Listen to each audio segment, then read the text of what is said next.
So if you can turn your cameras on, that would be great.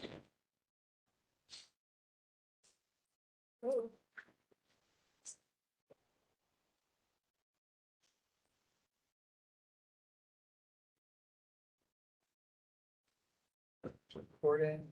All right, good morning, everyone. It is Tuesday, December 12th, 2023 at 8:42 a.m. This is the Comprehensive Land Use Plan Committee, and we have a quorum. Let's start off with a roll call, please. Good morning. Britt Rubin, Here. Deborah Carpenter, Here.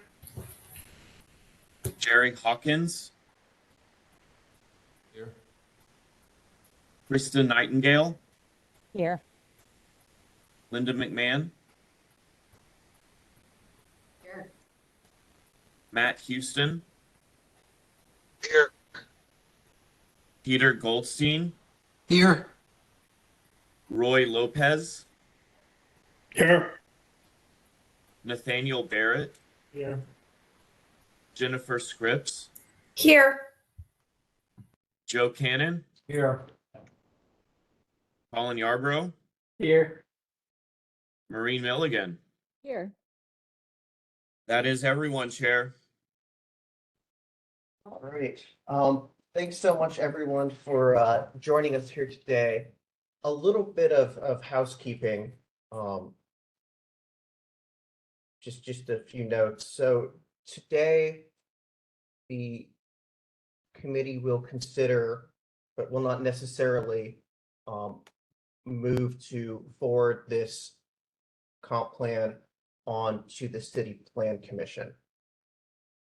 I understand that members of the body may have tweaks that they want to be made to the document and things like that. So the way that works, that will be accomplished after consulting with the city attorney's office, is this will be taken in a format that is much more similar to how council handles items as opposed to how the plan commission handles items, in that we would initially entertain a motion. Once we're done with public speakers, we would initially entertain a motion to send this on to the plan commission. And then we would consider amendments as we go through the document throughout the day-to-day. And then at the end, once we're through our work today, someone is free to make a motion to, hold this or postpone further consideration of this item to, our next meeting, which would likely be in January, if that's a member of this body's desire. So we can get all the work done today that we can. And then, if people think additional work is necessary, we can definitely pick it back up in January. If folks are ready to move this along to the City Plan Commission, then that's within our purview today here too. So that's kind of just the way that it has to work based on some of the relevant laws that impact how we do business as a body. But just because there's a motion up front to move it forward, an ample discussion will follow from that. And then later in the day, if there is someone who wants to make a motion to postpone further consideration, I'll be happy to take up that motion, recognize that motion at an appropriate time. So we will start this morning. I see that there are several people here, and we also have a few individuals signed up to speak online. So why don't we start with public speakers? And we'll start with folks who are in the room. And each speaker will have 3 minutes to speak. And please start with your name and address the record. Mr. Price, are you able to keep time online, or is there someone on city staff that can do that? George, can you do a 3-minute timer on your phone, please? Yeah, we'll do that. Okay, great. And I believe public speakers go to the dais, is that right? Yep. So we'll start with people who are here in person. If you'd like to speak, this is your opportunity.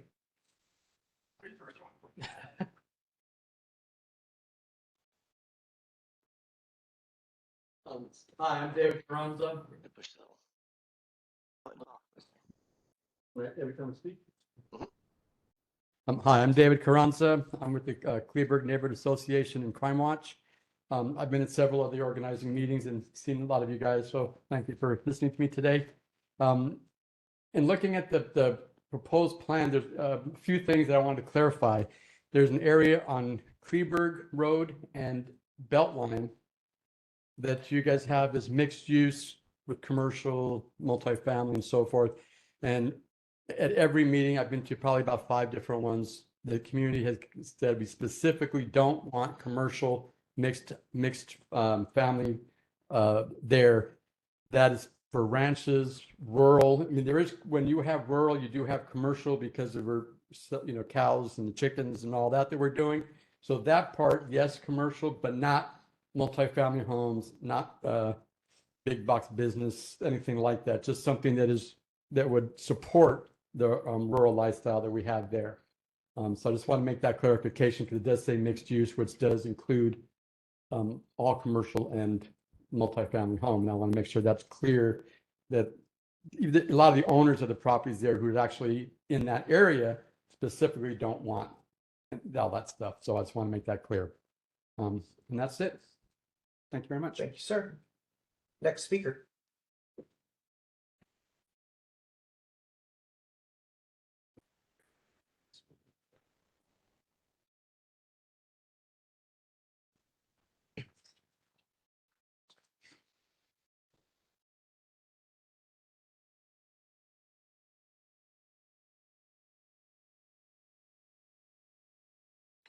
Good morning. My name is Matt Bob. I live at 15746 Coburg Circle, Dallas 75248. Thank you for the opportunity to speak regarding the Forward Dallas Plan and its impact on my neighborhood in far north Dallas. I'm one of the leaders of the Pepper Square Neighborhood Coalition. 19 homeowner associations have come together to advocate for neighborhood concerns related to the redevelopment of the Pepper Square Shopping Center located at the southeast corner of Preston and Beltline Roads. The current Forward Dallas designation for this area is community mixed use. And I'm here today, and on behalf of those homeowner associations, to ask you to please change this to neighborhood mixed use.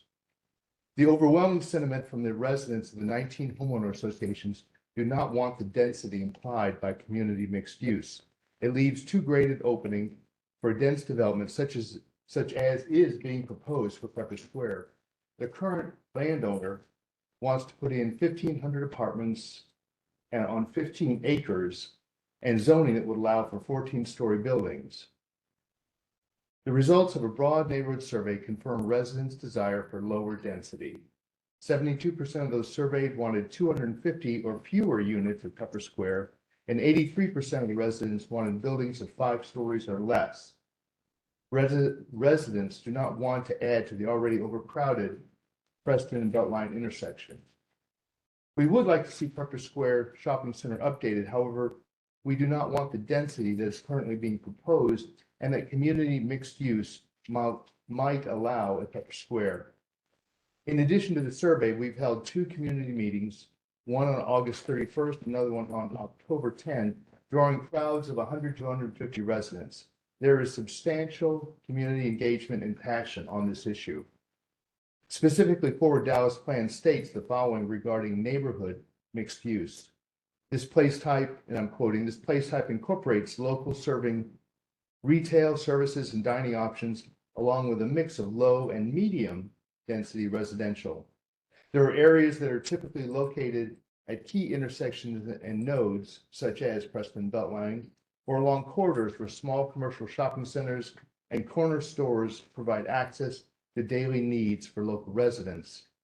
Lastly, aging and underutilized neighborhood shopping centers, again, read Pepper Square, may also be prime areas to incorporate additional housing units and types at scale in context for the surrounding area. We believe neighborhood mixed use serves the dual purpose of maintaining the character of the area while simultaneously providing additional housing and renewed long-term vibrancy. Thank you very much for your service and allowing me to speak. Thank you, sir. Next speaker. Sign up online. I noticed like. You're well, anyone who's here in person is welcome to speak. You don't have to sign up to speak in person. Thank you. Hello. Ed Zara, 1003 Valencia, Dallas, Texas. Did everyone see the movie Cool Hand Luke? Paul Newman was a prisoner who kept trying to escape, and every time he got caught, the punishment got worse. The last time he was caught, the boss man said these famous words, "What we have here is a failure to communicate." You asked citizens to give input on the Dallas plan, which I did at community meetings as well as the last meeting. If you remember, I opposed the blanket ADU edict on single-family zone districts. As I stated, this move will destroy single-family zoning as we know it. The last draft at least had the action steps up front on page 4, update the development code to allow context-sensitive accessory dwelling units, ADUs by right in all neighborhoods. On page 26, the traditional residential neighborhood place type stated, any changes to established traditional residential neighborhood should be incremental and sensitive to existing context, making all single-family zoning multifamily is not sensitive. In the new draft presented yesterday, on page 36, there's a new matrix of community residential place type, which used to be traditional residential, showing again ADUs by right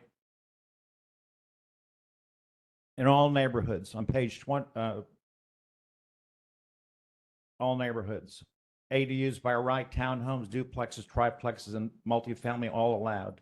Then you have to search until page 46, where you'll find the editors hid the update to the development code to allow accessory dwelling unit ADUs by right in all neighborhoods. Since it's obvious to me that we do have a failure to communicate, let me be clear about one thing. When the city sends out the required legal notice that single-family zoning has changed to multifamily, the firestorm of opposition will prevent this part of the plan to move forward. Thank you. Thank you. Next speaker.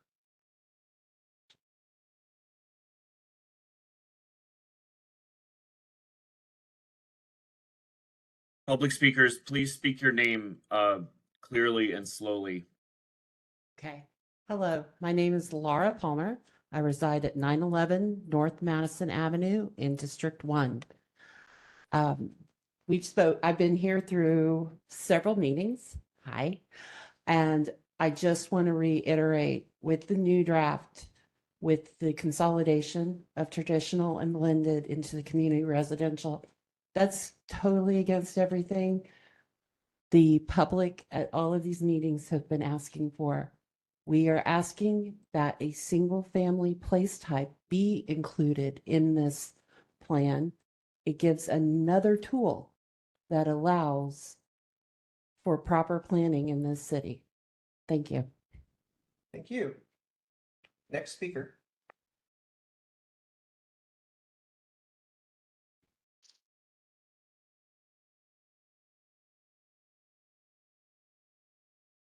Hello, I'm April Coover at 815 Haynes in District 1. I'm here to advocate for a single family place type be added back to the plan and for it to cover the entirety of Kid Springs neighborhood. Thank you. Thank you. Next speaker.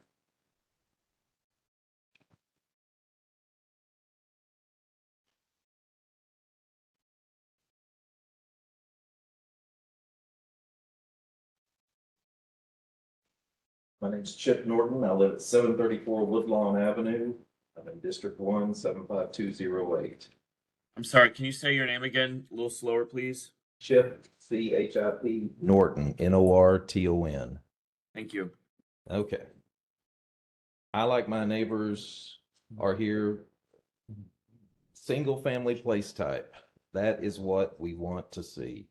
For the Kid Springs neighborhood, that is what we desire. And without this neighborhood designation, my neighbors and I see this lack of a designation as a future problem for the city of Dallas. So single family place type is what we're requesting to have. Thank you. Thank you. Next speaker.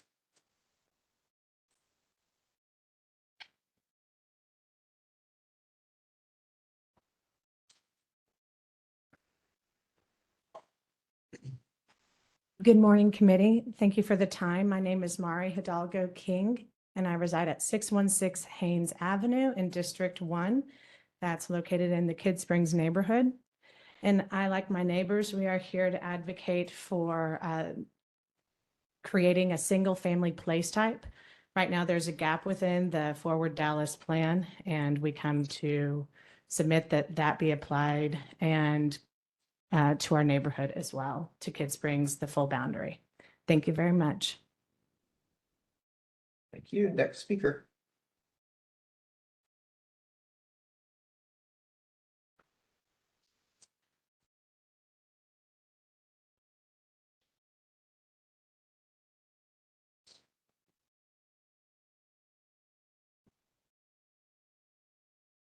Good morning. Pam Conley, 901 North Madison. Kid Springs, Council District 1. Yes, we're going to say it again.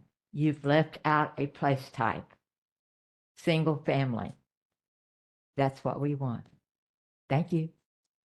Thank you, Ms. Conley. Anyone else here in person like to speak?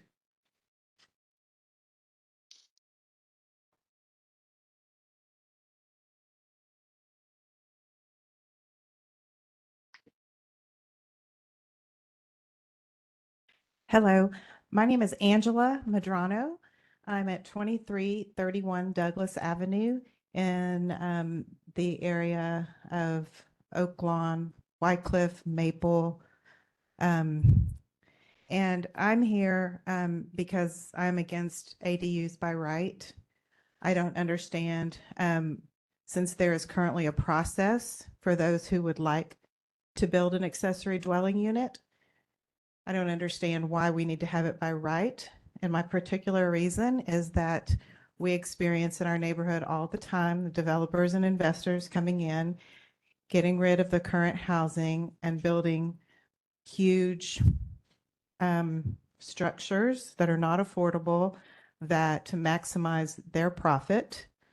I don't see any way for that to be controlled, mitigated, whatever the right word is. When people want to put ADUs in, they should do it. When developers come in and buy plots of land, tear down the affordable home that is there and put in 2 huge units, it destroys our neighborhood. I don't think it's what we need, and so I'm against ADUs by right. Thank you. Is there anyone else in person who would like to speak? I think we have one speaker left online. Mr. Zera, it looks like you already spoke today in person. Matthew Bach? Oh, that's you. Okay, great. Well, that concludes our public speakers portion of the meeting. Thank you so much to everyone who attended this morning for your input and feedback. We will now move on to our discussion of the Forward Dallas Comprehensive Plan. And as mentioned at the meeting, the way that we're going to take this up is we'll entertain a motion first to send it on to council, and then we'll, begin discussion, and we can always, postpone it to a later meeting if that's the desire of the body. And the CPC. Yes, to CPC. Thank you. So I will recognize Ms. Scripps right now. Yes, thank you, Chair. From what you've said, it sounds like I'd like to make a motion that we send the Forward Dallas plan to the CPC after today's conversation, pending any amendments that we need to make, but that this opens up the conversation. This would be the motion, which would open up the conversation for that discussion to Great. move forward. Thank you so much, Ms. Scripps. Do we have a second? I see a second from Mr. Cannon. And with that, we will turn it over to staff in the discussion. Thank you, Chair. My name is Patrick Blades, Chief Planner with Planning and Urban Design. We'd like to begin the conversation by asking if there is any general feedback you have on the plan itself. And then after any of that general feedback, we can dive in page by page, asking for if there are any discussion issues that come up on that page, or if there are any proposed amendments that you have in the language that we have on that page. So with that, I would open it up to you. Any general comments about the plan itself from members of the committee? I will kick it off. So one thing that's been discussed over the course of putting this plan together is a timeline for implementation of the various action items. And I know it's sometimes challenging to figure out priorities and when different things will be implemented. Is that something that staff foresees adding to this document as it gets closer to council? Yeah, I think as some of those actual items that are in the plan, after those start to get blessings from CLUB, from CPC, after we can brief council, then we can start to put together some timelines on those. Although we don't want to necessarily put timelines on things that may change from now until then. Yeah. Great, thank you. Members, additional general questions and feedback? Yes. Mr. Cannon. Yes, so for very general here, just starting off, as far as the image headers, particularly the ones that are introducing themes, my biggest comment would be if we could just bring down the transparency so there's more focus on the text itself. And that way you are still given the context as to what the theme is, but that attention is drawn towards the content. And then second question or comment, I hope that we dive into once we do the page by page, is just the metrics that are, I see the section as it's in progress, but I definitely would want us to dive in more to saying like, what are those metrics that we're proposing to print in this initial version to go to CPC, and then how will those metrics be renewed as time goes on, so that, you know, we're actually able to track if this plan is doing what it's doing. So those are my comments. Thank you. Anyone online? Ms. Nightingale. Yeah, thank you to everyone for all the work you've done on this and putting all of this together. Just one big picture thing. I know we've talked about imagery in the past. I still feel like a lot of the imagery that's shown and the different things that are, you know, examples, which I know some of them are still just placeholders, but it's still very car centric, very parking centric. You are definitely drawn more to the cars that are in the photos, or there aren't even people or other modes of transportation in some of them. So just being aware of that as we look forward to what the future of Dallas could be. That's a good point.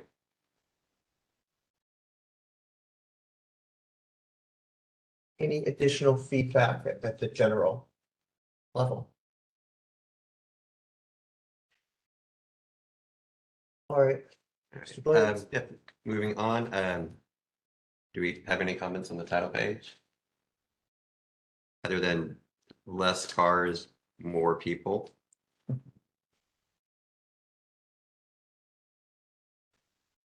Nope.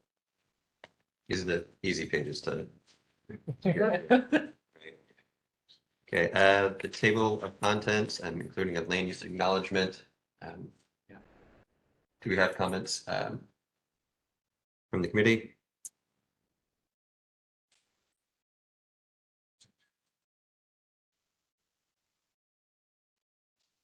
All right, as we get into the executive summary, this would be page 5.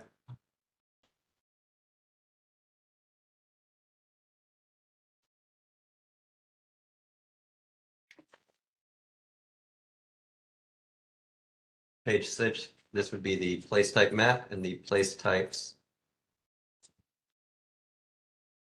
I have one minor comment. It seems to me that the city urban residential and the neighborhood mixed use are still a little hard to distinguish. One of them's kind of a dark brown, one of them is a burnt orange.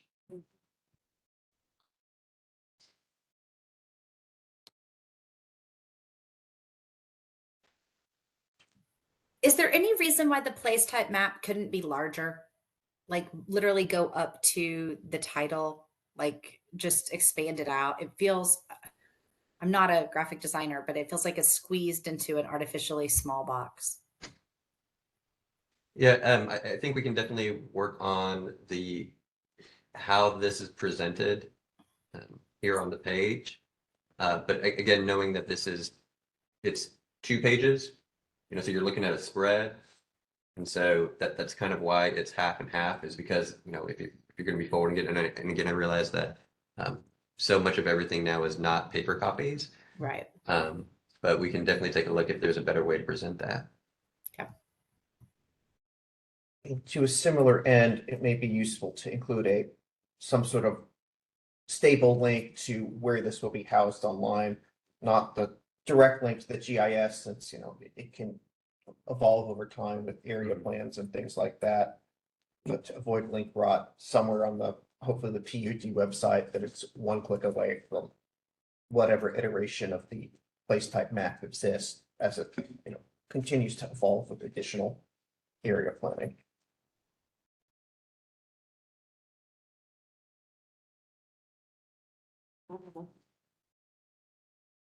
Commissioner Carpenter. Is this the point at which we should question the application of specific place types in a particular place, or do you want to do that at some point down the road? I think for review of this document, it's probably not, but we do, because just like two of the public speakers who mentioned Pepper Square and Kleberg, the review of the actual map itself, I think, is still ongoing. So I think those conversations can continue after this. Okay, all right, that's what I thought. Thank you.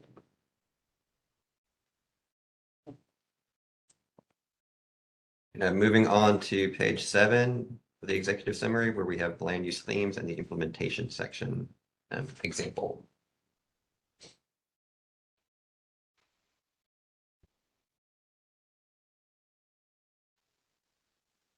Moving on to chapter 1. This is the introduction portion. It's going to be page 8. This is such a small thing, but my brain can only hold so much at once. And I know I literally saw the theme on the previous page, but I almost wonder if you could just list out those 5 themes at the end of that paragraph again. Sorry, back on page 8. Yeah, just at the very end of that paragraph, maybe just list all 5 one more time, just because my brain can't remember what I previously read. It's a good point. Yeah, we can make that change.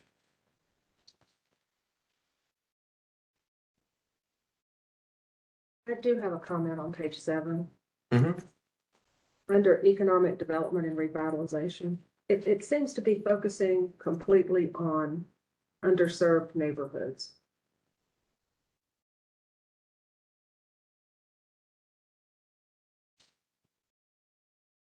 Well, it focuses on underserved neighborhood, you have commercial corridors and mixed-use job centers.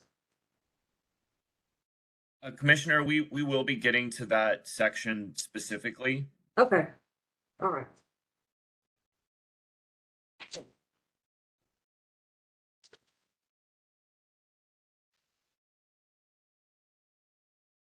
Okay, moving on to page 9.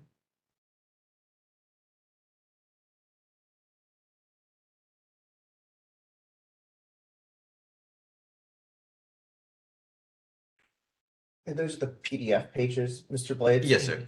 If you could just, Reference the the numbered pages within the document. I've got a printed copy here. page 1-4. 1-4. You have a question on 1-5, if anyone doesn't have anything on 1-4. So in the relationship to other plans piece, there is a sentence that says, completed area plans are adopted as components of the Forward Dallas Comprehensive Plan. There are area plans in the city that, some of which were adopted 2 years ago, some of which were adopted 30 years ago. And I don't think this committee has had a chance to go through every area plan, let alone any area plan other than the 2 that have come specifically to this committee that were adopted while this committee was in existence.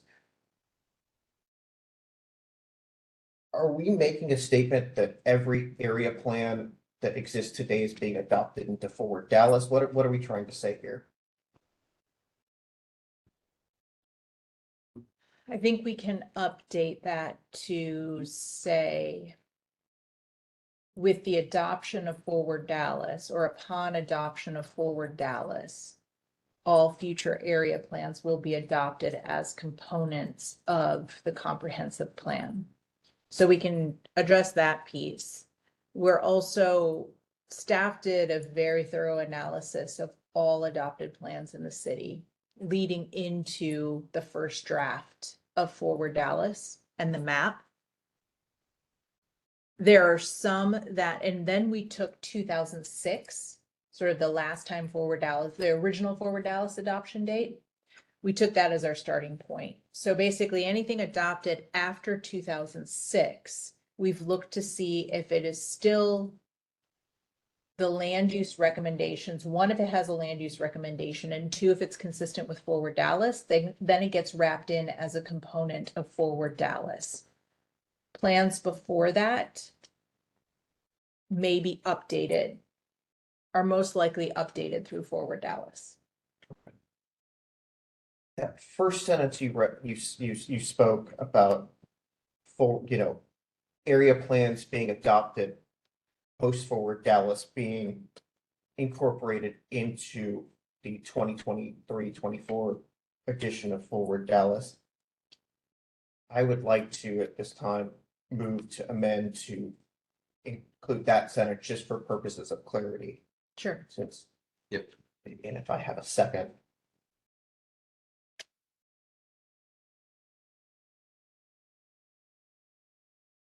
Do I have a second? Linda McMahon. Okay, thank you, Ms. McMahon.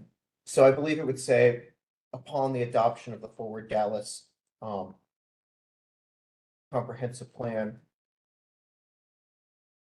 subsequent area plans completed would be incorporated into the plan, and that would replace the sentence starting with completed area plans.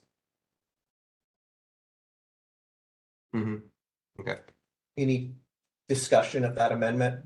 And that's just to clarify, because this committee has not comprehensively gone through past area plans, and this doesn't eliminate any existing area plan, but it just speaks to what's being specifically included in Forward Dallas.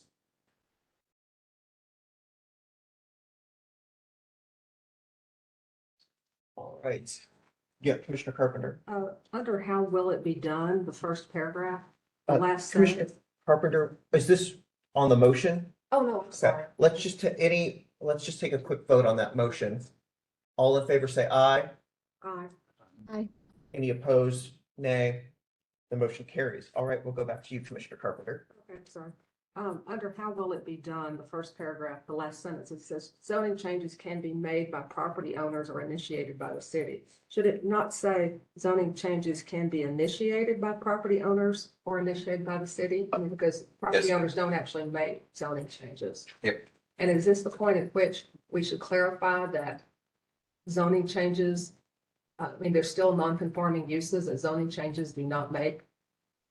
Non-conforming uses go away? I mean, that's Because I mean, there's a persistent misunderstanding from the public that an adopted zoning change will make.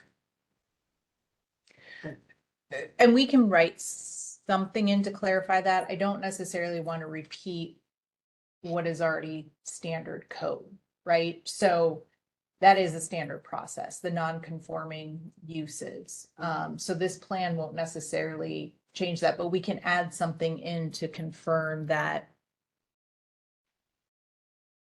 I just don't want to get too in the weeds of non-conforming uses in the land use plan when No, it's but I not thought a zoning. sentence somewhere. Okay, we can work on something that clarifies that.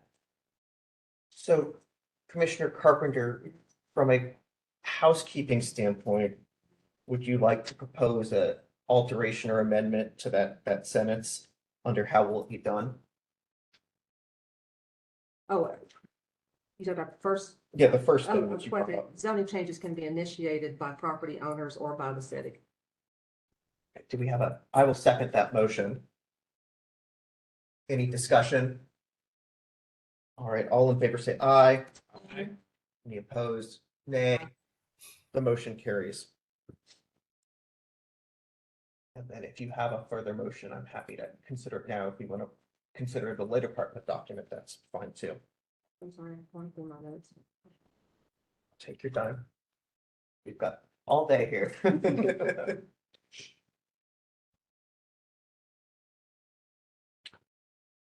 Well, a very minor correction under relationship to other plans where it says the Forward Dallas Comprehensive Land Use Plan is part of, it should be a suite of citywide adopted plans. It just says is part of suite. Great. And if there are things that are just purely typos, Right. you know, I have refrained from commas Okay. and serial commas and Yeah. typos and saying. We do appreciate pointing those out. Yeah. I mean, I would be but happy to sit down at some point Yeah. and do those, but I'm not doing those. I don't think we need a motion on. Yeah. on I would love to addressing correct grammar. I would love to spend this morning debating the Oxford comma, Yeah. but we're not going to. So if there are non-substantive sort of nit level changes, feel free to forward those on to staff yourself. It's more the substance, anything that's substantive, I think was probably the best use of our time. And just for reference, we are having multiple copy editors comb through the document as well. So Yeah, because I would ask for consistency and hyphenation Agreed. and serial commas. Absolutely. So Brent, process question for you. Of course. So I understand formal amendments for substantive changes. Is it also possible for, say, minor substantive changes to be sort of suggested to staff in good faith if that kind of speeds the process along, or do we need to do formal amendments really for anything that's not the Oxford comma, so to speak? What's your opinion? I don't know what would be how to draw that line. So it seems like on these, I don't want to classify any of the changes that have been made as major or minor yet, but it seems like we're proceeding even through these things pretty expeditiously. So just so there's a complete record, also someone is welcome to, as has been done at ZOAC, just say, I want staff to generally come up with additional language along X without having that language fully written out this morning. That's another possibility too. So we don't all have to be draftspersons this morning. We can kick the drafting back to staff if there's not something that we have particularly strong opinions on wording about. Okay, and what? I will actually make one of those suggestions right now that I don't have the language for, but I think is important to consider. At the end of how to amend the plan, the city should also consider completing a mid-cycle report to evaluate progress. In addition to mid-cycle reports, I think it would be good if we could see annual reports to the Plan Commission, any appropriate committee of the Plan Commission, and to City Council also made available to the public. So I would propose adding language along those lines to the end of the how to amend the plan paragraph. That's annual check-ins with the CPC and Annual reports to the CPC, any appropriate committee of the CPC, keeping in mind that committees change over time, City Council, and that report should also be made available to the general public. Thank you. And do I have a second there? Thank you. Great. Thank you, Mr. Cannon. Any discussion? Seeing none, all in favor say aye. Aye. Any opposed, nay? The motion carries. Do we have any more discussion on 1A?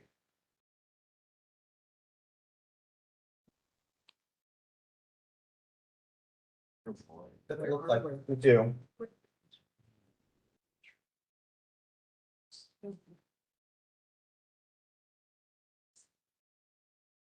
Moving on to page 1.6, history and background, planning context and trends. Oh, I do have a question. And I feel like I'm talking a lot, so if other people have other questions, I'm happy to get to y'all first. Mr. Hawkins. Yeah, thank you, Chair Rubin. Well, I appreciate the inclusion of some of this context. The language used here is very how do you put it? In my class with my students, when they use the word although, they are trying to kind of subvert the message that they're trying to say, if that makes sense. And there's 3 instances of that in this one passage. I'll share what I mean. That comma, even in the first sentence, does that. So, right, it says Dallas, like many American cities, has a troubled history of systemic racial and social economic planning practices.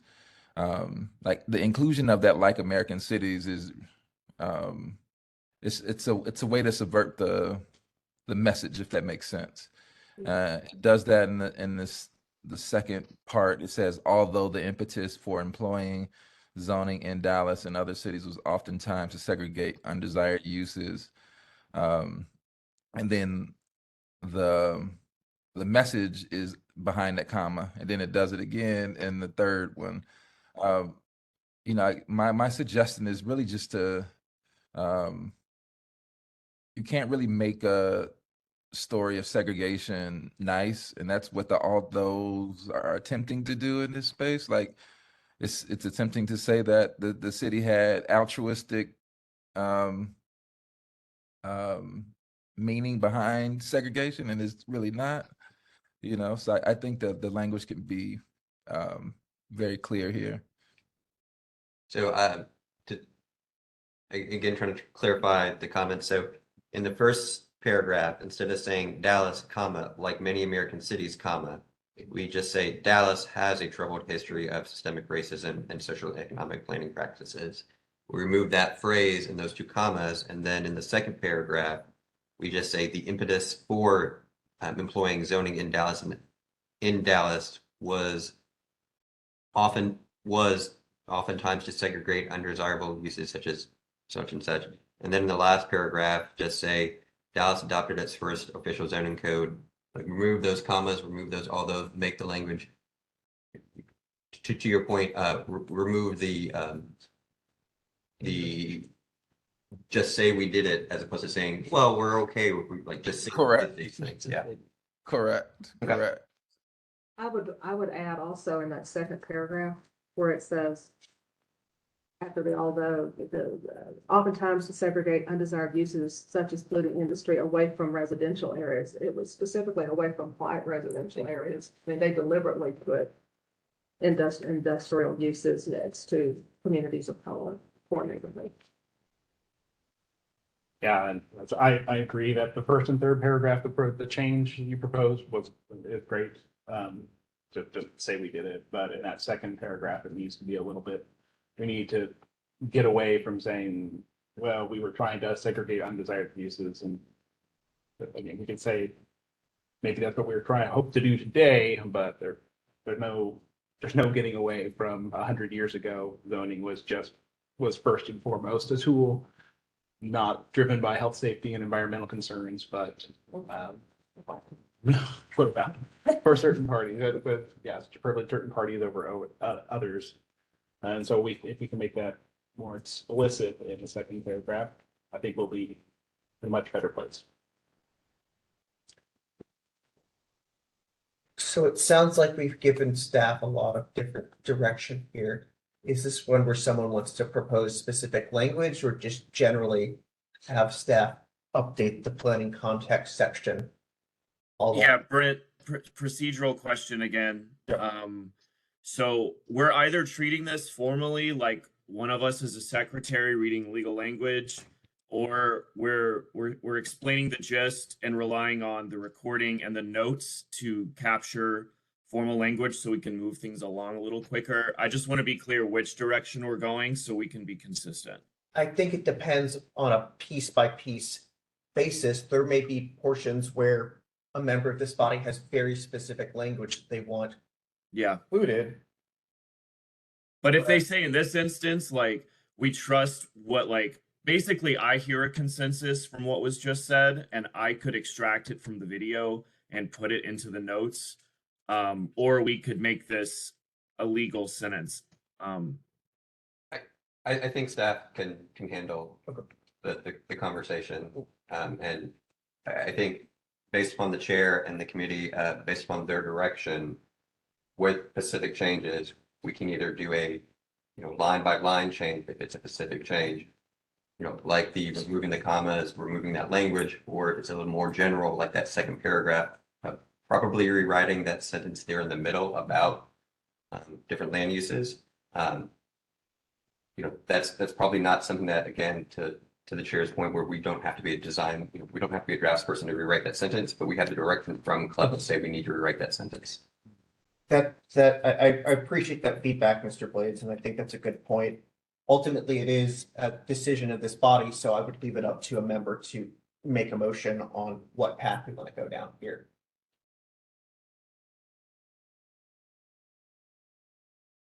And I'm happy to make that. Chair Ruben, I make a motion that the.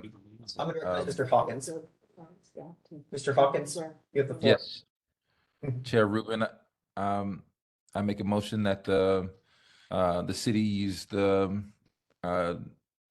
agreed upon changes to this planning context section of this document. I think he mentioned the changes already. They're really simple. Remove those commas, remove all those, and make the sentence more direct. Okay. Great. Thank you for your motion, Mr. Hawkins. Thank you for your second, Mr. Yarborough. Any further discussion? All in favor, say aye. Aye. Opposed? Aye. Nay. I have a question. about Yes. that Section, the third paragraph under planning context, where it says, let's see, although Dallas adopted its first official zoning code in 1929, overtly or discrete racist land use policies. What is, I understand overtly, but what does discrete mean in that context?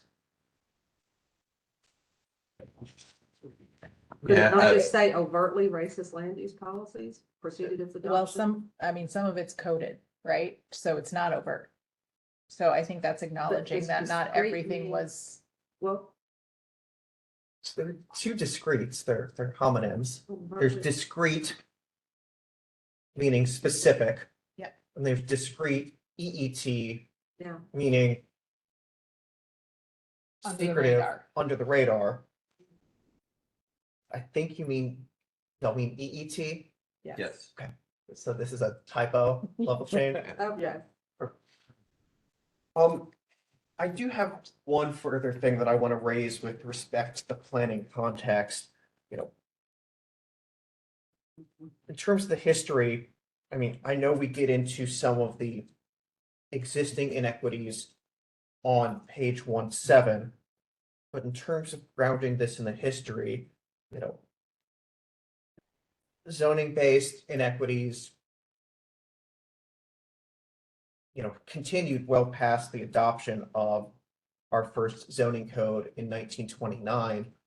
It might be helpful in that planning context section to also have a paragraph that acknowledges that even after our adoption of a zoning code, that these inequities and injustices continued, and some of them still have not been remedied even today. And, I'm specifically thinking as for example, of a, incompatible industrial residential adjacencies, where the vast majority of those are incompatible industrial uses next to a Black or majority Black or Latino neighborhood.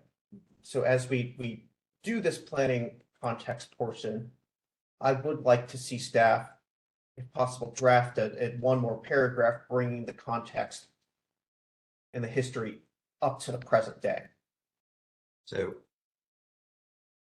that we don't stop in 1929, but that we say that many of these inequities that were created 100 years ago have been perpetuated throughout the last 100 years and continue today, and we can cite some specific examples. Yes, but with a small tweak, and some of them were created much more recently than 100 years ago. I mean, we can think about some of the land use policies or zoning changes that were implemented in West Dallas in our lifetimes. So, Chair Ruben, may I give a suggestion? yes, please.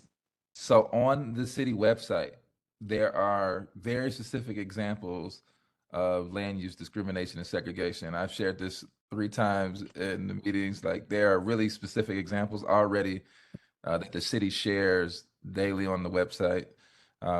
If you go to the 14.1 section on the city website, it's on there. There's the segregation of races section in the city charter that's on the city website already. I guess there's so many examples that I think can be used as history and background that would provide a more current view, and not just looking at the early 1900s, even though there's still stuff in the early 1900s that is not included on here, but I won't even gripe about that. I just think that there are so many examples on the city website that we can use that tells the story.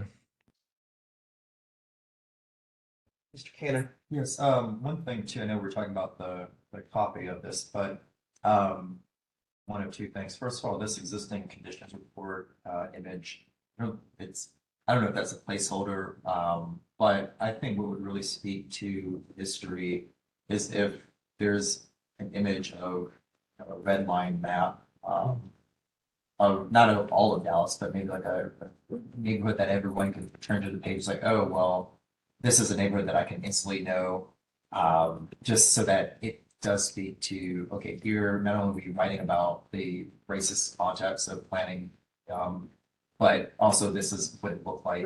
Yes, yes. So that's a little square or something, but just having that to tie in imagery. So if I'm breezing through those red line maps, I think all of us, whether you're in planning or not, can easily recognize and tells the story of that practice being done here in Dallas. Yeah, that bit speaks better to the context. Yes. Yeah. And now we're just going to, staff will look for those images, but if you come across one that you're like, this is exactly what I'm talking about, please feel free to share that with us. I've got some. Excellent. And just to formalize this for the record, I will make a quick motion to add a paragraph to the planning context section that exists that addresses land use and zoning inequities that occurred post 1929, acknowledging that some of them still exist to this day and have not been remedied. Do I have a second? I'll second. Thank you, Commissioner Carpenter. Any discussion? All in favor say aye. Aye. Nay.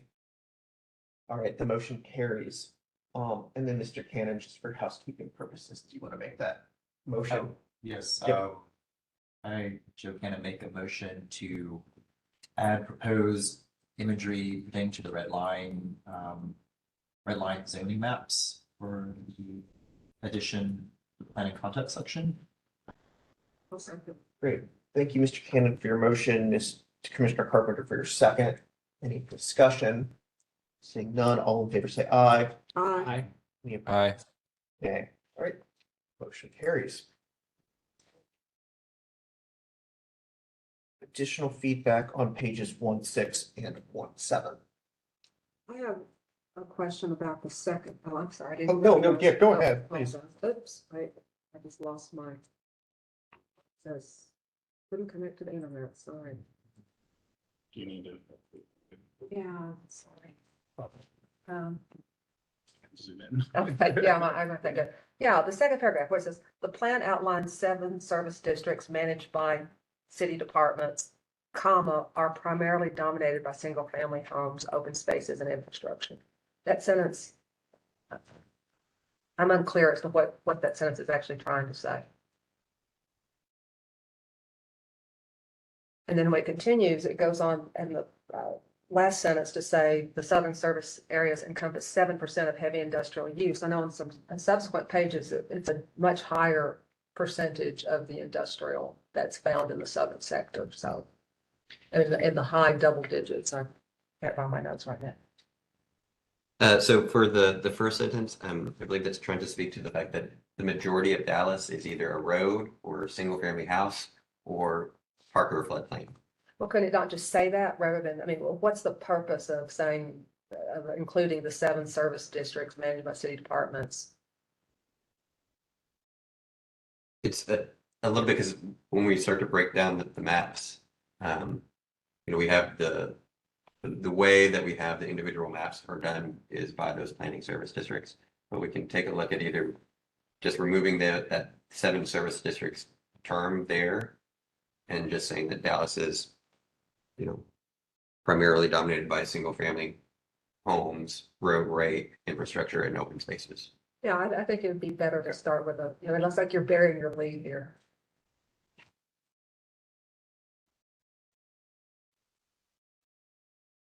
Do I need to make a motion to that? Well, yeah, Or is no. that just Okay. it's clear from the? I think that's a clarifying Okay. Yeah. adjusting of the sentence. All right. Discrete, yeah. Yeah.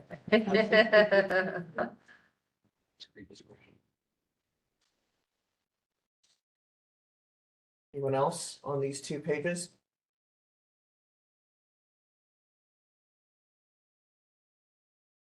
Well, I guess I would add under the issues paragraph where it's pretty direct in saying that, we still have proximity of residential homes to industrial areas, and it talks about addressing these challenges becomes more complex due to discrepancies between adopted land use plans aimed at resolving such issues and subsequent zoning changes that haven't consistently aligned with the envisioned future development. While also addressing these challenges, this is where the whole issue of non-conforming uses come in. I mean, you can change zoning, but it's not going to remove troublesome uses necessarily.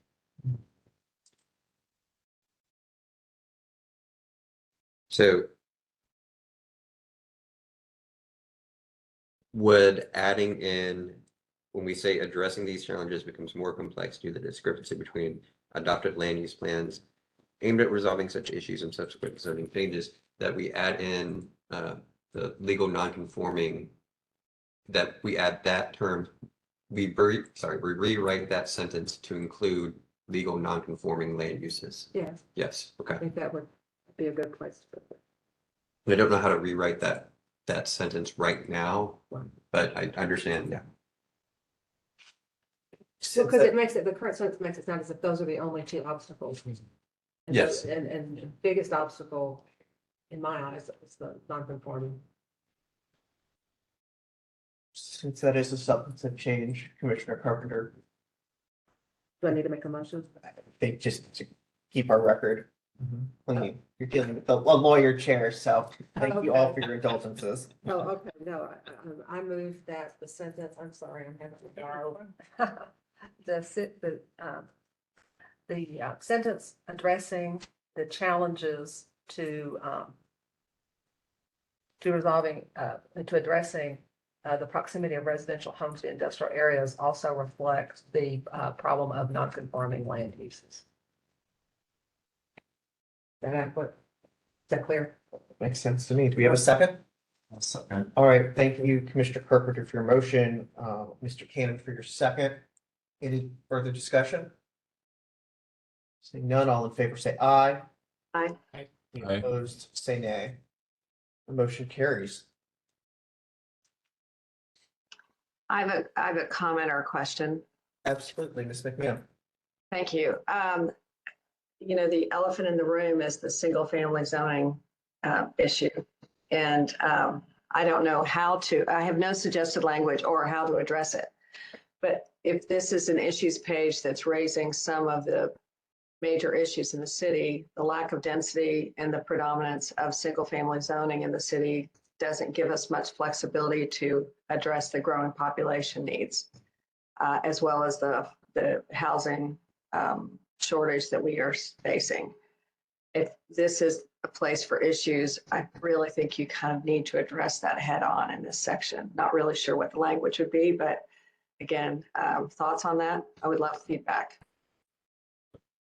I feel like that's addressed in the last issues paragraph where there's a direct mention of inadequate affordable housing and limited housing options with a call out on insufficient zoning and land use tools. Maybe it's a little technical, but they're saying that we have insufficient zoning capacity to accommodate additional housing that we need. We've painted ourselves into a bit of a corner here with 84% of our land being zoned detached single family. I mean, I read that, I read that and I saw the point that you were trying to make, but that is, I think we should be a little bit more direct in pointing out the fact that we have such a prominence of single family zoning relative to other types of zoning available for more dense housing options. I mean, if everyone thinks that this is going to be fine in addressing it, since this is, we've gotten a lot of comment about this issue already, and we're going to be getting a lot more comment about this issue as we go forward. I do think there also is this issue that we discussed very early on in our conversation several months ago about the zoning that was predominant in southern Dallas versus what was in North Dallas, which was traditional single family versus the mixed, whatever that title was. I can't remember that far back. But, you know, I think, you know, that there's also the equity issue here. And that's one of the reasons that myself and I believe a few others had some concerns about how we were looking at traditional single family versus the other residential titles or place types that the way they were being described. Yeah, I guess I agree with that. I would be happy with the housing aspect being elevated and direct. I mean, I'm looking at these 3 paragraph issues, they're all very important. And so to be very clear that the reason we have a housing shortage is that we have insufficient housing options due to land use policies, is what we're trying to address in the Forward Dallas plan here. I'd support that. If you want to make a motion. I don't have any specific language. I'm not a lawyer and I'm not that good at that. So, but I would like to make a motion that we would address the issue about the residential zoning classifications versus the need for additional housing options that were equitably distributed throughout the city. All right, do we have a second for that motion? I'll make a second. Thank you, Mr. Barrett. Any discussion? All right, seeing none, all in favor say aye. Aye. Aye. Opposed? Nay. The motion carries. And Thank you. staff, since there was, do you have what you need there? Perfect.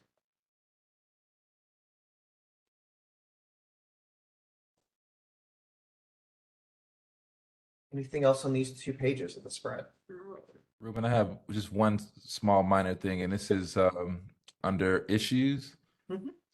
It says almost half of the racially ethnic concentrated areas of poverty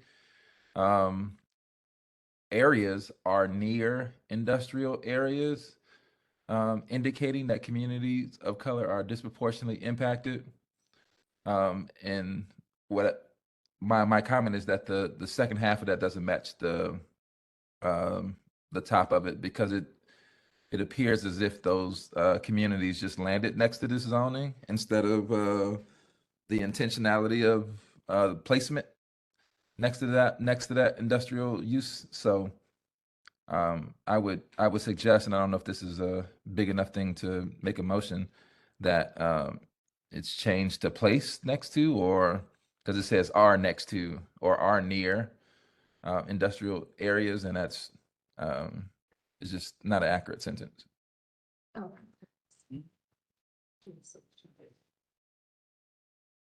I want to make sure I understand your comment here. So it's that, you know, these were deliberate land use decisions and zoning decisions that were made, which led to recaps being in close proximity to industrial areas and other areas that have negative health impacts. Is that what you're getting at? Correct. Okay. I'm talking about the vast majority. You know, we're talking about 49 communities zoned next to industrial use, Black and brown communities versus 1 white. So it just doesn't speak to the intentionality of it. But Yeah, that my thing is just really they're not near, they were placed there, you know? Yeah, Yeah, and here in the conversation, if I have the clear direction, I think it's changing the subject to say something along the lines that, the industrial areas were intentionally placed near communities of color, creating a disproportionate impact, resulting in, half of those communities of color um, are the racially and ethnic concentration areas of poverty. Correct. Today. Today. yeah, Okay. Correct. yeah, yeah. Yeah. Do you want to make a motion along those lines, Mr. Hawkins, so we have it preserved for our? Yes, I make a motion that the sentence starting with almost half of the ... is changed to the city recommendations that were just made. I'll second that. Great, thank you for your motion, Mr. Hawkins. Your second, Mr. Barrett. Any discussion? Seeing none, all in favor say aye. Aye. Any opposed say nay. The motion carries. Mr. Carpenter. The next paragraph, the first sentence, land use issues depend on ensuring equitable access to essential city services, etc. I'm not sure what that sentence is saying to me. Land use issues depend on ensuring equitable access.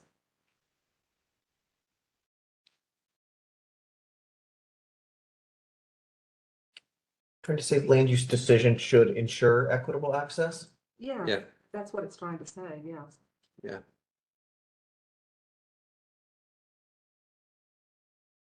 Do I need to make a motion to that? Is that one that y'all can take care of? Yeah, with I just a think that's a tweaking. copy of it. Mhm. And it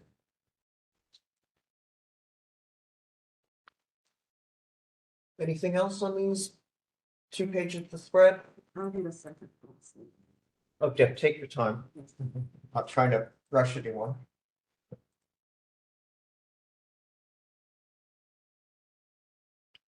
Well, the next paragraph where it starts, land use issues intersect with inadequate affordable housing and limited housing options. What exactly is that trying to say?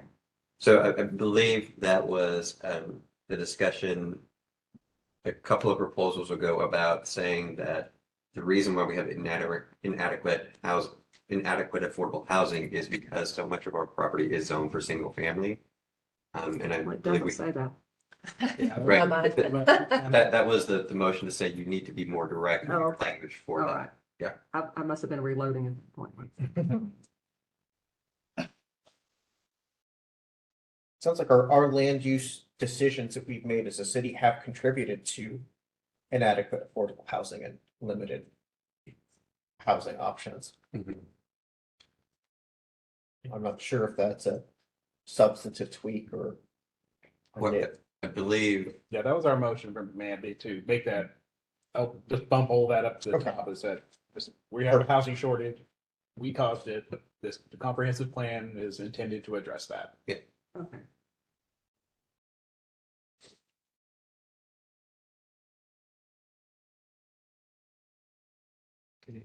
Hearing no other comments on page 17. Great.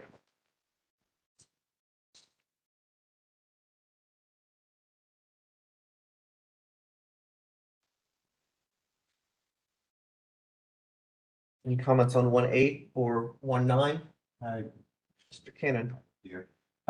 So starting off here, there is the text here, the section provides an overview of steps leading to the development of a future land use plan and map. So with that sentence being said, this timeline, that this whole page, this is for, if we want to go through this process, or question is it just documenting this current process that we're in now, or is this for any future?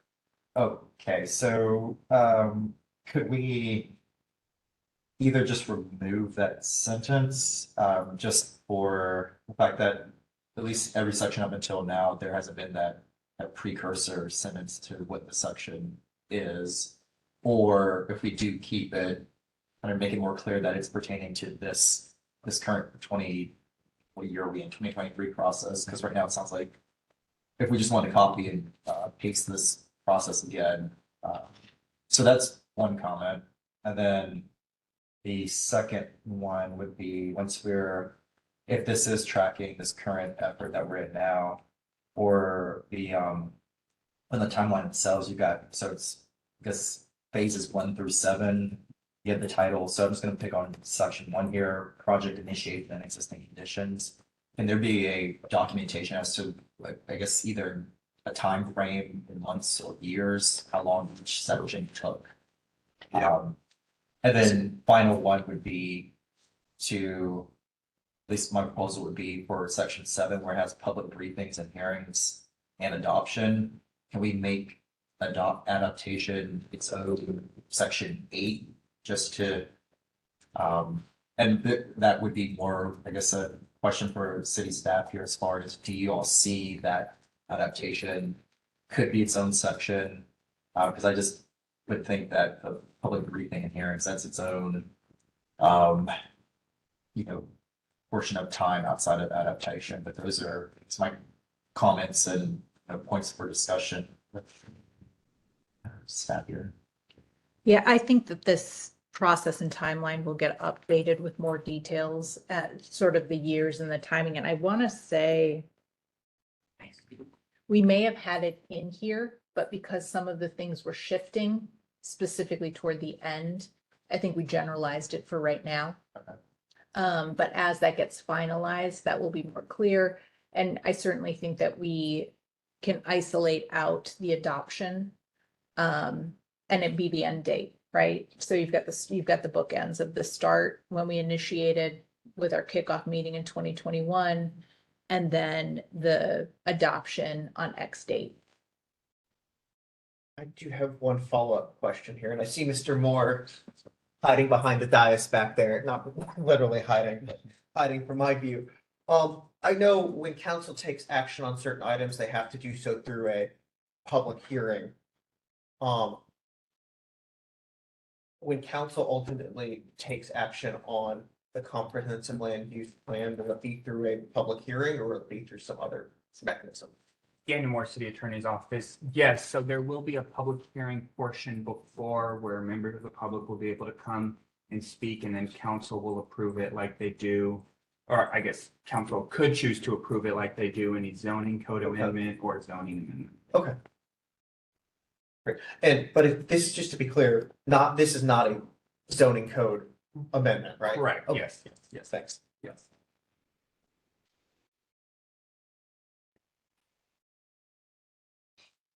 Anything else on these 2 pages? I do have a comment about the Mr. Carpenter.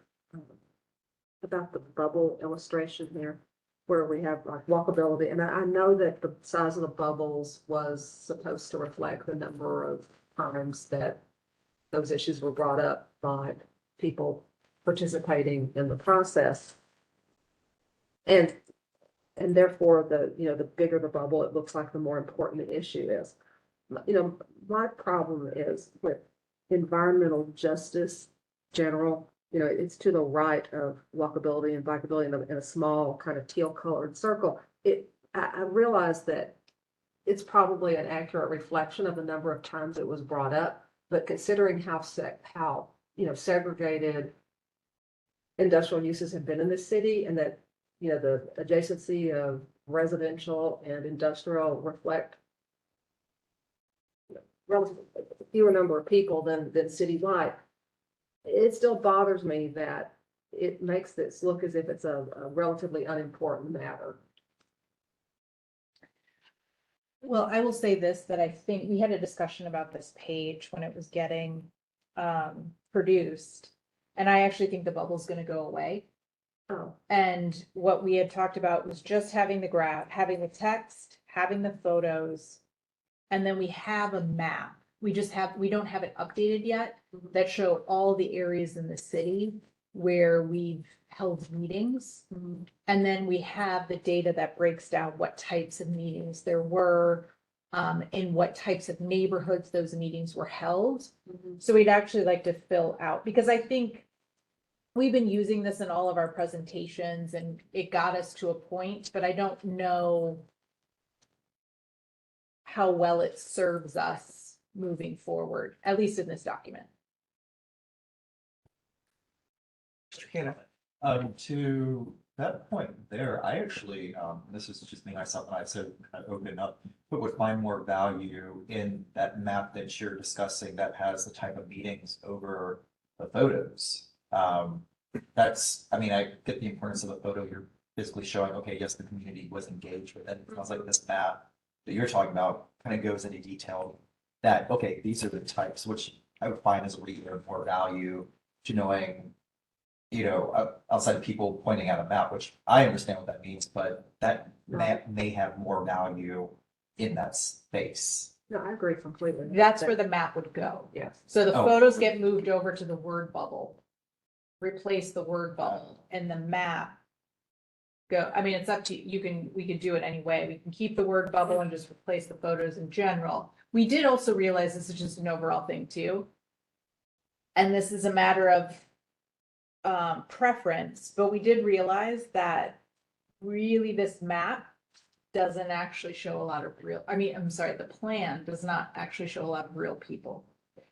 So we have a ton of photos from all the work that's been done, but these are all sort of generated images versus the actual photos of being out and about and on the ground.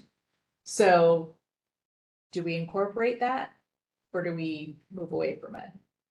I mean, I understand your point about the pictures of real people, but I'm not sure that we're considering that, you know, you've got a limited amount of space in your document. I'm not sure that these photos are adding a lot of bang for the space that it takes. I mean, we all know what community meetings look like. Yeah. Yeah, and we've talked about, and Arturo brought it up, that if there is the decision to say, you know, no, we're not going to have the photos here, that doesn't mean that they're not going to be included as part of Forward Dallas. They may get shifted back to an appendix that has all of those to say, well, you never, and we say, no, here's all the photos of all the engagement and all the people that came together for this process.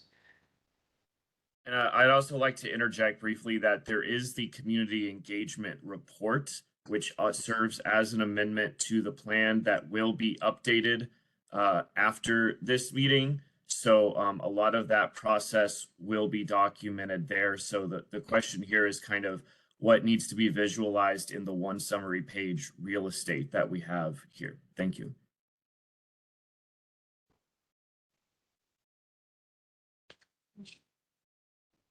So does it sound like the map on the right? At least at minimum, we're putting the map in. Yes. Okay. Do we have other comments on page 110 and 111?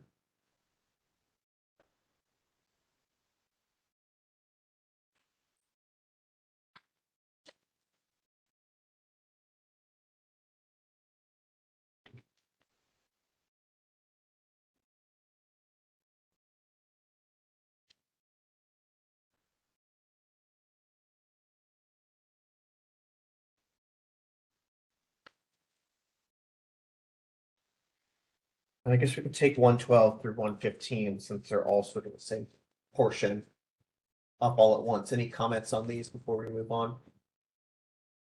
What are we on again? Yeah, I do have a question under why is this important?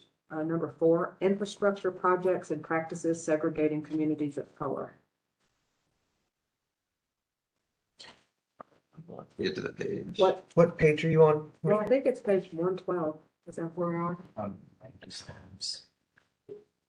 Land use themes.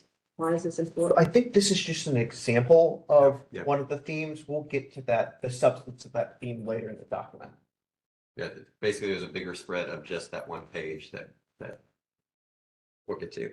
And so I will say that's a really good point that you brought up because we, when we were going through the document, I think what the intent of how to use this plan is what we had talked about as staff is we need to figure out how to consolidate those 2 pages into one. It's basically showing you, it's taking you through the sections of the document.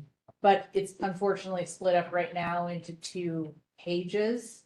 that I think make it a little bit confusing. And I think we need to generalize the content, so you're not actually thinking that we've got content, text content on this page. Well, with the header, instead of why is this important, would it be more clear to say something like what key issues? We wouldn't even have that on it. Oh, okay. We would generalize all of that and basically just say, we're gonna, how to use this plan. You're gonna move through land use themes to place type descriptions, to the map, to the implementation table, and kind of how they connect together. Yeah, so if you're looking at that page and you have number 2, place type descriptions, see how, Oh, yeah. there aren't those words there, there's not that content there, but it's just it shows what it would look like without any of that copy in there. That's probably what would be updated. So the land use themes wouldn't specifically say, why is this theme important? It would just have an example of it.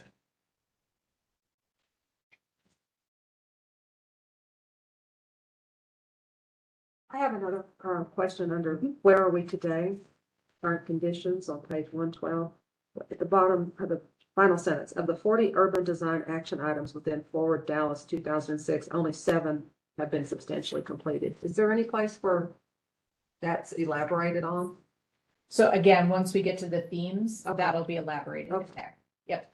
So this is telling me that we just need to revamp these 2 pages. So they're much more, the content is gone. So you're not. Because I was trying to read it this time as if I had never seen it before. Gotcha. Yeah, no, that's good. That's helpful. And is that the case also for 116, measuring success? That's not intended to be text content at that point?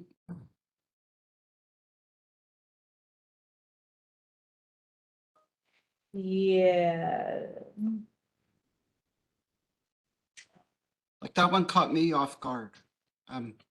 Because that'd be confusing, because 112 all the way up through 117 are all, I've spent so much time looking at these land use themes that now all of these are just confusing. I think this could be consolidated into a 1-pager to say these are how the upcoming land use themes are broken up, and just rework those 5 pages. Yes, 6 pages. exactly. 112, right? 112 through 117. Okay. Yes, all the way through 117, we reworked that ideally into 1 page that shows you that they're just going to build upon each other. This is what you're going to find in each of those sections, and it's in 1 spread. Yeah, 1 spread.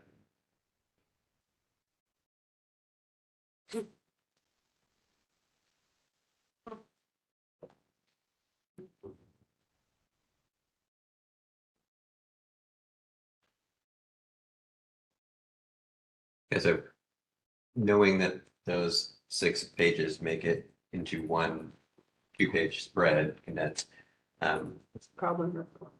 yeah, is the committee good with us moving on to the next chapter? Yeah, I'll just add one more comment on that.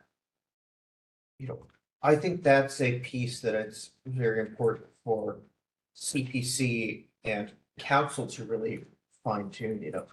There will be likely an area planning committee that exists in some form after, the Forward Dallas comp use, comp plan, is ultimately approved by council, but I do see those 2 bodies as primarily the ones who need to have the most ownership and understanding of those tools. So I just want to say that I'm pretty comfortable. I don't think this spread needs to be that section needs to be a big holdup for us, just because I think council and the plan commission are really the ones who need to get that tweaked so it is most useful to those 2 bodies.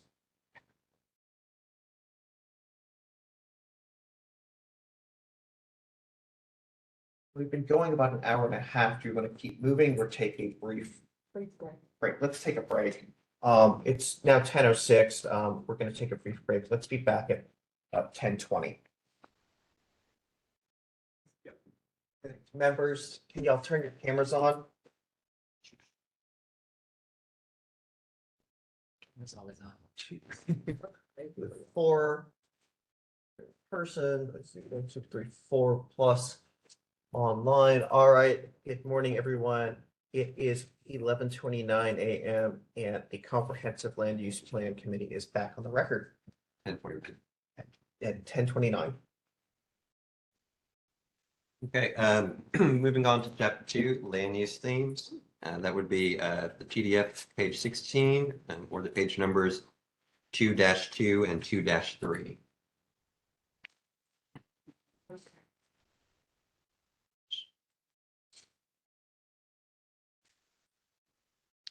Do we have any comments on this?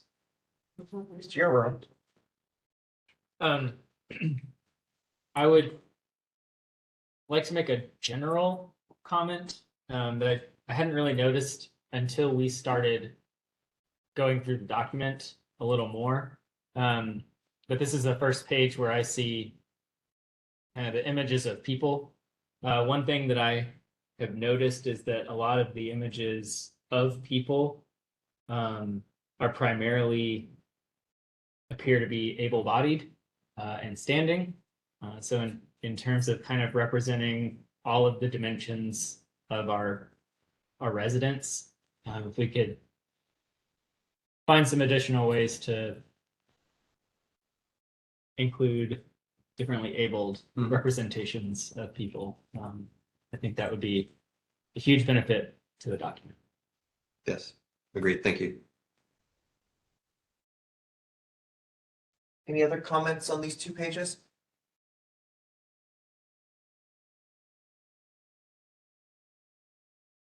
Okay, moving on to the environmental justice and sustainability theme page.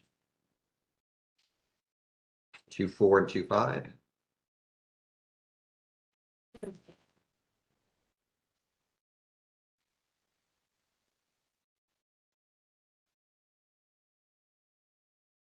And let me just pose one housekeeping question. So obviously every part of this document is connected to every other part, but there are specific,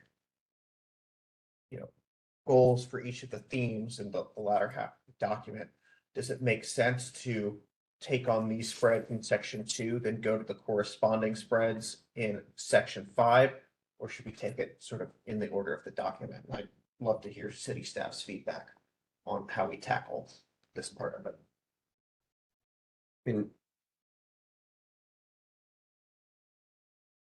I think from city staff's perspective, I think doing it in the order of the document works well.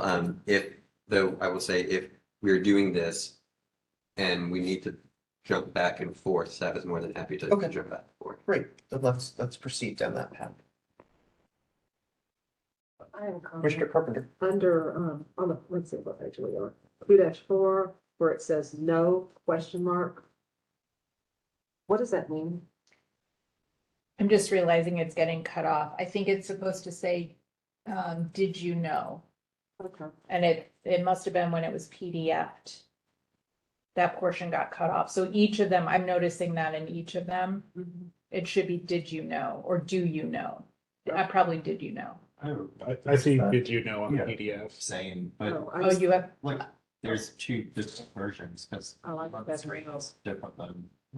Yeah, yeah, I said no.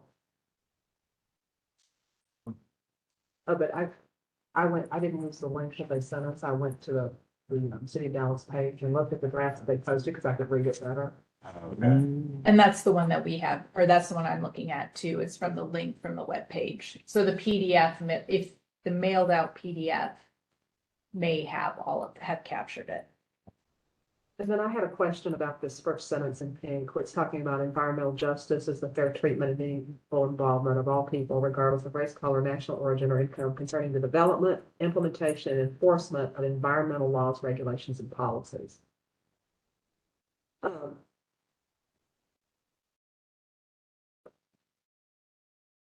First of all, I think this document has a pretty limited role in developing and implementing and enforcing environmental laws, regulations, and policies. We're talking about, from a land use perspective, environmental justice is fair treatment, meaningful involvement with zoning laws or land use.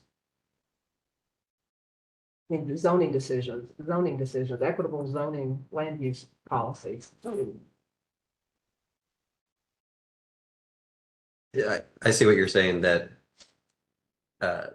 land use and zoning are not you have a whole section of environmental law, and we need to be clear that we're not talking about that part of environmental law. We're talking about land use and zoning as it relates to environmental issues. Yeah.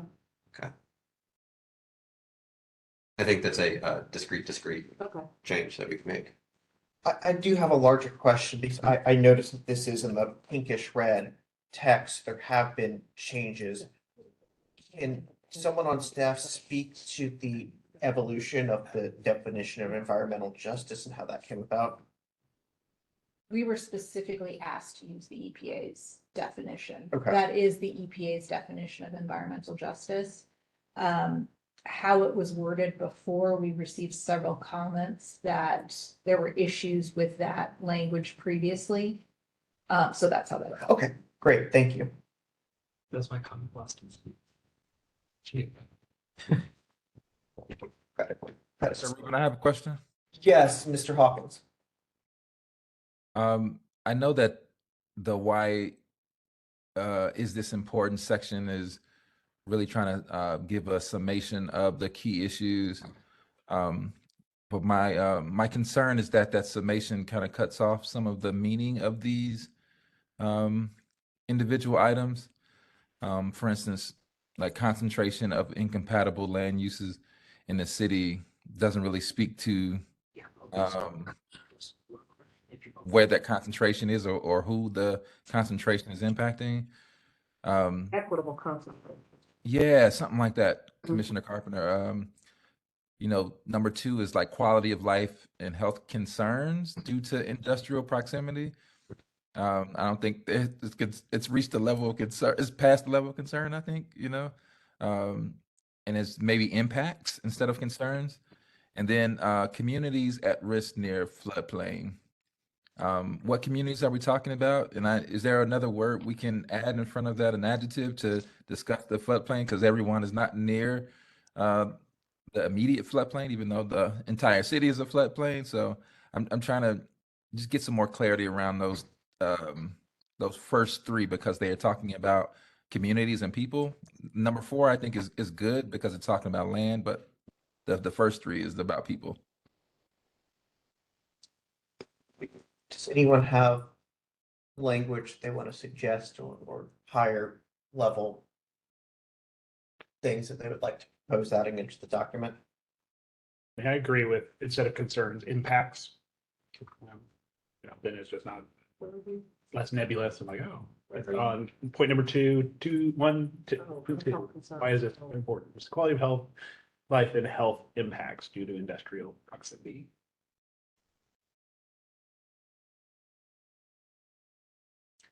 Is that it? Well, I think in the first one, we could just say an inequitable concentration of incompatible land uses in the city. Or inequitably distributed concentration.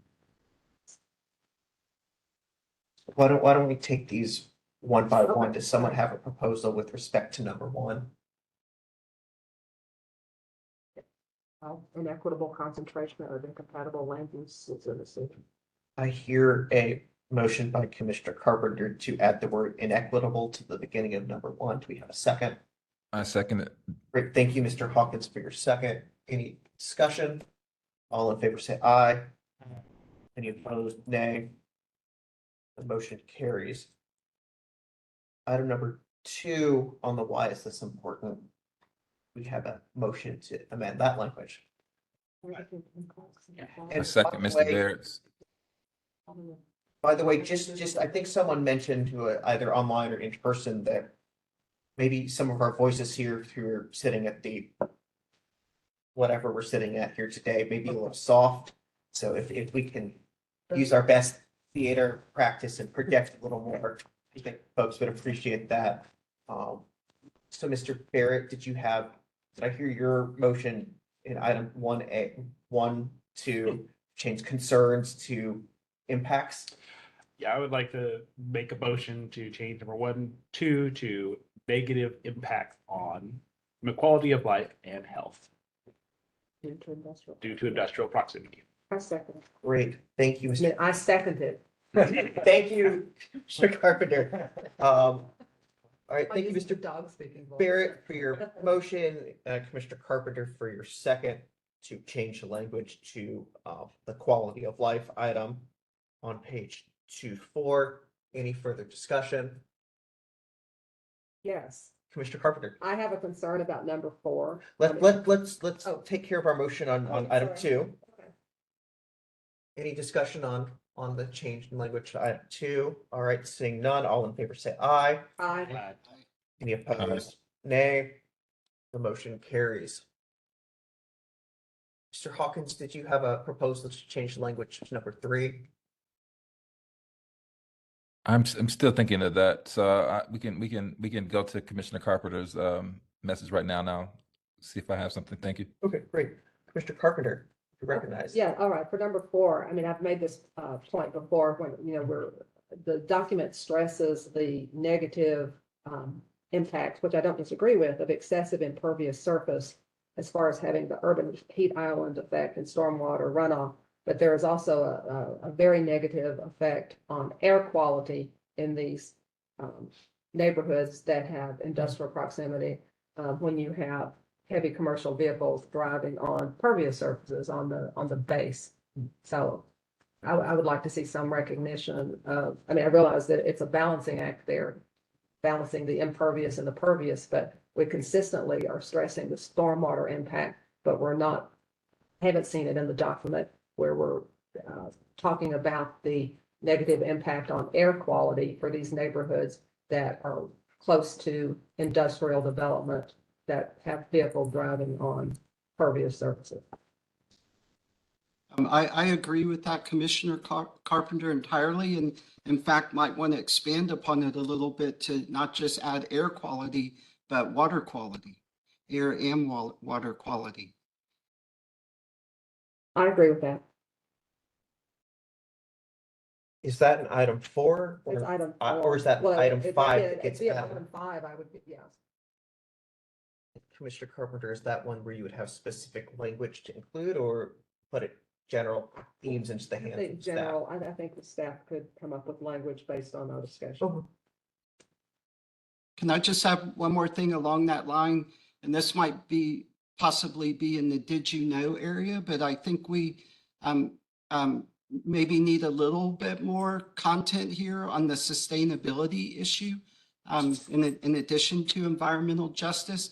And, maybe at minimum, a definition of sustainability or sustainable practices.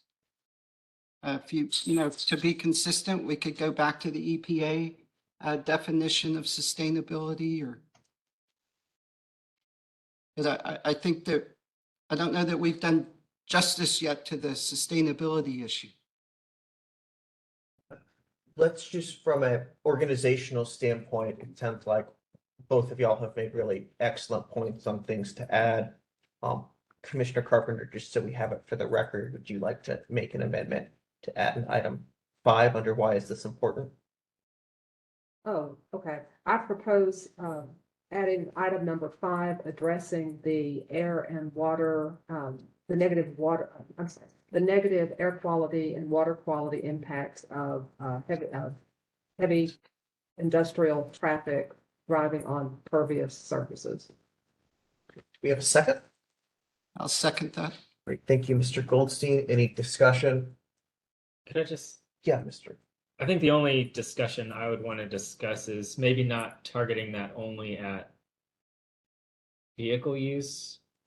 Because I think kind of Okay. to a lot of your points, it's All right. so it's just general air. Adjacency of industry. Yeah, just Yeah, I think that's air and water. that's a general. very fair.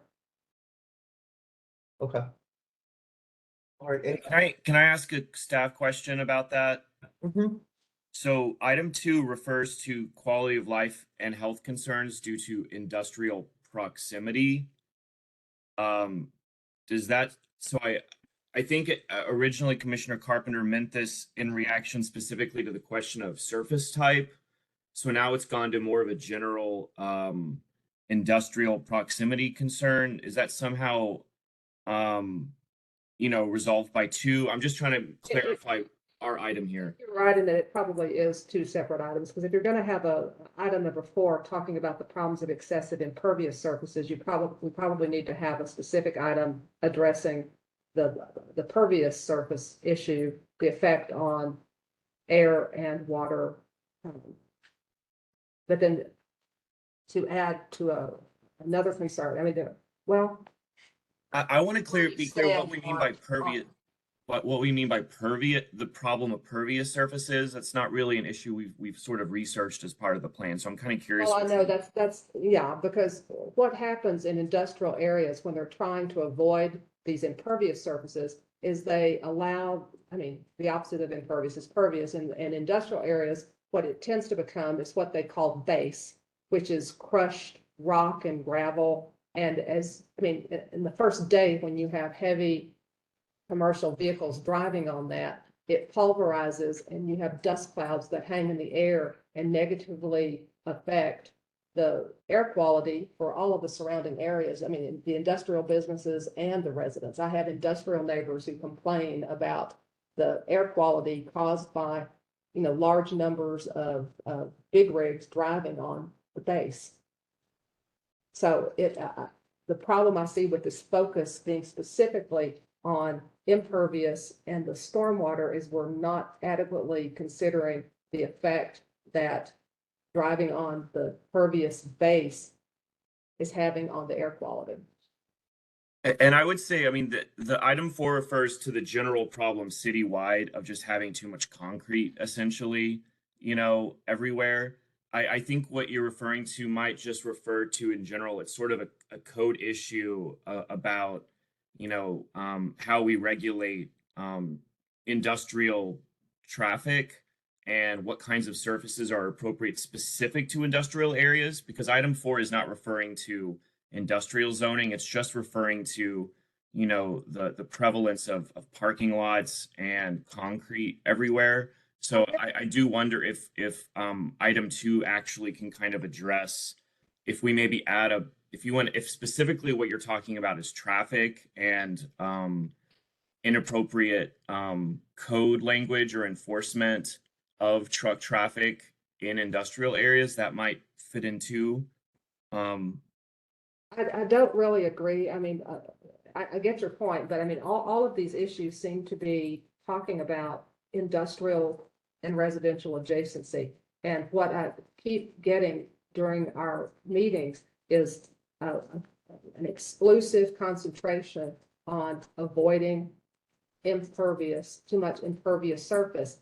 And it's a very real problem and one that has been avoided so far. I mean, I don't care where you put it in this document, but I mean, it just seems to me that if we're talking about the excessive impervious surfaces, we also need to address the issue of the choice of pervious surfaces in these areas, because they have very substantial substantive health impacts and livability and just operational ability on the surrounding areas.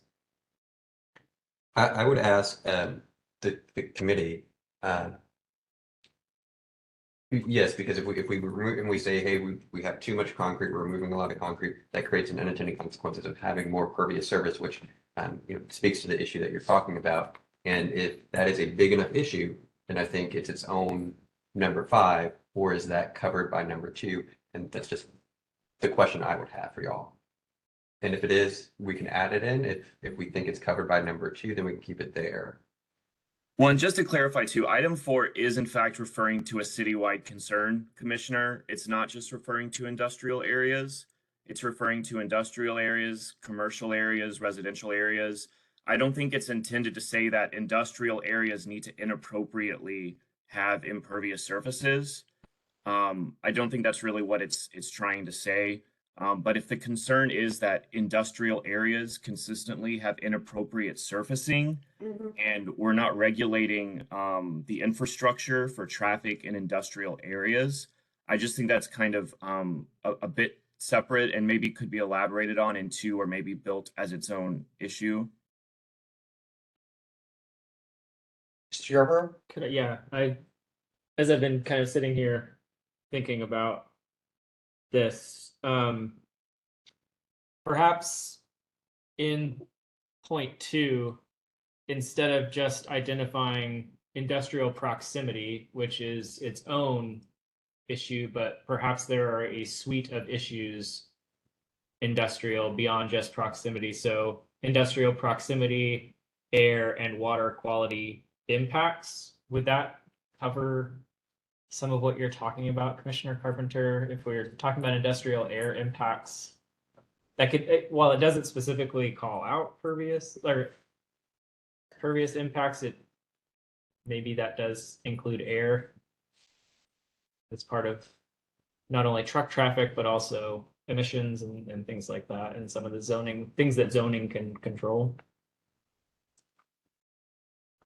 I mean, I understand your point. It's just that I'm just concerned that, I mean, when you read these things together, we're looking at, I mean, concentration of incompatible land uses in the city is talking about industrial, residential adjacency for the most part. Then we talk about industrial quality of life and industrial proximity, and then communities at risk near floodplain, which frequently are these, I mean, we co-located industrial and poor communities of color. And I mean, it looks like we're talking about industrial areas here. And then, so then to say the fourth area is just talking about citywide, I mean, it just seems to me that, I mean, I do have a real concern that the focus on impervious and stormwater makes it look as if the solution is pervious, but I need someplace in this document for there to be a recognition that in industrial areas, the pervious surfaces that are routinely recommended are causing tremendous problems.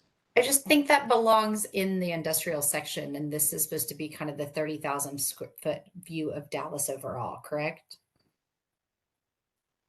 That's correct. It maybe 4 could clarify and use the term excessive impervious surfaces citywide, in particularly in residential and commercial areas. And Andrea, I'm sorry if I'm interjecting too much, please let me know. No, Y'all are all doing that. valuable part. Wonderful. Of the conversation. I'm willing to defer to the wishes of the body this one. I do think maybe even as Ms. Scripps suggests, specifically calling out that in the industrial hub and potentially some of the other, logistics hub. It feels like that's a specific concern of that land use type. And this is a condition, the excessive impervious surfaces is, I think we can assume, like a citywide issue, similar to the concentration of incompatible, the ones above it seem citywide rather than land use type specific, but I could be off. That's just the way in listening to this. Well, and I would say the key is urban heat island effect. That's right. That's for the city. Which is described in more detail in the existing conditions report. It's also defined in the glossary of this document. So remember, this is just a 5-word, description of why it's important. So I think urban heat island effect implies citywide, or certainly at least major zones within the city. And in particular, it has to do with a lot of commercial parking lots and a lot of concrete in all uses as opposed to impervious. I don't think the urban heat island effect addressing that is designed to degrade the code requirements of industrial sites to have appropriate traffic infrastructure. I think it would be helpful then if number 4 just included the word citywide to make it clear that, because we have an industrial theme going on before that. So citywide, at this point, that would be helpful for me to make it clear. If the others agree. Okay. Excessive impervious surfaces citywide? Yes, comma. Okay. Yes. Thank you. Does staff have that? Do we need a motion? Okay, other feedback on pages 2.4 and 2.5. Yes, Mr. Cantor. Okay, so this point here is actually probably going to encompass the rest of the themes here too, but looking specifically at sections 4 and 5, do you see an opportunity where we can tighten up this information, also just relay some consistency? So section 4 here, it does refer to the implementation table on chapter 4. So one thing that I noticed is that these 3 points on this page for 2-5, it's action items, lead partners, and then time frame. However, once you get to the implementation table on chapter 4, it's listed as action steps, lead, partner, related themes, and then key partners. So what I'm hoping, I'm thinking that what we can do is tighten this up so it's more concise, and that this page that we're looking at 2-5 then clearly extrapolates on, this table that you pulled up here. So just initial thoughts would be to combine, well, hold on, how do I want to say this? So you have your lead agency, but then having those key partners side by side literally in this table. And then that way it's like, okay, well, can't read there, but it's like PUD is the lead, but then right next to it, the next column, then you have your key agency, so that it just reads who are all the stakeholders that are going to be responsible for implementing that action step. And then as far as the time frame, going back to 2-5, maybe if, and I won't say maybe, I guess the question is, let me ask the question first before I get on that point. What is the intention for that point? Is there supposed to be like we can do action step 2 in 2 months, or I guess what's the thought behind there before I get my point on it?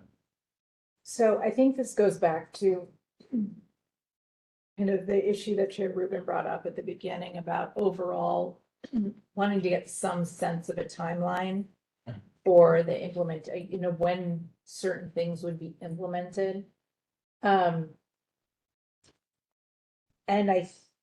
So we either need to update the table so normally in comp plans, what we'll do is we'll put a time frame: short, medium, and long range, right? So shorts 0 to 2 years, medium 2 to 5, and then 5+. We haven't necessarily done that yet with this table, or with the implementation tables. So I think as we move through the process and get some of these more formalized up, I think that was the plan to do that. Or it's also something we can come back after the plan is adopted. We had talked about that as well, that after the plan is adopted, we sort of start hatching, now that we know what the priorities are, start going through and creating the work program, building out the time frame for each of these items. Okay, thank you for that very crucial piece of information there. As I would love to hear discussion or comments on what I'm about to put out here, but as far as, I guess, at the point of this plan we're at now, I would be more in favor of having the latter option of, once this is adopted, then assigning those timeframes, and then I would say omit, but having that as something, okay, having that part more clearly laid out, as opposed to the way that's represented now. It looks like there's an expectation of, okay, timeframes have already been assigned to all these items, where, if we're assigning something as short term today, that may change in the next couple of months or within the next year. So that's one item that I would like for us to consider, either just removing that item so that it doesn't hold the committee or staff in this plan to, okay, today, this is what needs to be adopted for these timeframes for each of these action items. So that's one part. And then the second part, maybe this is the third part of this, are the metrics. So I know that Chair Rubin had raised earlier on about having annual reports. I wanted to, I guess, formalize how these metrics, because right now we're saying, okay, this section is in progress, but they're showing these pie charts, which mean that seems like that needs to be like living data. So what's the connection between the annual reports or even the mid-cycle reports and how the metrics that we're going to establish, or, if someone reading this 2 years from now can go to, how does that connection look like? And then can we have that connection put into this document? Yeah, I think that's a really good question. And I think that's a piece of honestly, as we're going through this, we're so focused on the map and the place types and all of those pieces. And now that we're bringing these to light, that we have very lofty goals, starting this document out of that, we're going to accomplish all of this and get all the timeframes. And so I do think that this needs to get built out later. Not to say that we can't have, I would say that it needs to get, it's almost like that's a separate discussion, right? How are we measuring the success of this plan? If we have got our agreed upon action steps, our agreed upon implementation items, then it's really a whole other separate almost plan to develop out what those metrics are and the timeframes for it. My recommendation would be that we get that set first, and then that is the work that we've got. And maybe it's even, we need to add something into the plan and overarching, we need to come back within whatever time frame with how exactly what our metrics are, what we're measuring. I mean, more than just saying, did we accomplish these action steps? Have we done that? Because there are other pieces in play here. So I would like to hear your thoughts on that. If you think that that's something that makes sense to come back later, we focus on the implementation steps, the map, getting the place types right, and then the measuring success and those kinds of things. And maybe we just have to title it differently versus measuring success. I mean, it could be some of like key metrics for right now that we're looking at that you may want us to look at, and we can add that in. But I think right now we're not at a place to definitively decide how we're measuring our success. Or we could be, it's just going to take more time. Right. Jump back. I do think that that would need to be a, but then we're submitting this today, so how do we? What's that? We're not gonna get through this. Yeah, I know that. Yeah, no, I'm just thinking about the time that we have and what this, any thoughts on the in the interest of the time that we have with this? Well, is it staff's plan at this point that you will have these metrics decided on before this document goes forward? I would say no. Okay, well, I would say Lawrence had lofty goals for the metrics because Lawrence is our data guy. He's our data analytics guy. He loves it. But I think the practicalities of right now, the goal is the land use plan and those land use recommendations and the steps to implement that land use plan. And the measuring, then we need to develop. My recommendation is the measuring we need to develop after that. But I think that's going to be a bigger discussion to get those metrics right and what those priorities are for those metrics.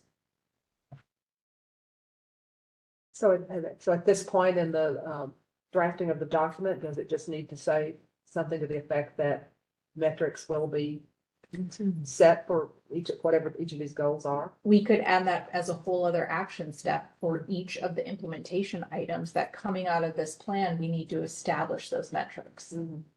I think that would be just to cover that it's going to be another, yes, step to this, but for this document for today that we're, yes, that link, some of the language that does cover that, okay, metrics will be established. Rather than trying to include specific. Exactly, Right. yes. So maybe how that looks is, at least for this document here, this section, or at least section 5, is not there, and then once we pick it up in the implementation tables, then for those action steps, that's where that language is. Yeah, that perhaps if section 5 goes away here, section 4 has some wording about creating those metrics. Yes, that's where it's in that bring back.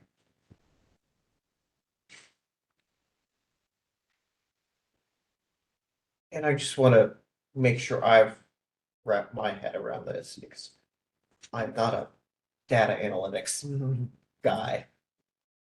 Try to understand best I can, but I'm not never the one that you want to solely entrust with that, that issue, but when do you think those metrics get developed? You know, is that something that we will see, you know, is that a 2-month process? Is that a 6-month process? Is that a year after all this has been put in place that, you know, city staff comes back and says, these are the metrics we're proposing. We're going to see this annual report, those metrics.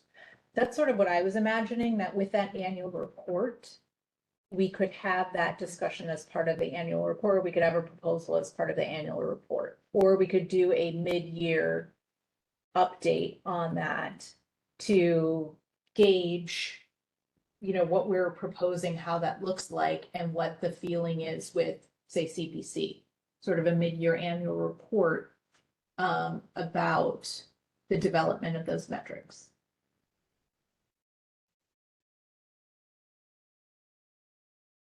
A year may be a long time to sort of space out between plan adoption and, you know, the bodies being CPC and council having the first chance to weigh in on metrics.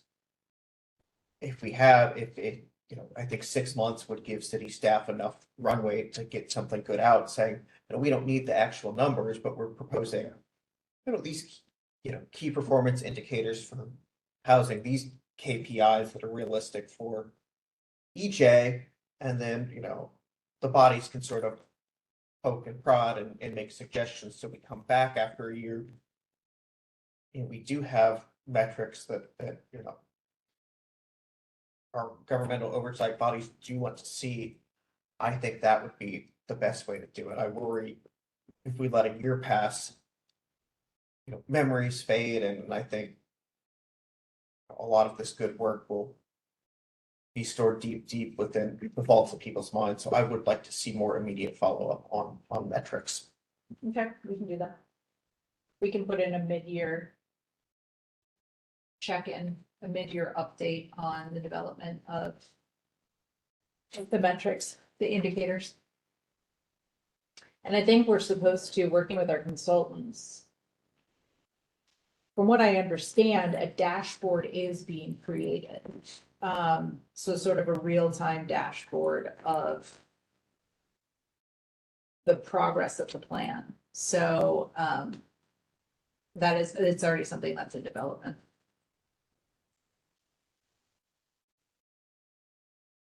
We can add that time frame into the implementation matrix.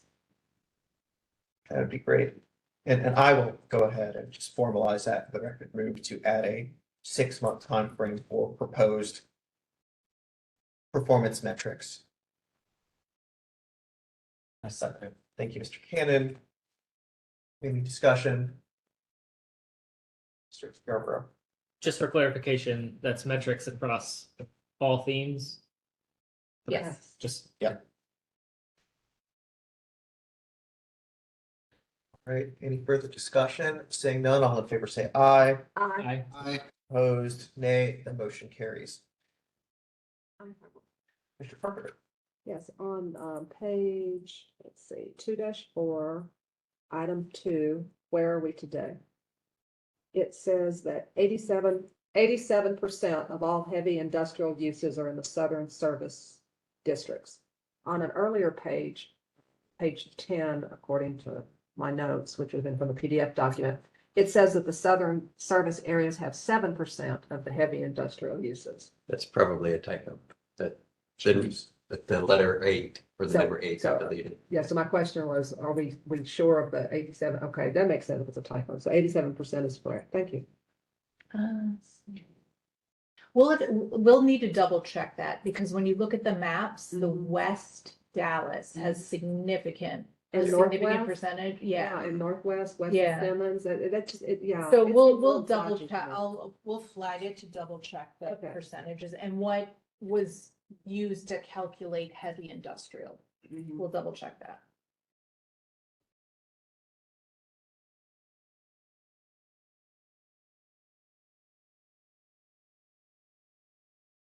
And an additional question, like you said, heavy industrial uses, are you going by the zoning That's what we'll double check. We'll verify uses versus zoning, and we'll clarify that. Members, any other feedback?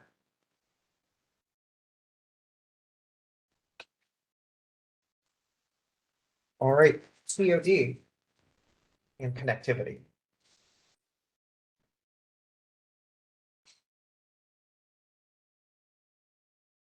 Any feedback on this portion? Mr. Carpenter. I will say that, I'm not sure what pages it's on at this point, but at two different places in this document, it refers to either a quarter mile or a half mile from TOD, which is I think it's supposed to be a quarter, but. Generally speaking, it's a quarter, but again. I feel like DART talks about a quarter mile when they talk about their. All right. Yeah. But isn't it typically half a mile for rail and quarter mile for bus? That's what I don't know. I don't. Well, they're just two different figures in this report. You need to be consistent with how we talk about, yeah. Or if you are making a distinction, you need to make it. And that is the industry standard. Half mile bus, quarter mile, I'm sorry, for opposite. And it really is just, it's the comfortable walking distance.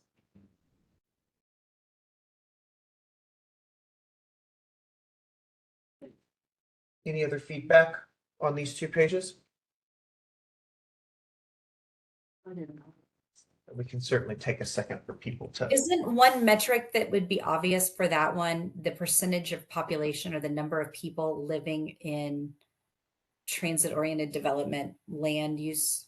I mean, growing our concentration. Isn't that kind of the obvious thing that just to track? I know metrics are going to come, but that one seems really straightforward. For TOD, yes. I think for the connectivity part, that's the percentage of folks who are commuting to work other than a private automobile is probably another one to look at. But that one, and then the number of housing, amount of population. Anyway, that one seems the cleanest of several of them.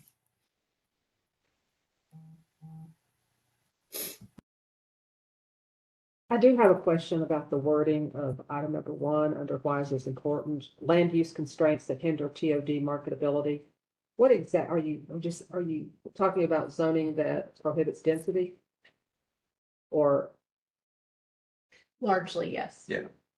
That in order to develop TOD around some dark spots, there isn't currently the zoning in place that would allow that development to occur. Would it be helpful if it was more explicit there? Sure, we can be much more just. That when we can define, like instead of saying land use. Yeah, I'm trying to can look at this say- as if someone had never read this before and wasn't deeply steeped in the.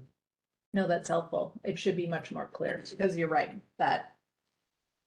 I mean, if you aren't a planner or someone in zoning, you won't know what that means. So.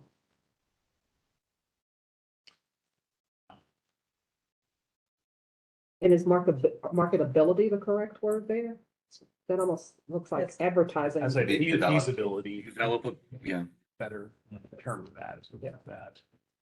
And yeah, I think that this theme has come up a couple of times where if it seems less than clear, or we know what you're saying, but we, as a group, favor being explicit about it because we want this, we don't want to be indecisive about this is what we want. We're trying to make this recommendation on this is what we want the comprehensive plan to be. And this is what we're saying. So being clear on it. Yeah, because we really don't want subjective interpretation. If we get a vote on.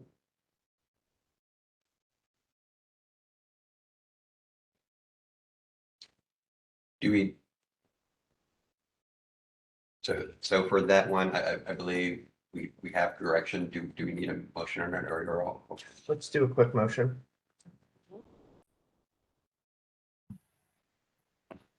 Happy. Okay, yeah, I'm sorry, I'm a brain fog here. I'll make a motion to update the issue number 1 to clarify that the land use is constrained to the feasibility of transit-oriented development and to have staff be explicit about what those limits are, constraints are, and how we are attempting to address them. Do we have a second? I'll second.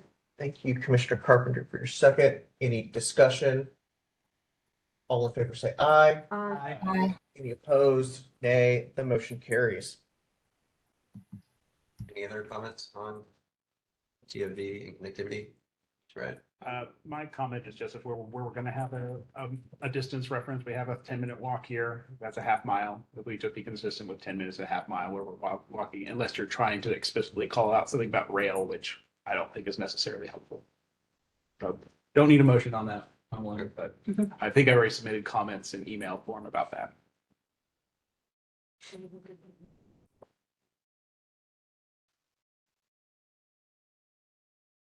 All right. Housing choice and access. I have a question. It may just be the document I'm looking at, but where it says no and question mark, and then I have very strange, as a fundamental right, comma, housing access, comma, for developers. Oh, okay, there's all kinds of other things. Right. Oh, you don't, okay. Who's projecting their screen or sharing their screen? Yeah. Oh. Yeah, Patrick, we could show this document from Adobe directly. I've made that comment. We could either make that change now or wait till the break, but I think that would resolve these visual errors. Okay. I think the browser is the problem. Brian, are you able to project it from your screen from Adobe directly? I think since you're facilitating, it would make a lot more sense for you to have direct control over it. Like, don't you have just open it when you open it from the PDF? Is the browser your only option? That's correct. So I can do it. But I have to do that.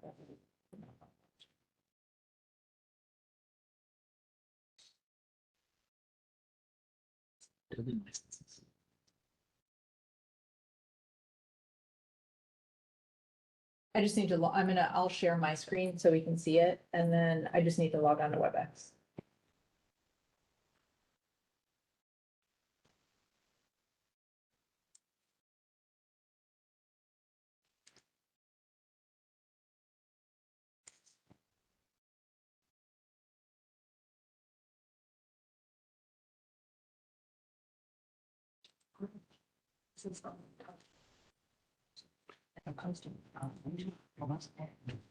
Must have asked for something I can't what.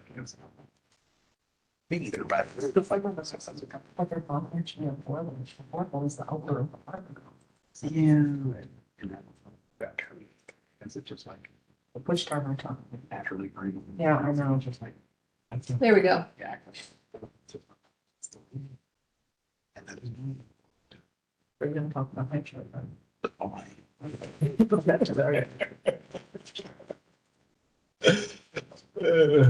All right, Commissioner Carpenter, are you able to see? I have it. We go on the screen now. Oh, I'm trying to make it. Do you want me to make it even larger? if you could. Sure. That might be a little too aggressive. Yeah, thank you. That's good. Sorry.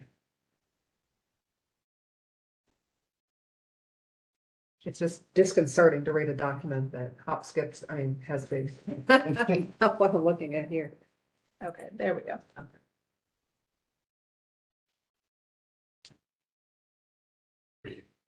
On discussion now, are we? Yes. Okay. Mr. Barrett.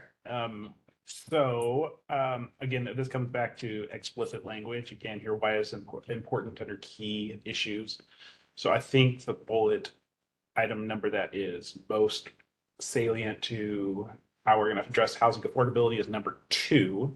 I'd like to see that moved up to number 1, and to explain why we have a lack of affordable and diverse housing options, and how that, so we have a key issue of there's a lack of affordable housing option due to the earlier thing we talked about, zoning constraints on the zone capacity of our residential areas. And so if we can make that more explicit and tie it to how this comprehensive plan is attempting to address that, that would be good.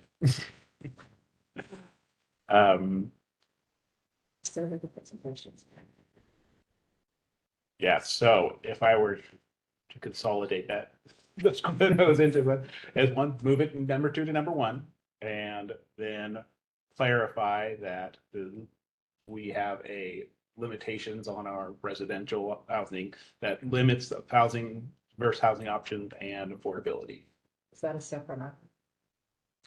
I would like both of those unless there's some opposition to having No, one half or the other. Well, it seemed to me they're really two separate points, but maybe they're. I don't know how this works. Do I have to have a super You, motion? you can make your motion however you want. I would like to make a motion to move number 2 to number 1 to the top bullet there under key issues, and to also revise this key issue to explicitly define the problem of why we have affordable and diverse housing options, or lack of. I will second that.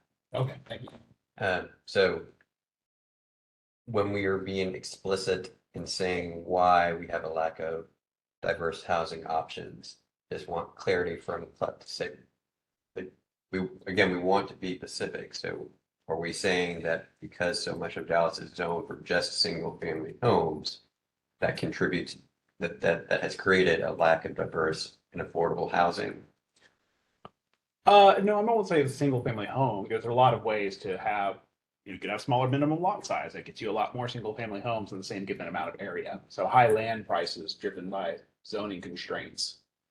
And that could be a development code issue of large required minimum lot size, because you're talking about 85% of the land or residential land, right? You have accessory dwelling units and things that are not necessarily departures from single family homes, that they could be attached single family homes on smaller lots. Right? So I don't have to necessarily go down the route of explicitly saying single family homes are the problem.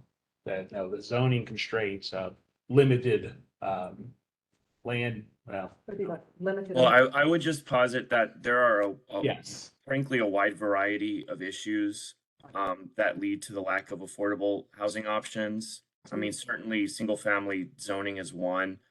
We might consider, we've expanded this discussion in other sections of the documents, and this is only a 5-word, an 8-word piece.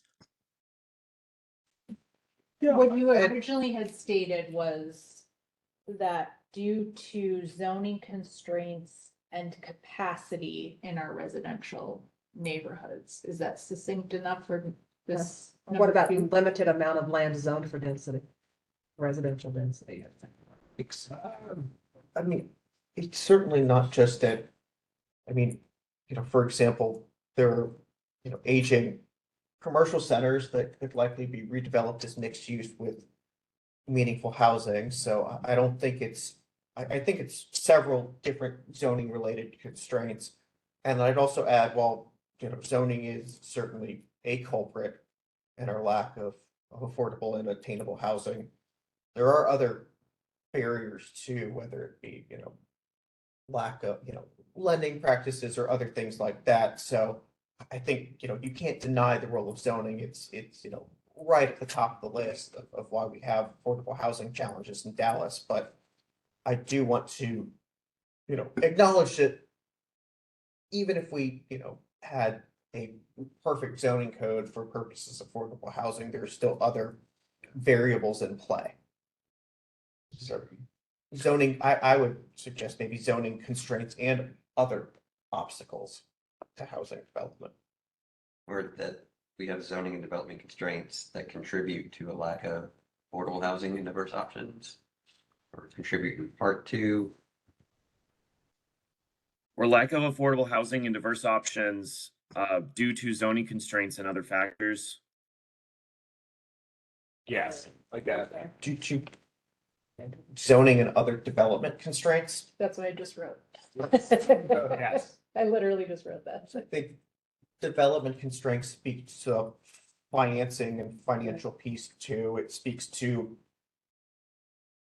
building code, it speaks to permitting, it speaks to a lot of the other issues that are very real and need to be in the discussion as we solve our affordable housing, crisis, in addition to zoning, which of course has to be a major part of the conversation too. Yes. I would like to update my motion. I don't know how that, do I need to, do I have to say something? Chair Rubin, do I have to say something different to change my motion? Why don't, so we have clarity, I think Ms. Gillis maybe had some good language that she and I were. Well, so we have the first one is to move number 2 up to number 1. Yes. And then the second part is we wanted to explain the why of number 2. So add in the zoning and other due to zoning and other development constraints. Yes, I would make a motion to Say what you said. And you could also say what's reflected on the So screen. what's as reflected off screen. I second. Great. Any discussion? All right. All in favor, say aye. Aye. Opposed, nay. The motion carries. I have a question about number 1, which is maybe number 2 now. I'm not sure. Corporately known as one. Yeah, the bullet point formerly known as number 1, where it talks about for conservation of older homes. Do we also, is this just limited to homes, or are you talking about older multifamily and duplexes, just older housing stock? Yeah, probably should be both, yeah. And then naturally occurring, I'm not Yeah, I have a, clear on.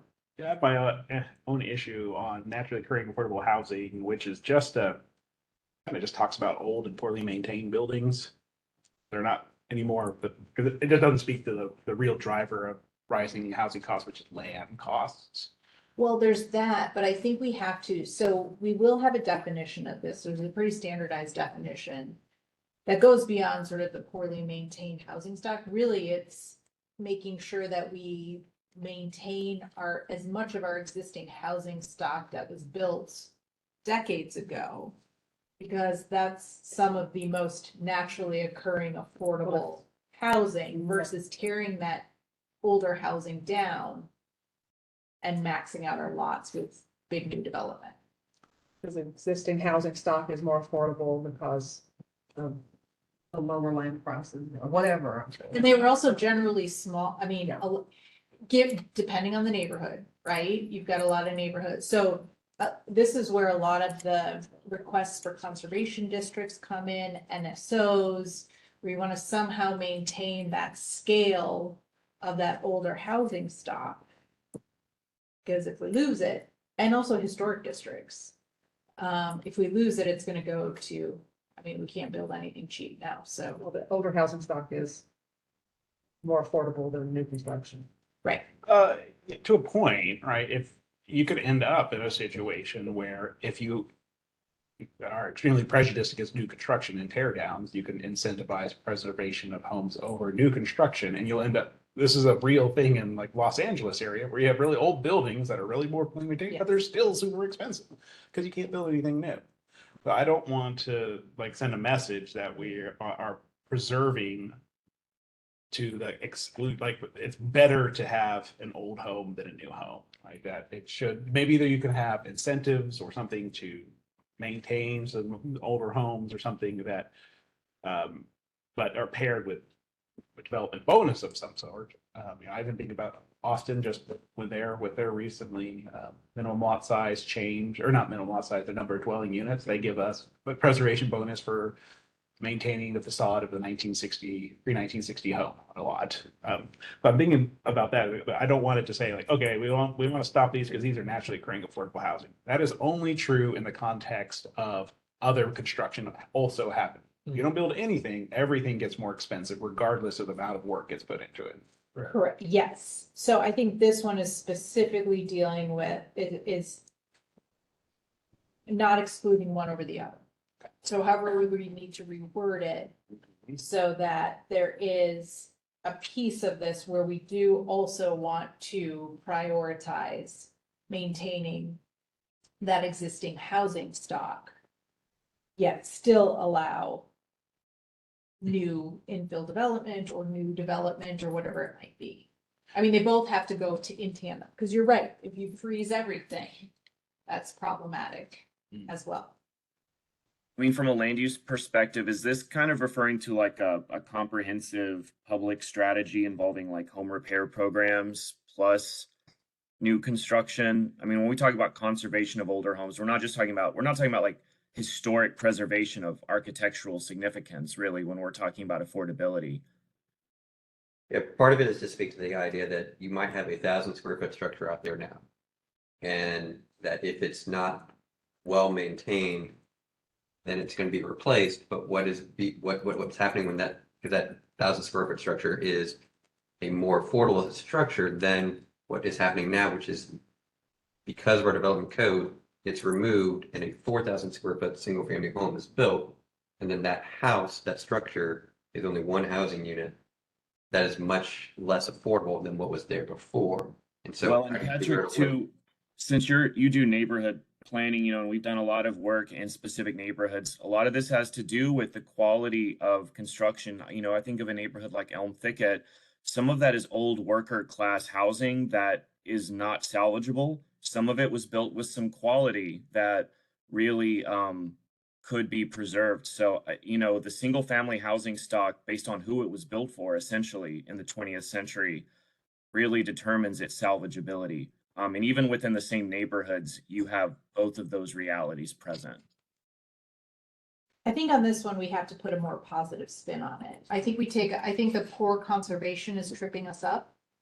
That it's really not that. We have to figure out how, for our older neighborhoods, to make sure that remains that space for those older neighborhoods that happens to be more naturally, providing more naturally occurring affordable housing. That if somebody is displaced from that neighborhood and then they have to go out and find a new house to live in, which is going to be very different. So I think it's the poor conservation of older homes.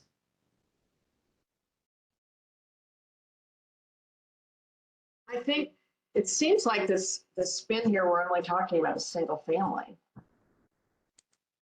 which we need to make sure that we're talking about. Most naturally occurring affordable housing is multifamily.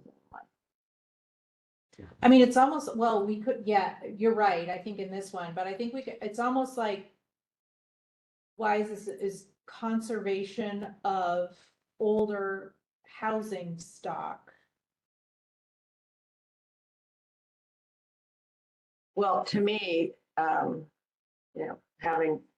work with someone who's trying to create a conservation district in Lakewood. And so that's what's top of mind in terms of when I think about conservation, as opposed to the general population of, single family residential structures that were built post-war, like Elm Thicket, that is affordable, but obviously very priced out because developers want to buy the houses.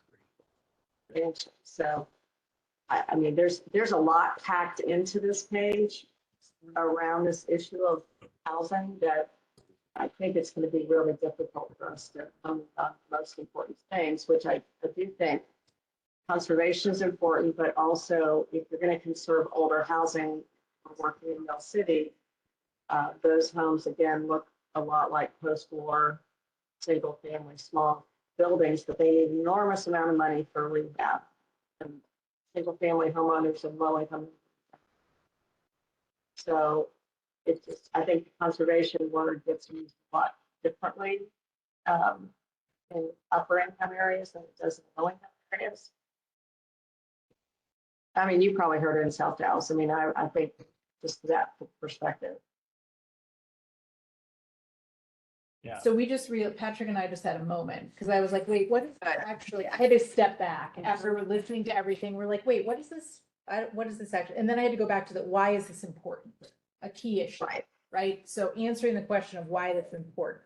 And I think the bottom line is because we are losing our naturally occurring affordable housing stock. Yes. That is the key issue. So, or why is this important? Can it be as simple as that? Does that make more sense? Just start. I think that, decreasing. I think that's a lot more clear to me. Decreasing. Oh, yeah, Yeah, just just strike. cut off poor conservation of older homes. Just say Due decrease. to aging housing stock. Yeah, decreasing I like it. stock. I think those two. Yeah, decreasing stock of naturally occurring affordable housing. And then that captures both the single family piece. Right. Yeah. And And any the- kind of, And, you know, your garden style apartments that were built in the 70s or 80s that we're starting to see. Yep. Down. Yeah, I like it. So just for the record, I will make the motion to strike poor conservation of older homes. Do I have a second? I'll say. Thank you, Mr. Barrett. Any discussion? All in favor, say aye. Any noes? Nay? The motion carries.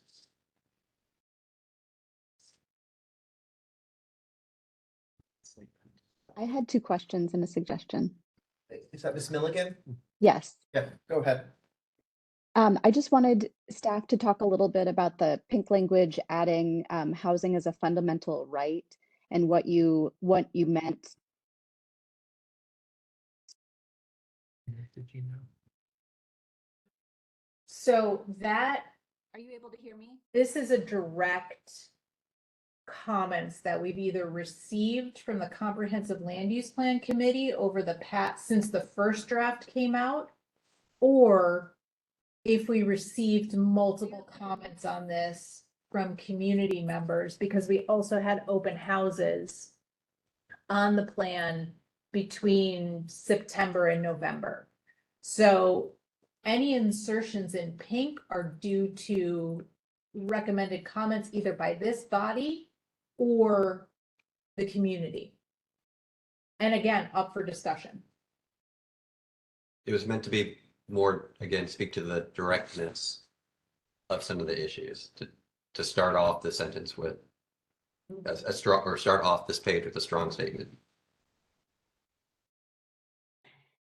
And sorry that I had audio issues. I think a follow-up question then is, because I also wanted to know why we were focusing specifically on better coordination between housing and transportation, but that we don't have a vision statement at the beginning of this document that says, if this plan is implemented the way that we want it to be implemented, what does our city look like?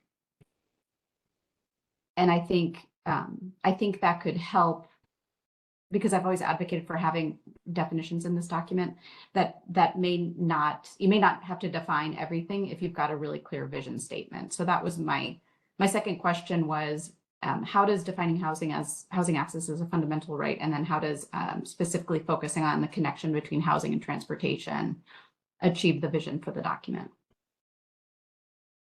or for the plan? Well, part of defining it as a fundamental right, it again occurred because of the amount of the cost of housing in Dallas, and it's the dramatic increase in the past couple of years, and that some people feel like, many people feel like the city is moving on without them, and there's no place left for them to live in Dallas. And so we want it to be a document that is inclusive of everyone who lives in Dallas and wants to live in Dallas, ensuring that they have a right to safe, desirable housing for them. As far as the transportation planning, again, that was something that was brought up to us that, we don't always, Dallas hasn't always determined, we have large concentrations of new housing that goes into an area. We haven't always planned for how those folks will then get around that area or get around the city, and that we need to do a better job of coordinating those conversations as a city. Okay, that's helpful.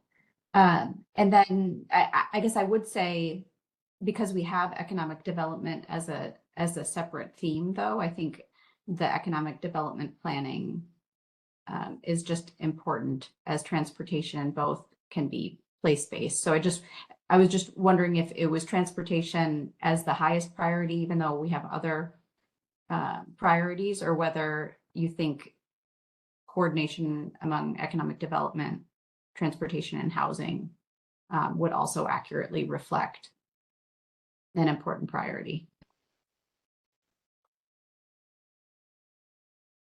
It's not my understanding that the themes are hierarchical, if that's what you're asking.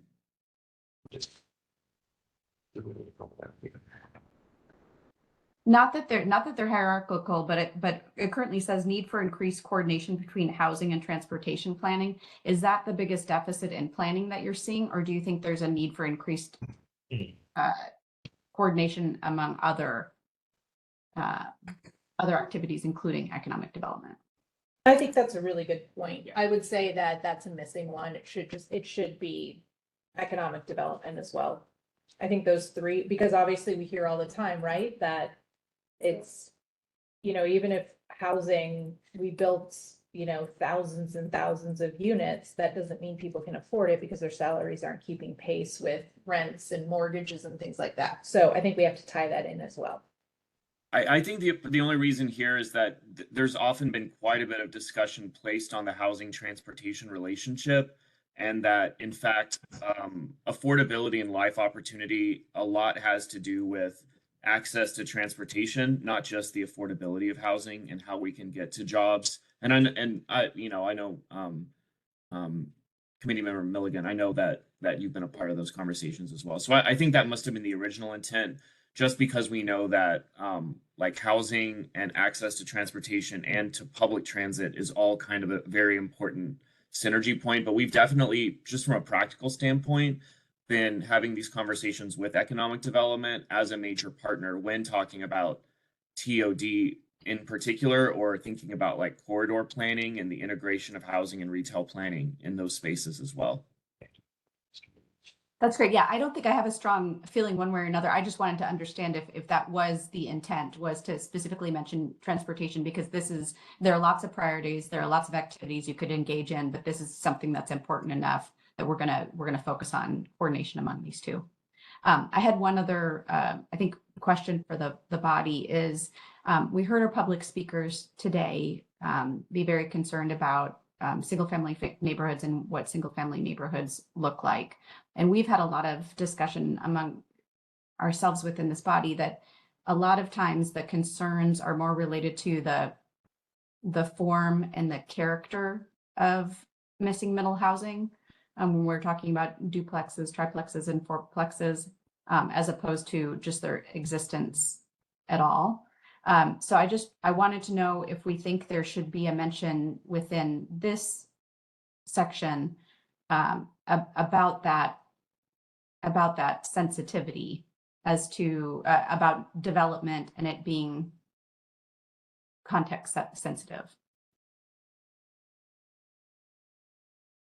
I do see quite a bit of context sensitivity language within the place types themselves. I don't know if that, in terms of the limited space we have on housing choice, necessarily goes to this first page there. I understand the point. I think it's well taken. It's kind of a placement question for me.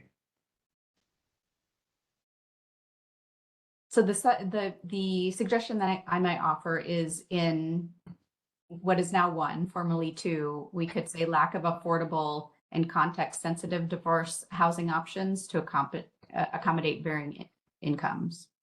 I'd also add, though I think it makes it longer to make 1 longer, but we also should speak to those diverse housing options being available throughout the city.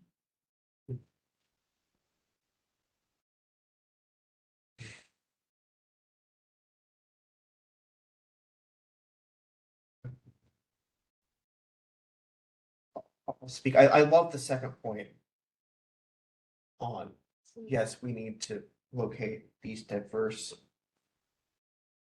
housing options citywide. Just I think that seemed to be covered in objective A. under number 3.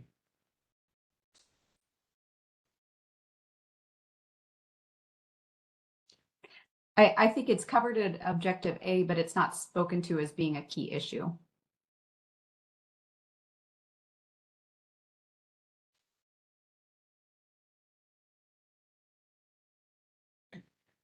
So we have for number 2, at least on the table, 2 points. In addition to what we already talked about for number 2, or now number 1. Lack of affordable and context-sensitive diverse housing options citywide to accommodate varying incomes. Does anyone have any issue with the citywide edition? No.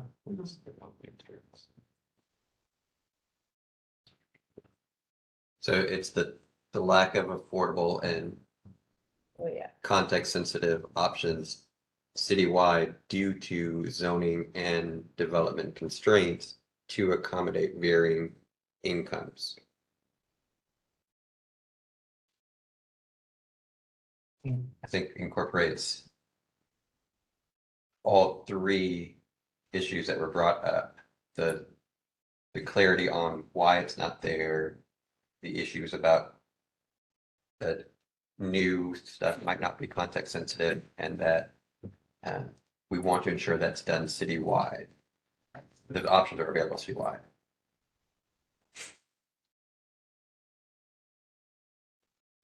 I mean, I guess my sort of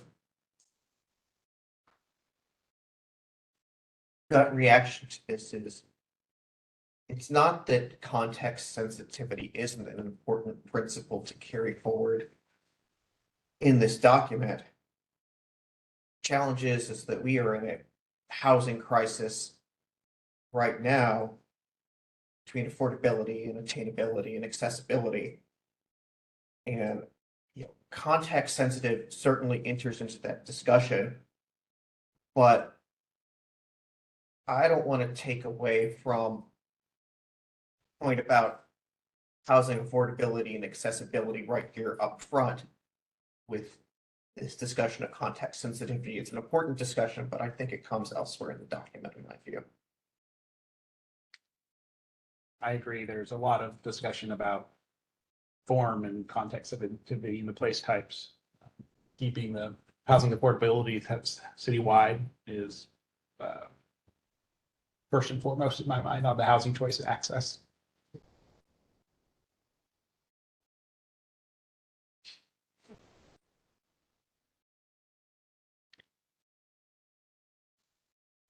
So a lack of affordable housing options due to zoning and development constraints to accommodate varying incomes citywide. We're I just think that adding covers citywide to the end of the previous amendment. I think the issue, though, if we're going to add citywide, it's the lack of affordable and diverse housing options citywide. It's not the citywide issue of varying incomes. We put it at the end, you get confused. It doesn't emphasize. Yeah. I had it after. Citywide. Yeah. Citywide lack. Yeah, citywide. We started with citywide. Yeah.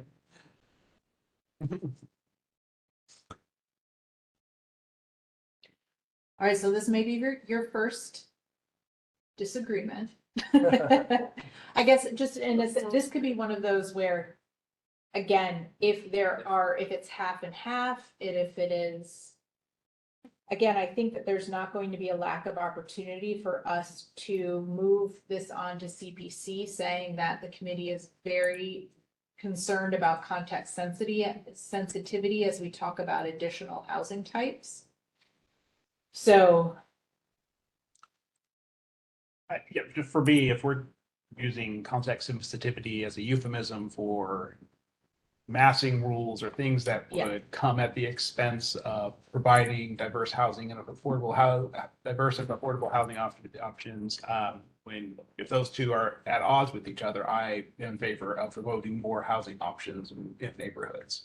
And so if we're talking about diluting what I think is the central message of this section with context sensitivity, then I don't want to see that on this page. Sounds like there are two pieces up for discussion. The first is citywide. Does someone want to make a motion on adding citywide to this? I moved to add it. Okay, I'll second that. great. Thank you, Ms. Milligan, for your motion. Mr. Barrett for your second. Any discussion? All in favor say aye. Aye. Any opposed, nay? Are there additional motions that anyone would like to make to this item? All right, doesn't seem like there are. Any other feedback on pages 2.8 and 2.9? I have, Commissioner Carpenter. go ahead. Let's see, under key issues, why is this important? Number 4. Displacement due to gentrification, and it sort of ties into number 3B, coordinate stabilization efforts in neighborhoods experiencing change, particularly in areas most vulnerable to displacement. And I'm not sure if this, what I'm about to say belongs here, but I would like for there to be at some point, the document to clearly address the fact that working class, single family neighborhoods and multifamily as well are disproportionately affected by new construction and infill. That any new development in those neighborhoods causes, I mean, it's gentrification and it causes displacement at a very rapid rate. If neighborhoods are already affluent and have, you know, remarkable architectural style, adding new construction and adding infill doesn't displace the people who are already there because the values are already high. But I know in West Dallas, there's a great deal of concern where you have, you know, great many, I mean, almost all of the neighborhoods are working class. And any new construction that goes in immediately, well, after a year, the land prices go up tremendously, you know, because DCAD notices the new construction. And then that rapidly snowballs displacement and gentrification because the vacant lots go, and then the rental homes that used to be affordable have to, the rents go up a great deal because the landlords have much higher taxes to pay. And I'm just, you know, how, you know, there is a disparate impact on new development, you know, on existing lower income, single family, multifamily areas if we start doing new construction. So where, I mean, what exactly displacement? Okay, displacement due to gentrification. I mean, what is the strategy? And then coordinating stabilization efforts in neighborhood experiencing change. I mean, I guess, I mean, the language here hints at the problems, but are there solutions to it, or do we need to call it out more clearly? Well, and Patrick also just made a good point, and I think, you know,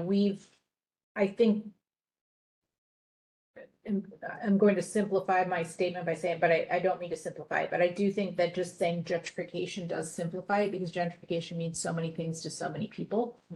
And some people don't think it's a bad thing, right? So I think in there, maybe we just need to more explicitly and you know, in a few words, get to what you're saying, that what the real concern is with, because we're not worried about displacement in every area of the city, right? We've got displacement concerns in particular areas. But we're having accelerating displacement at the lower income levels or the lower.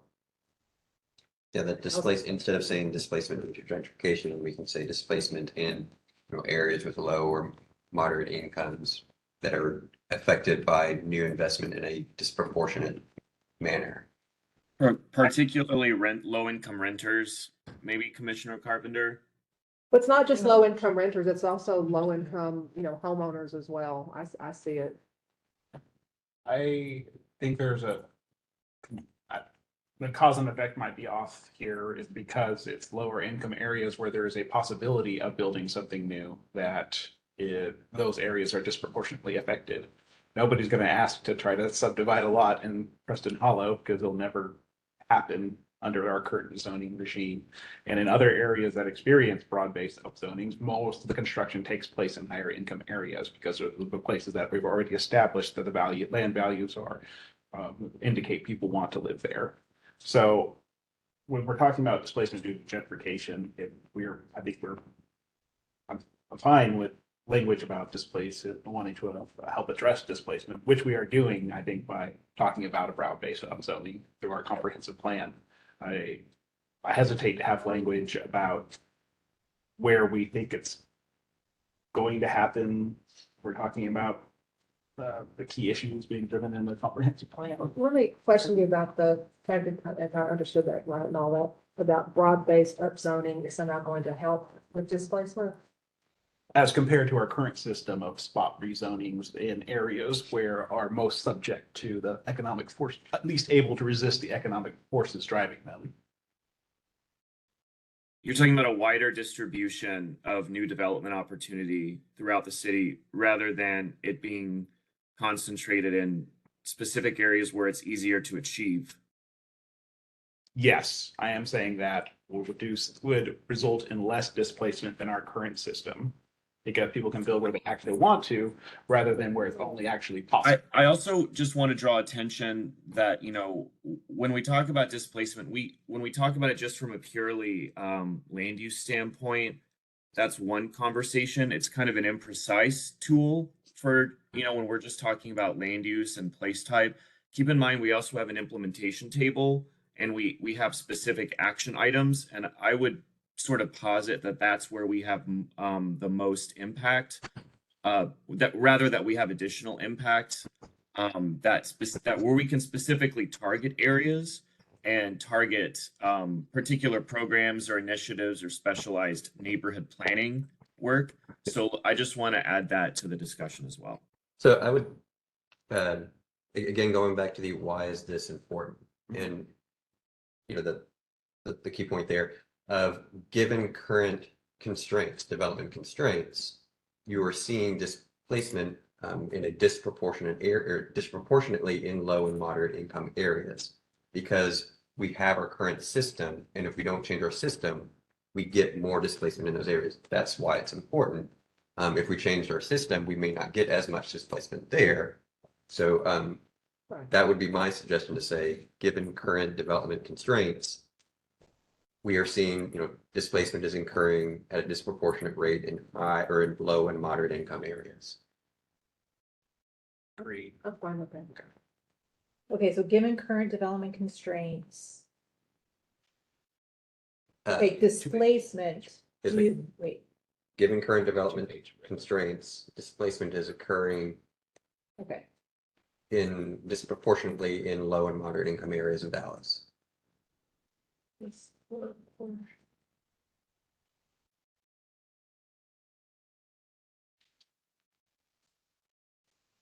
And is there some place in this document that talks about the stabilization efforts in neighborhoods? Because we say what needs to be done, coordinate stabilization efforts. So I mean, that is indicating that stabilization efforts already exist. If we need to coordinate them. I think we need to double check on the action steps in the implementation table. There is some of that, and I will say that that is an area that we are somewhat struggling with, because I still think we're trying to pull the data from multiple sources to figure out how to best coordinate the issues and where and the how. Because is this referring to neighborhood stabilization overlays and historic districts and conservation districts? Is that some of the? It's part of it. Because those don't work well in the lower income areas. That's maybe we need to create create stabilization overlays in lower income areas. That's the coordination piece, because what we have right now, and I think it in the action matrix, it does talk about the creation of new tools. All right, thank you. Including the anti-displacement toolkit that the housing department has been working with a non-profit partner on. Yeah. And the possibility of concentrating neighborhood planning efforts and utilizing some of those zoning tools mentioned. Has that anti-gentrification toolkit been completed, and is it been? It has not. It's still in process. Yeah, it's still in process. Housekeeping, can we get a motion on rewriting number 4 from displacement due to gentrification to Given current development constraints, displacement is occurring at a disproportionately high rate in low and moderate income areas, or something to that I effect. so moved to that wording of that. effect. I'll second it. Any discussion? Seeing none, all in favor say aye. Aye. Any opposed? Nay. Motion carries. Just as sort of a time check, do we know when lunch is supposed to? So I just reached out to see if we have an update on when that would be. And I would like to have a sort of working lunch if we could, because I think we're making really good progress. So when it gets here, we'll take 10 to 15 minutes to break and then resume with our food at our seats. But lunch isn't here now, so let's keep up the good work. Any additional feedback on the housing choice and access item? Mr. Cannon. Yep. So this is actually gonna be a very minor point, compared to everything else. So for section 2, I just wanna, I know that the crux here is cost burdened, households. However, either in this text on this page or really sticking the definition of what cost burden is in the glossary, because it's just an abrupt change from, okay, here's condition to the statistics of what cost burden is, but I think it would just help the reader to know what cost burden actually, what the definition of that is. So either or, but that's to be fine. And that's it. Okay, got it. Any other feedback, questions, comments, motions on housing choice and access?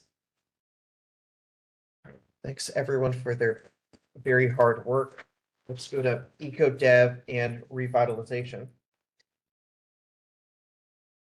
I have a question. Mr. about- Carpenter. I think I tried to have it earlier in the document. Under goal, I think it's the placement of the word underserved that's bothering me. Because is underserved just modifying neighborhoods, or is it also commercial corridors and mixed-use job centers? Are we trying to revitalize commercial corridors, mixed-use job centers, and underserved neighborhoods? Or are we we're not talking about just doing economic development revitalization in underserved areas, we're doing it across the city. Yeah, and so I had the same discussion, and I think I lost the battle on that one. Because to me, I had the same, I was like, well, I think from a goal perspective, this basically seems like we're saying that we're only gonna do economic development in underserved neighborhoods, right? Yes. So I would just remove the underserved and keep it generalized, if that's, everyone's comfortable with that. Because I think it's the big overarching goal. If we want to focus on some underserved areas, we can get that into the action items or some of it into more of the weeds. But I don't think it needs to be part of a goal. And is there a reason why it says mixed-use job centers as opposed to just mixed-use areas, or what are you trying to say there? What's the goal of that goal? I don't think that there's, I think probably just clarifying that because not all mixed use areas are job or employment centers. Sometimes they tip the tide to being more well, I guess retail could be Well, too. And it's, Well, to clarify, the emphasis with that term, and that term has a long history in the Forward Dallas process. The emphasis is job center, not mixed use. Right. Mixed use is just designed to encourage a better mix of uses in our job centers, as opposed to encouraging more just straight up business parks. But the point here really is about job centers, and that's how it relates to economic development and revitalization more specifically.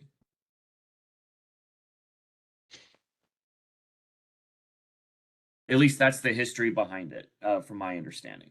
yeah, and Brian's correct, and the engagement that we had throughout the past year and a half, when they've talked about economic development, a lot of communities have talked about it's not just retail and restaurants. We also don't want to have to go 45 minutes to my job. I'd love it if there are jobs closer to me. Well, then does job centers need to be a separate item and not necessarily coupled with mixed use? Well, we're trying to encourage job centers that again are not traditional business parks or single use job centers, and that's a trend we are seeing. In fact, in new development within Dallas, is that new office or office concentration is being built in concert with housing and retail and even like private open space, if not public open space. So we're trying to encourage job centers to, you know, again, have that mix of use. And that it may seem tangential, but I think that's kind of the hope. Well, it almost seems to me as if that should be a separate point somewhere down, you know, further on the page and maybe not be in the goal. Because I mean, I think it is, I mean, I hear, you know, communities talking about wanting jobs near them and they're not making the fine distinction about just wanting jobs in a mixed use job center. Well, and I was just, to your point, Commissioner Carpenter, I was gonna say that again, now that I get to take a step back and read it. If it actually could be, because if it's already mixed use, does it really need to be revitalized, right? Because we're saying specifically in this, across the city, by revitalizing neighborhoods, commercial corridors, and it could just be job centers with the idea that if you're revitalizing it, you're revitalizing into a mixed, you know, potentially mixed use area. Well, I mean, you're not even, I mean, it's not even definitely revitalizing job centers, you're creating, I mean, creation of jobs is what people are looking for, proximate to neighborhoods that are lacking in jobs within reasonable commuting distances. Well, I would also just say that the employees to people with jobs do tend to want to work somewhere that they're not stuck, you know, in a car-oriented environment without things like, so it's looking at it from the users of the job centers as well as the people going to the job center, I would say. I understand what you're saying in the context of specifically mixed-use job centers, but I just think there's another point to be made about just creating, because this whole thing is called economic development and revitalization. There are just parts of town that need jobs, job centers. Promote equitable development of Dallas' diverse communities and sustainable economic growth across the city in the city's neighborhoods, mixed-use corridors, and job centers. Well, it's not did you have revitalizing? No. Okay. It's removing that revitalization, and it's basically we're stopping at across the city and then saying in our neighborhoods, mixed-use corridors, and job centers. Oh, yeah, because we don't really need the promote equity. Sorry, what you just There's said. just something wrong with the wording. Yeah, okay, let me write it, because if you can see it, let's see. Let's do that.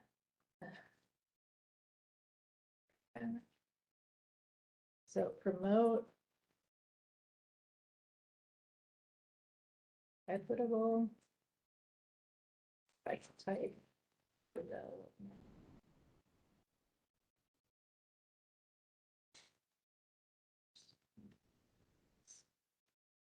I guess revitalizing is sort of the action verb here and generally consistent with how economic development describes aging, you know, commercial corridors or aging business parks or aging, industrial parks. Typically that's referred to as revitalizing, but just a nitpick. But, well, I guess my question would be, the larger question would be, I mean, this is the goal for economic development and revitalization. The goal wording here just seems to be talking about revitalization. It's not just talking about the economic development part plus the revitalization. The goal language seems to be concentrating on revitalization. Perhaps there needs to be wording that specifically talks about economic development. May I input here? I think, so I hear what you're saying, but I think the words or the illusion, I would say like targeted investment. That way, because revitalization, I think Brian, you just laid it out perfectly as far as, okay, these are old buildings, old neighborhoods that are, you know, they're seeing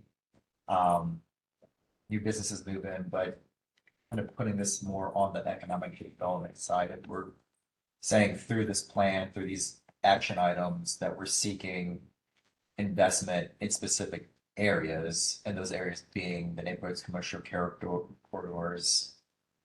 I'm still not a fan of the word job centers as well. Because job centers, I mean, honestly, just off the cuff, it sounds like a call center. I would say my high-rise office in Dallas is a job center. That term is it doesn't read well, and I don't think most people use that in the vernacular of Addison as a job center or But yeah, we can get to investment and then also the revitalization. Split those out. I mean, really all we're trying, I mean, isn't it kind of, we're promoting equitable and sustainable economic development throughout those areas As the larger goal. as the larger goal? We Yeah. talked about just Like dropping we- off we- everything after city. That is the umbrella term, yeah. Yeah, it's kind of promote equitable and sustainable economic development throughout the city. And then Well- the revitalizing part could be a bullet point under something else. I don't know. Number- Yeah, it could be why is it Why is this I important? do like at least that we list neighborhood, commercial corridor, and employment center, because that's what gives it its land use edge. To be frank, that's what allows us to place it in specific kinds of areas. Yeah, and I will say corridors were a big topic of conversation about. Yes. One of the priorities for this plan was revitalizing those corridors. So that's actually, Yeah, I think we. and employment centers, major areas like the Galleria, or, like, there are major, like, beyond commercial corridors, there are major centers of employment that also need to be addressed from a land use standpoint. So, but if we're talking about this goal statement, I'm reading here, section 3, A, like you've got specifically what these Right. areas are, so. I guess, I think to your point of it, we just cut off everything after the word city in the goal statement, and then you build more onto it once we get to the objectives. So promote equitable and sustainable economic development throughout the city. Yes. Yeah. Okay, but that sounds like an economic development document versus a land use document, would just be my. I'll stop, I'm sorry. But then once it gets to land use strategies. for A, is 3A, is when you. Well, A was referring to placemaking strategies, so that is actually different than the general statement. Well, So we also have placement, why is this important? So if you go to why is this important? Transition of industrial land and socially, well, we'll probably have that shit. Disinvestment, commercial corridors and well, this refers back to commercial corridors and centers.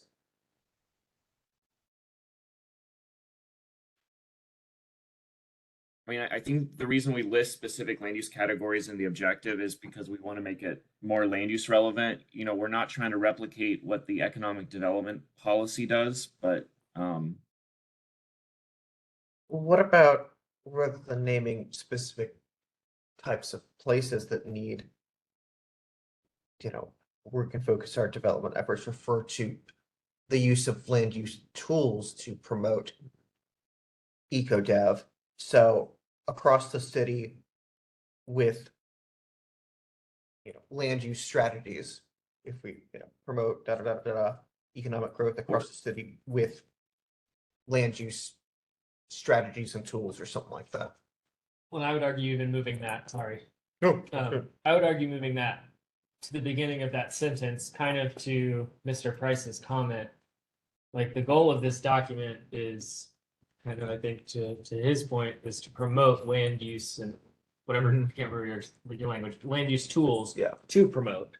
And I think that may help shift the discussion, at least from the reader perspective, is okay, we're focusing on the land use tools that are in service of eco dev, revival, yada yada. Whereas eco dev becomes the thing that is acted upon rather than the actor. That we're using land use strategies to promote economic development in Dallas' diverse communities. But I mean, I think that's kind of implied in all the themes, isn't it? I mean, yeah, that we're going to be using land use tools. I mean, I think here we're talking about the specific kinds of areas where economic development becomes a land use issue. So it could be more like promote equitable and sustainable economic development in areas of if I'm sorry, if we're removing the specific areas that we've already identified as priority, You know, because I think we were trying to elevate them here in the goal. We wanted to elevate corridors. We wanted to elevate job centers. We wanted to elevate neighborhoods because those have land use implications. Of course, we're going to apply land use tools to them. That's what the implementation table is for. That's what the objectives are for. Yeah, you know, I generally speaking agree, although if we're going to include neighborhoods, commercial corridors, and mixed use job activity centers, we're basically describing all the areas of Dallas, like any area that we want to promote economic development in. We're just getting specific about detailing those areas, but that's all of Dallas. And so I could see us going, again, be happy to go either way. What about something along the lines of, yeah, I was like, I think those 3 areas pretty much describe. I don't think those, I think there's a lot of city not included in those 3 categories. But I mean, I guess my basic question is, did you truly intend to say that the entire goal for this whole theme is just to do those 3 things: revitalize underserved neighborhoods, commercial corridors, and mixed-use job centers? I think That's what I'm struggling with. I think, to be quite frank, this is one of the broader themes of all of them. It's the one that we had the fewer specific concrete directions to go in, and it was our attempt to say something of substance rather than everything. So I think we were trying to get some value out of this theme by at least choosing something to prioritize. Well, then, then we just say something, once you get to across the city, and just say, and prioritize revitalizing underserved neighborhoods, commercial corridors, and mixed-use job centers. I mean, we could say in prioritized land use areas of focus. I mean, if we want to just make it general, but still say that we want to target economic development in land use areas of focus, or, you know, something like that, maybe. I don't mind the 3 specific, I mean, mixed-use job center still jars. I mean, it doesn't sound right to me, but I mean, I don't mind those 3 things being called out, as long as it would talk about prioritizing them rather than just exclusively that's what all we're doing. Okay, promote equitable and sustainable economic development across the city. And prioritize the revitalization of aging corridors and creating, I mean, really, it's creating. Well, now we're saying the same thing we said before, only a little less elegantly. I'm trying to get we're working at different levels of abstraction. I just think, Andrew, we've gone full circle. Can we table this part and maybe move on to? Yeah. Well, no, we're talking about writing a goal statement, and that is absolutely the hardest thing to do. That's what I'll say. Can I actually ask a question? Yes. About what's actually tripping me up? I shouldn't be saying that. What's kind of confusing me in this is, okay, we remove the underserved. I mean, are we really focusing on promoting economic development in our neighborhoods? Well, originally we did want to. I think the thing that tripped us up before, Andrea, is that we thought underserved referred to everything after it, when in fact it was referring to neighborhoods only, not underserved commercial. No, I understand that. It Okay. Clearly was to underserved neighborhoods. I have a question for the body. Does it make sense to keep neighborhoods in this if we're talking about economic development and revitalization? I understand, but if our theme is economic development and revitalization. Well, are you talking about revitalizing commercial corridors intended to serve, I mean, adjacent to underserved neighborhoods, or No, that's everywhere. Commercial corridors supposed to be associated with those underserved neighborhoods? Not No. necessarily. We have a lot of commercial corridors that have been identified that are in need of revitalization or redevelopment. Okay. That aren't necessarily adjacent to a neighborhood. Okay, but was the revitalization of underserved neighborhoods intended to be limited to revitalizing commercial corridors alongside them or next to? I would think so, but I just don't know No. if it's explicit enough It's in not, here. no, it's not. Right, Because so follow your point about economic development in a underserved neighborhood. What are we going to do? But I mean, that isn't it. It almost feels like that becomes an action step somewhere. It doesn't need to be in the goal. Like if the So goal is, sorry, go ahead. Oh, this is Linda McMahon. I think the neighborhood confuses the statement. So you're saying promote equitable development of Dallas's diverse communities and sustainable economic growth across the city by revitalizing commercial corridors and mixed-use job centers or other things. I mean, like commercial areas. I don't think you need to have underserved neighborhoods. It's basically you're saying that twice. If we need a third thing that is relevant to what we want to really do in this, we could say, instead of neighborhoods, we could say transit, Yes, transit that focus. aligns with that aligns with the DART 2045 plan. And We their could whole say idea. transportation, areas of transportation focus. I don't want to just say TOD, although that is a Right, big got it. part of it. That could Yeah. replace neighborhoods, and then we could still say commercial corridors and job centers. That's one idea. Yeah, I think that makes a lot more sense. Does someone have a motion that they want to make, recognizing that the lunch is in the room? Could we table this discussion and continue? Sure. Let's postpone, let's take 15 minutes for lunch. Grab your food and come back. We'll be back at 12:35 PM. Yeah, it's bothering me enough that that stock has never fallen back the way it should. And it says it's 120. Okay, so Camera's on, we'll go back on the record and continue our work.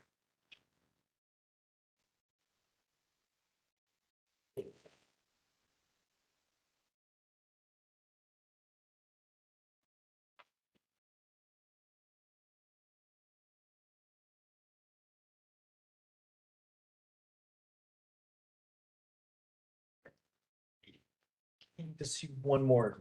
Mr. Carpenter in the room? She came in and what? Do we need 7 or 8? I see seven, right? I see there's 7. We need 7? Right. Okay. All right. It is 12:47 PM and the Comprehensive Land Use Plan Committee is back on the record. I believe we were in discussion of some language for the goal section of the eco dev and revitalization section. Did someone have proposed language that they would like the committee to consider?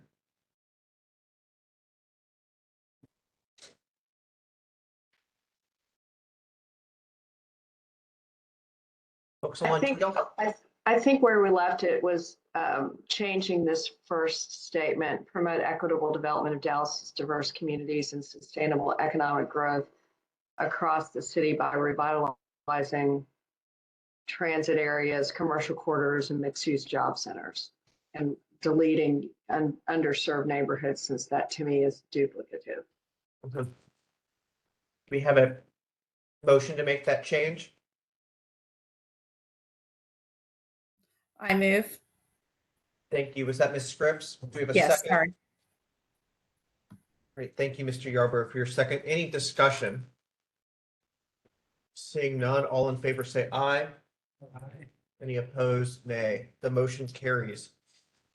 Any further discussion of the eco dev and revitalization piece?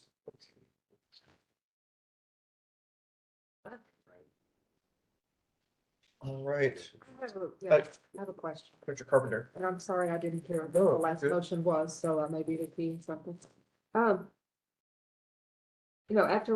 we had to talk about the goal and what we were concentrating on, but when we get to key issues, it immediately says transition of industrial land in socially vulnerable areas. So that doesn't really fall into any of the categories that were in that goal statement. It's meant to say that an area that might be industrial now should be transitioned to. And I get our goal doesn't mention industrial areas. Right. We're saying that we need to be I working. guess that's an argument for a broader goal statement. Yeah. Well, and I think if Lawrence were here, I know that there was a lot of discussion about equity and the need to put equity at the front. So So I think looking at the actual why it's important and then some of the goals, you know, there has been traditionally a focus on the southern sector or on, you know, when we talk about economic development in low income neighborhoods, you know, we talk about not just commercial corridors or business development. You know, we also talking about economic development incentives and housing programs and placemaking. And a lot of these goals do have to do with areas of equity concern. So, you know, I hate to complicate things. I'm anticipating Lawrence coming back and because this was a big piece of his. So that's probably, Commissioner, to your point, maybe why there's a discrepancy. Well, Commissioner Carpenter, I know the motion was already made about the goal statement. And so either one, we probably need some clarity on the why is this important? The number one. Or I think that was one of the points of the underserved neighborhoods. But the issue of being neighborhoods, I think, is challenging. It could just be added in underserved areas. Because the overarching goal was sort of that we actually Yes, areas sounds really good. promote services and, you know, commercial opportunities closer or within walking distance of underserved areas. And so then I think when you get into discussing why is this important, because we're looking at transitioning some of the industrial land in areas where it shouldn't remain or continue to be primarily industrial areas.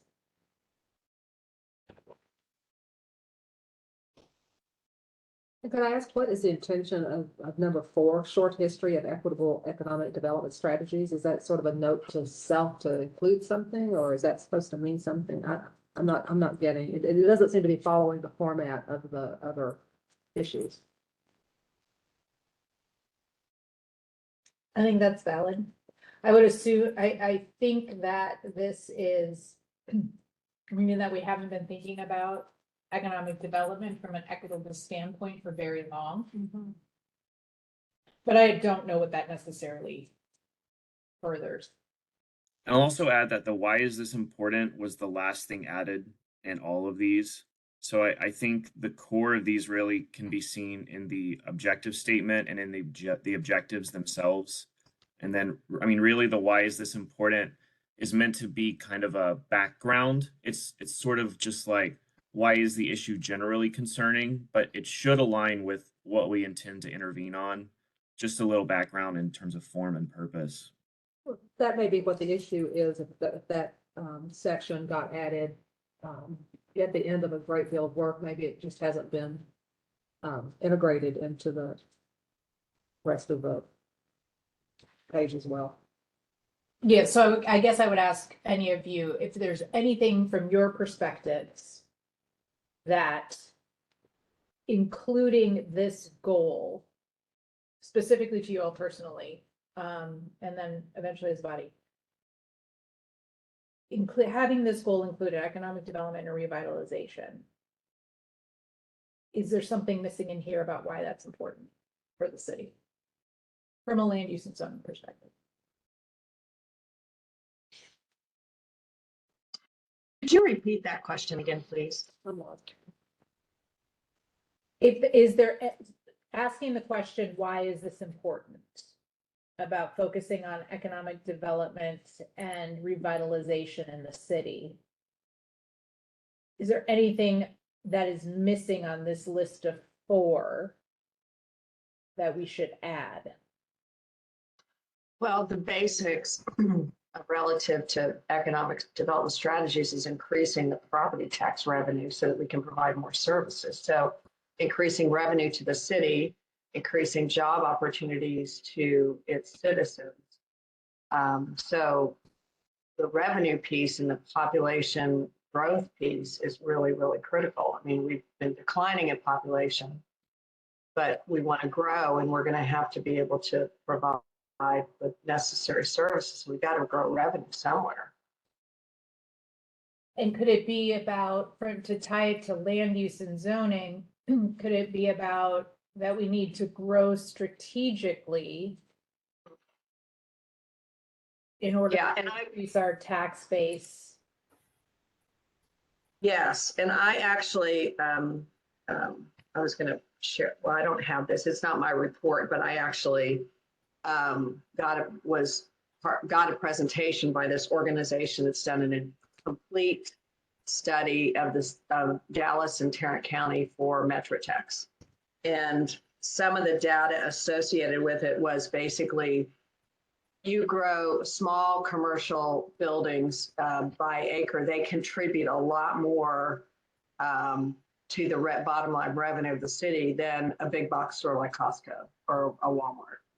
So the economics associated with community and neighborhood, commercial corridors is actually a lot smarter economic strategy in growing the tax base than building a big box store. As one example, and that they've given me this slide, and it's kind of one of the basis of the argument about density. The contribution of a fourplex over a single family home is significantly more in terms of the revenue it generates for the city of Dallas. So we would be missing in the why is it important, some type of that it's important, to have strategic growth in local businesses to support a tax base or something to that effect. Yeah. Yes. Well, people love those big buildings, but that's not where you're going to make the money. I've also been to conferences that stress the importance of, even a small strip shopping center that provides basic services. What is that? A hair salon, a small, convenience store, a gym, a daycare center, whatever, a restaurant where you can go and sit down and have a meal with your family, does more to stabilize and revitalize lower income neighborhood than almost any other investment you can make in the area. But that would be, yes, I think that then perhaps in 3, what needs to be done, perhaps there is another objective that is something about removing the barriers for small business or, smaller development. Neighborhood serving businesses. Because again, we're talking about removing those barriers. Those are going to be the development code and zoning barriers that are currently in place that prevent some of the smaller businesses from developing or smaller places from developing that can house those businesses. Yeah, and I'll give you a very specific example that was in this study. I took pictures of his presentation while he was giving it to me online, so probably not allowed to be sending it to you, but the value per acre in terms of revenue, property tax revenue for North Park Mall is $8.9 million to the city of Dallas. For Hattie B's and Bishop Arts, it's $18.9 million. This value per acre. That's a huge number. And they've totally analyzed the city and the county in this way, talking about how these types of things are so essential to being able to grow, to provide the services that are so necessary for the city to be in good health. Yeah, so again, perhaps a new objective under number 3, so that would be 3D, remove barriers for local business growth and smaller site development. Well, remember, objectives are umbrella terms for action steps. Yeah, I would say that is the umbrella term for when we're talking about the development process and some of the rewrites in our development code that might need to occur for commercial or mixed use development that we can then define in the implementation section. And a perfect example that you all have gone through exhaustively over the last year and a half or longer is what's happening with South Dallas Fair Park Plan. Changing the PD will have a tremendous positive impact on the community.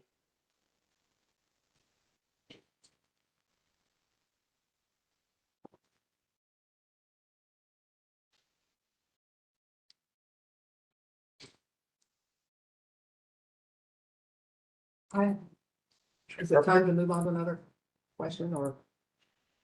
Yeah, why don't you go ahead, Commissioner Carpenter? The wording of number 1, transition of industrial land in socially vulnerable areas. I'm not sure exactly what that's saying. Are we saying we want to transition away from industrial zoning adjacent to? Yes. Okay. Well, So we should then I say think we that. should try to say it more directly.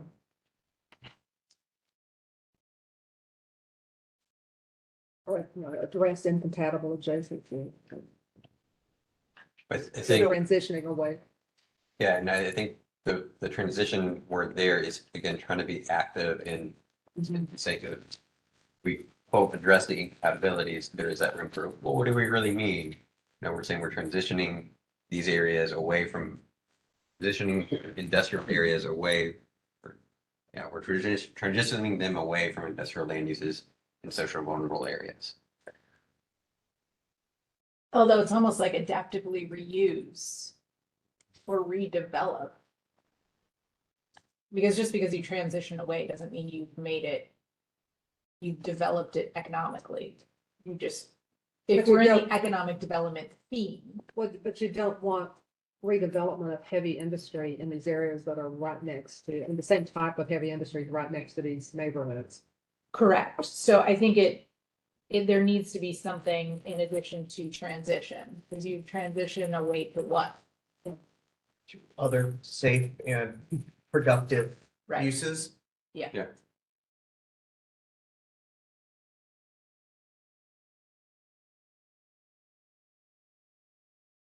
And again, I just reiterate that why is this important is sort of describing issues that are problems, not necessarily the action steps, which should be articulated in the implementation table and in the objectives. Because if it's just in the why is this important, that's not what's being acted on.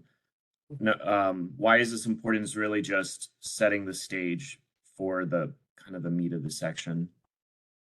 But I do think that's reflected. And if we look at the implementation table, we do try to build that bridge, for instance, between environmental justice and economic development, like the Brownfield program. And we do want to link up those departments. That is part of what we talk about. But I do think it would be helpful to be, within the confines of the brief number of words we have here, to be as descriptive as possible, what issue we're trying to address. It's like number 2, disinvested commercial corridors and centers. Okay, what about them? They present prime opportunities for increased housing density and what are we trying to say about them? To point a little bit, it's the why is economic development important in Fort Dallas? It's because we've had disinvestment in commercial areas and corridors. Our existing conditions report does explore it more. I will say we only get a few words.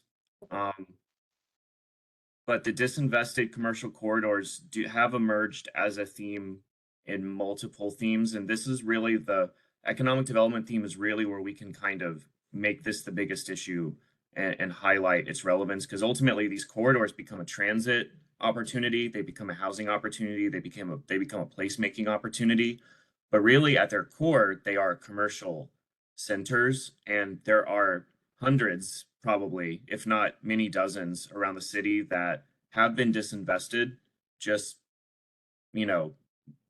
that has happened, and it has led to a number of other effects. So I guess to your point, Commissioner, within 2 or 3 more words, what might be clarified, just knowing that this is just about setting the stage.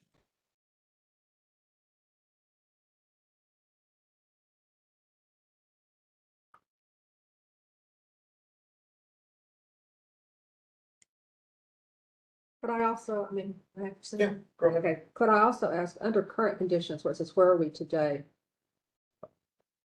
Considering that we're limited on words, why are we including in a land use document what the 5 job sectors are that are growing the most? Like what land use implication does that have? The only thing I can say is that this is the newest thing added to this section. I think we need to review that. I will say, and I hope this is not slightly out of turn. We've gotten multiple points of feedback on this section, so I think it might be helpful to know.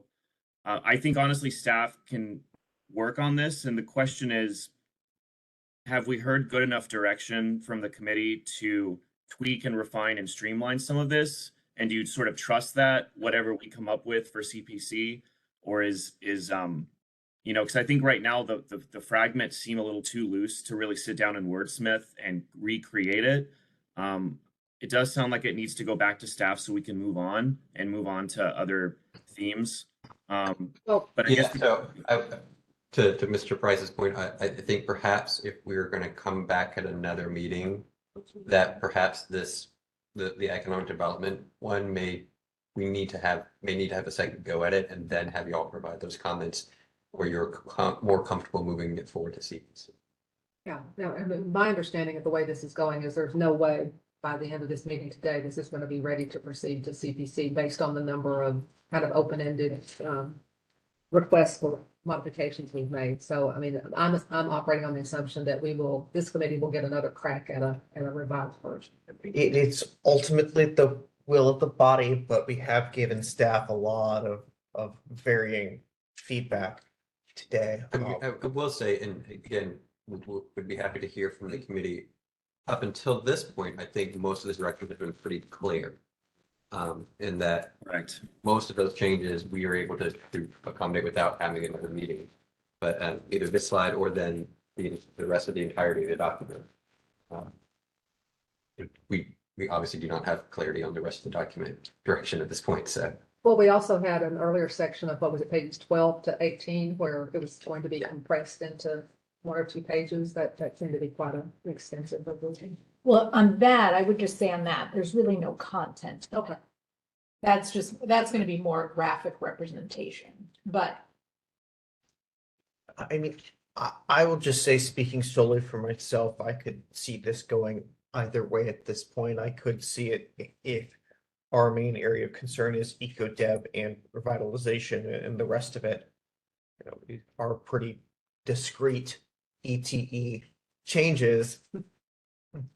With the bias that I will be taking another look at this on CPC. I don't know, you know, this sole 2-page spread is necessarily something that makes me, you know, need to revisit this in January. But of course, I respect others, you know, thoughts and opinions on this, and we can ultimately decide that issue later on in today's meeting. Understood. But part of what I was predicating my prediction on is the fact that we're on page 20, Yep. 56 pages after having started at 8:30. So Yes. yeah, and it's getting more complicated page by page. So that's it. Very fair point. Anything else on eco-dev and revitalization? I do. Mr. Cannon. Okay, this is again, it's short. And these points too, is going to pertain to section 2. And this could actually might be carried through section 2 for the following themes as well. So starting off here about the point of Dallas residents living in poverty, I think we can get a percentage of what that population is. Because the neighborhoods right now are just like, well, that's a vast area. Is everyone there living in, like, just the percentage, or just say of the city, and then also defining what is the poverty line, again, a term in the glossary. And then this point about the 600,000 residents that are working outside of the city, what is that in terms of economic loss? If that can be like, I don't know, if that's a few hundred million that's leaving the city as opposed to the jobs that we're able to keep here, that would definitely drive that point home. And then my last question, which was to Commissioner Parker's point about the last sectors for the 5 sectors. Don't see how that fits right here, but again, if each of those sectors can be expanded upon in the glossary so that if that is to remain here, then at least someone who's reading this knows like, okay, well, management and enterprise companies, I don't know what the heck that is, but if that sector is going to be a catalyst for some of these areas that we're targeting for revitalization, then there's a greater knowledge as to, okay, well, these are the types of businesses that come from those sectors. So those are my points.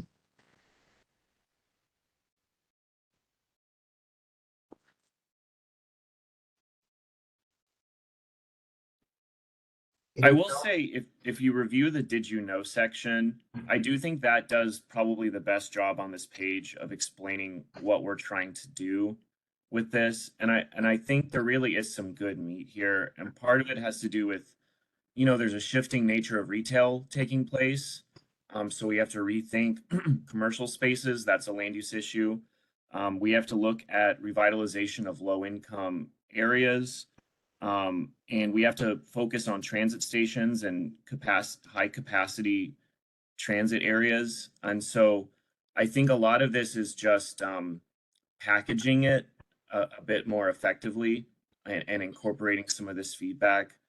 I would say if there's any more feedback in terms of the meat that section lays out, before we move on, that's sort of kind of what's helpful. But we've already gotten some good stuff. Any further comments from members of the body? All right, let's go to community and urban design.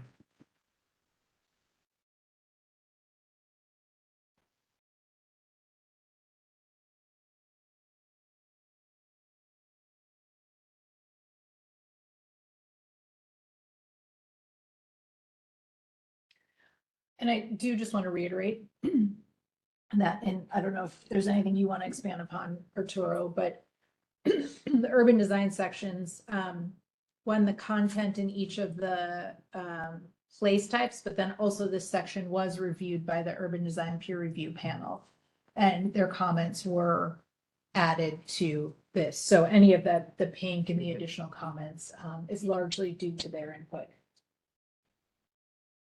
I do see right in the goal, establish context-sensitive design and development guidance, so it sounds like where that's coming through loud and clear elsewhere in the document in addition to the place types.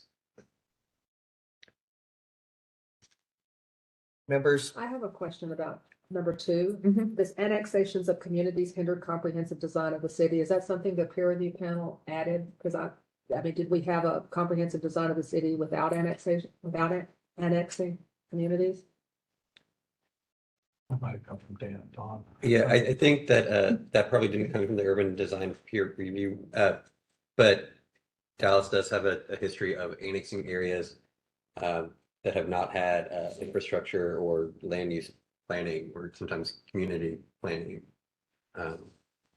Whether that is more recent in Kleberg or Riley, or whether that's old East Dallas in 1888 or whatever.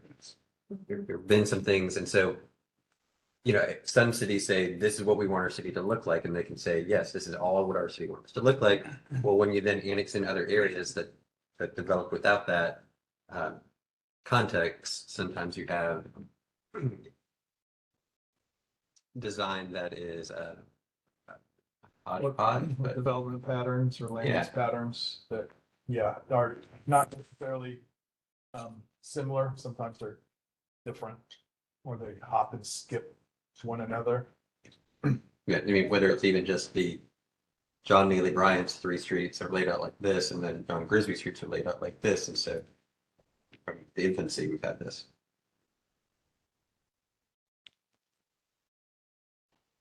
Maybe part of why I have a little bit of a,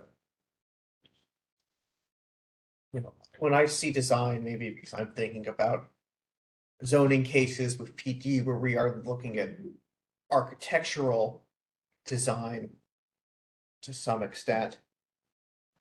Maybe we need a adjective before design or a synonym for design that really emphasizes that this is not an architectural. Would layout be better? Yeah. Layout or something else. I don't have the right word off the tip of my tongue, but I do think this is probably more of a word choice issue ultimately, in my view.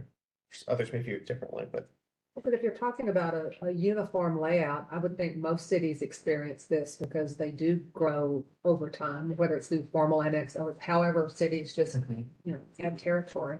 Is the real problem just the lack of, is it infrastructure we're talking about, or just the design of streets, or, I think it's a little bit of both. I think the way that number 2 was the purpose of putting it in there was to kind of think about how our city became the way we are and how certain parts of our city came already essentially developed in terms of maybe the size of properties, maybe the size of and distances between major streets, or how they dealt with natural features like creeks and streams. So there's a little bit of the consequence of decisions that were made before these parts of our city now are annexed, are something that we live with and have kind of allowed us to be, or made us be who we are today, and how we move about our city and how we live and live in some cases work in certain parts of our city. So, but that being the case, what are we trying to accomplish through this urban design thing? What could be done at this point to change lots of street layouts and? Yeah, through urban design, I think we get into a little bit more in the place types, obviously, but I think it's thinking a little more proactively as to how our city gets developed and where we put certain land uses, because it is a land use plan, future land use plan, and how do we So then is the focus on moving forward as opposed to looking back at what we annexed this territory that doesn't give us a uniform layout, or do we need to concentrate on a more, whatever the desired uniform layout is? Yeah, and I'm not sure there's a uniform layout, but there is some lessons to be learned from how we got to where we are today, and where we can maybe make those better. I'm thinking about the way maybe we've developed or maybe overdeveloped a lot of our commercial corridors. There's opportunities now to, I think we're talking a little bit about reimagining those or redeveloping certain parts of those to allow us to meet a lot of our city goals in terms of bringing in more residential, also putting more people in those high opportunity areas of work and transportation. So I think that's what the urban design component is trying to get to. How do we bring in all these needs of the city, jobs near housing and housing near jobs, and at the same time, how do those new uses or I don't want to say higher density, but added residential, how do those contextually fit in with existing neighborhoods and communities as best as we can?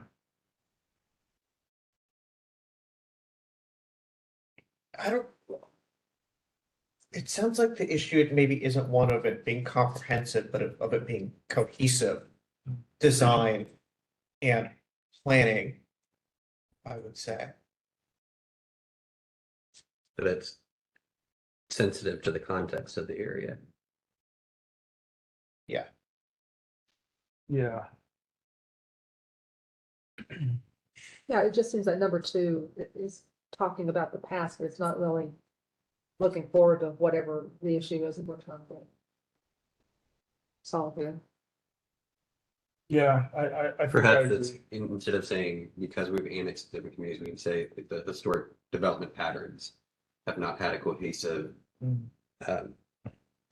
design to them.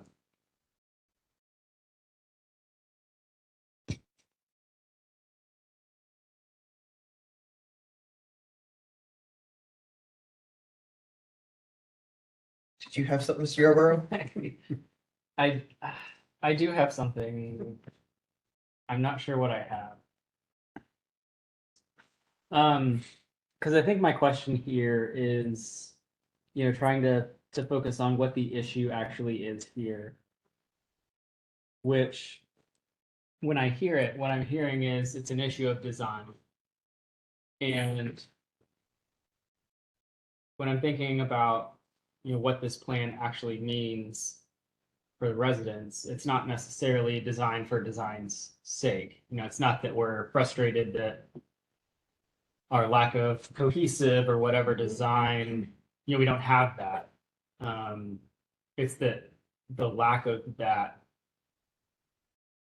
has impacted like people's capabilities. So trying to tie the design back to the community element a little more. I don't know what that looks like. It's a totally unbaked thought at this point, but there's something in there to me. I know we start out the point 2 with communities. But I think in my view, this lack of cohesive design, kind of to your point, Arturo, is the impact there is that it has not having cohesive design has created problems like housing jobs to housing, those kinds of things. So I don't know how we articulate that, but that's just something that's kind of been in the back of my mind as we've been talking, and I don't know if that helps or hurts this whole conversation. But Chair Rubin could see me struggling over here. So. No. I'm thinking through this. I mean, in my view, the annexation piece, you know, while annexation certainly drive some of the issues that we face, it's not the sole driver of a lack of cohesive design. I may just identify the problem as a lack of cohesive design and planning, historical lack of cohesive design and planning for the city. Even, you know, parts of Dallas that, gosh, were annexed 100+ years ago, or were never even, you know, formally annexed for part of the core city, which was not much. If you look back a ways, I would just focus on historical lack of comprehensive planning and design. Can I ask a quick question on this? Absolutely. Thank you. This is kind of specific to parks being such a big topic in Dallas now and always. And I'm sure that open spaces are partially parks. I don't know that you need to say parks specifically, but maybe you do. But I do think that there's got to be some issue in terms of the key issues about the parks goals for the city of Dallas. I'm not very articulate on this question or comment, and Jennifer probably could correct me on various points of this, but it just, I think we're not mentioning it, and I think it's just that is such an important part of the conversation in the city right now, and will be for the future, and has been for the recent past. So just where does that fit in? In other words, I guess is my question. Or you can make it sound a lot more elegant than I did.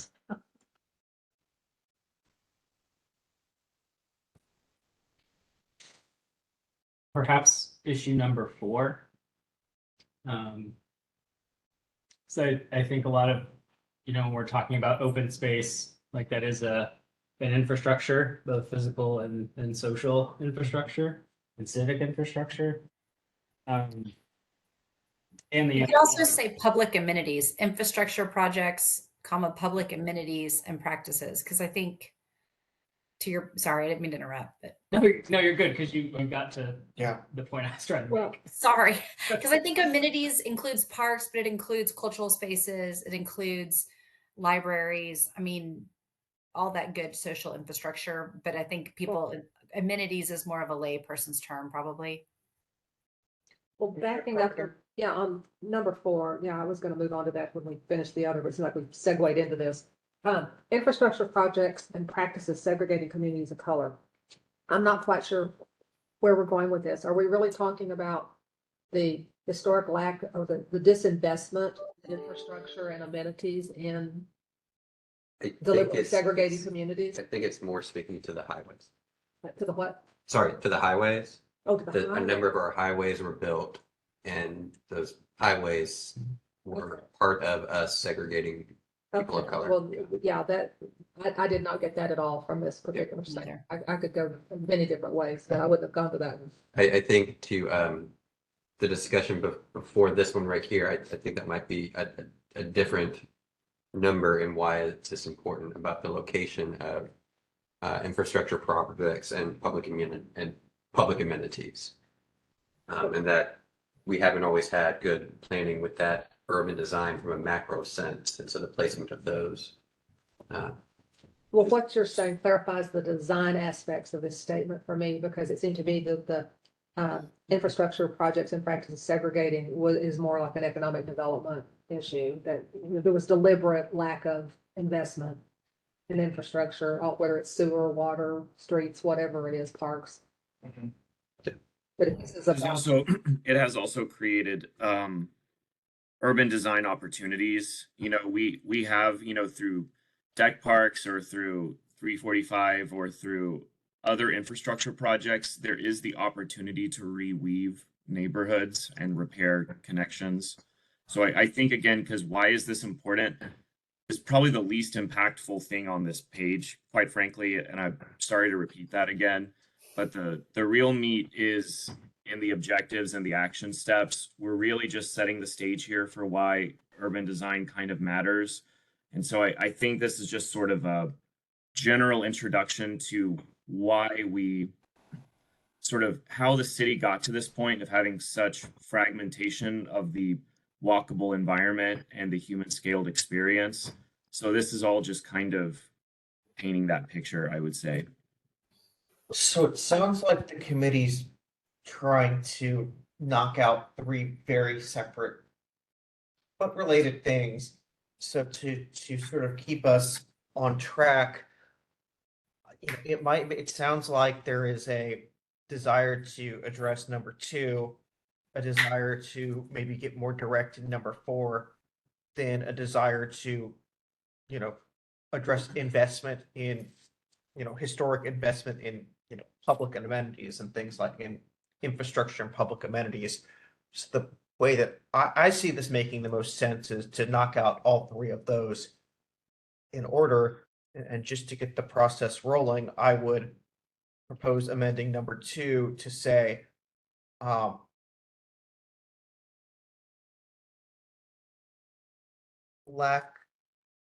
historical lack of planning, cohesive planning and design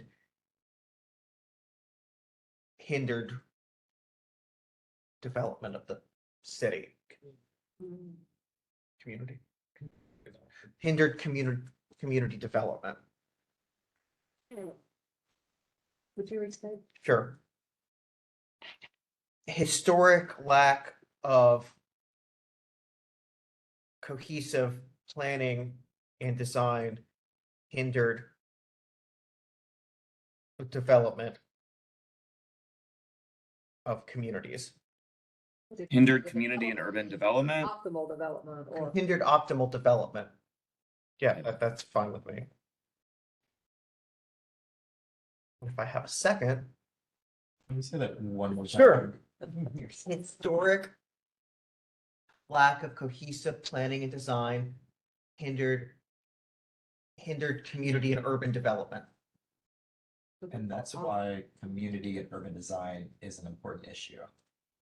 Yes.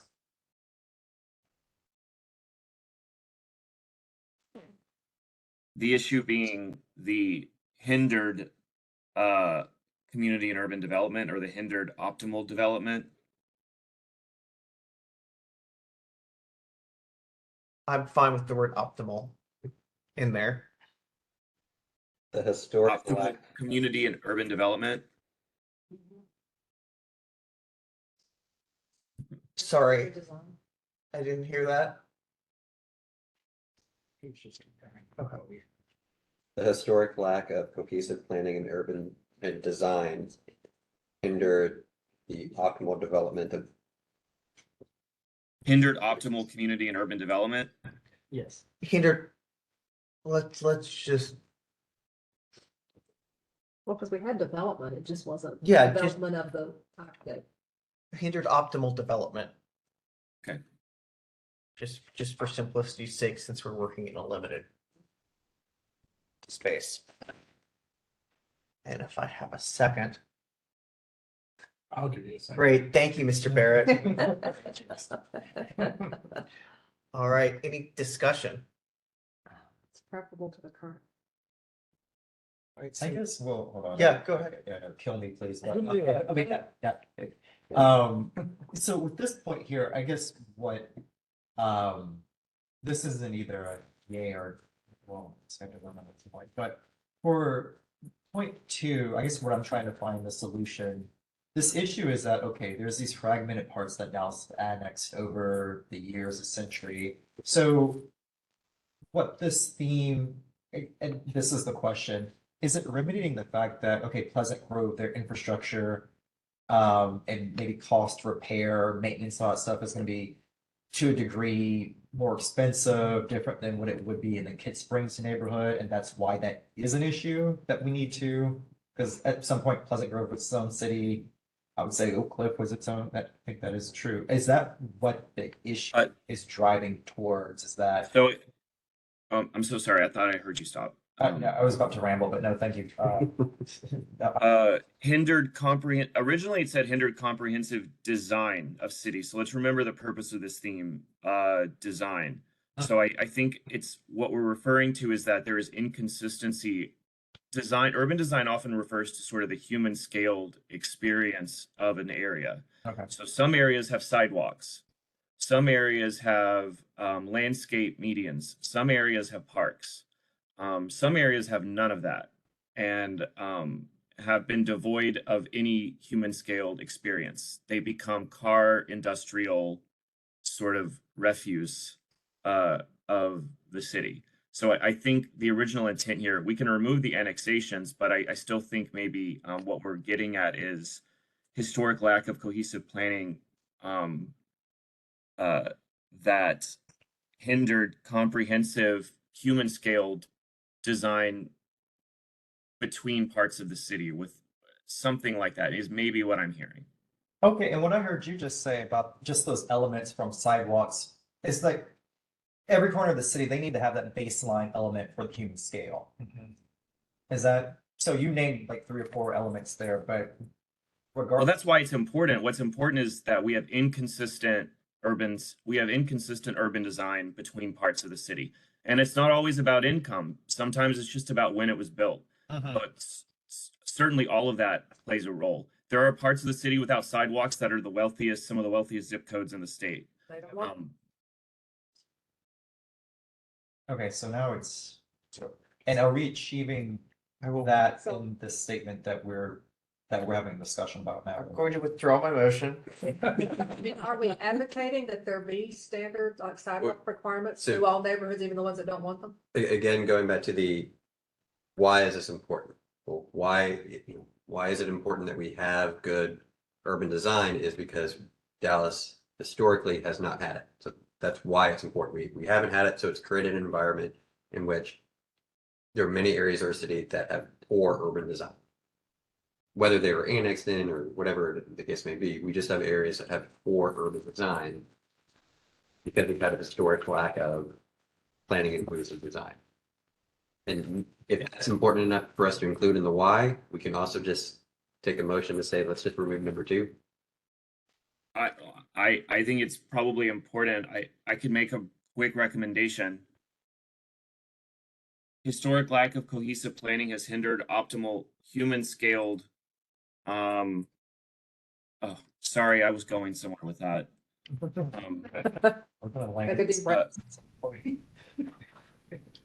But I know what I mean.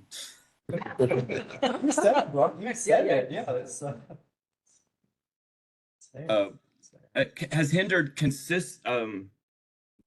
a consistent has hindered quality urban design.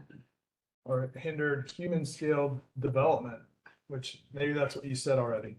Yeah, a historic lack of cohesive planning has hindered consistent human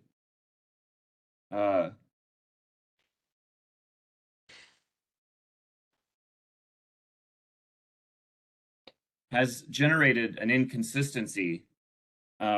Historic lack of cohesive planning has generated an inconsistency of the human scaled. I'm sorry. I'm sorry. You're working hard at this, Mr. Price. We appreciate your efforts. The challenge is there a way that we can say this in 5, 6, 7 words? Historic lack of planning has hindered quality design of the city. Does it need a second part of that sentence, or can it just live in the first part of the sentence? Why is this important? Because we've had a historic lack of planning on cohesive urban design. Yeah. Historic lack of cohesive planning and urban design throughout the city. I like that. I like it. Yeah. Can you repeat it? Using the same. Or historic lack of cohesive planning and human scaled urban design throughout the city. That might be redundant, but I like the first one. okay. Yeah, historic lack of planning and cohesive or historic lack of cohesive planning and urban design throughout the city. Let's take that down. Okay. And if we're very picky, it's historical, not historic. I had to. I'm sorry. But you're talking about Historic. Historical. Okay. I hope it's not historic. Yeah.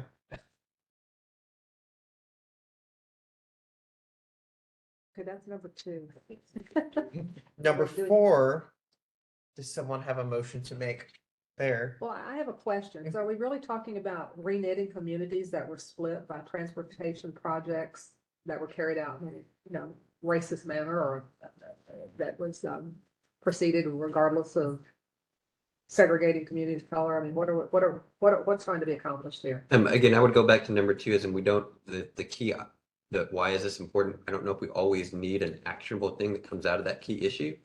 So we're saying why is this important is because we've had infrastructure that's been put in place that has segregated our communities. But you're talking about transportation infrastructure. Sorry, yeah. And if we need to say highway, Historic. We might need to say highways. You do or do not need to say highways? I think it was instead of saying loosely infrastructure projects and practices of segregated communities of color, we can say, why is this important? Because highway development has segregated our communities of color. Okay, great. Do we want to do that in one motion or 2? Mr. Yarborough? I would argue it's been more than just highways. I mean, we've weaponized infrastructure in this city beyond just highways. So. Glad we have an engineer here. I think he's right though, when you talk about flood control and water and utility infrastructure, I mean. Yeah. Do we say highways and highways being the most Visible. I guess visible, highways and infrastructure? Infrastructure projects including highways? I know this means a lot to you, so I It does, like this is literally my. Or levies. Because I absolutely hear, I agree with everything that's being said. And I think that is the hard thing about just using a word like infrastructure, is that it both includes everything and is also not specific enough to the harms that have happened in the city. What would your recommendation be?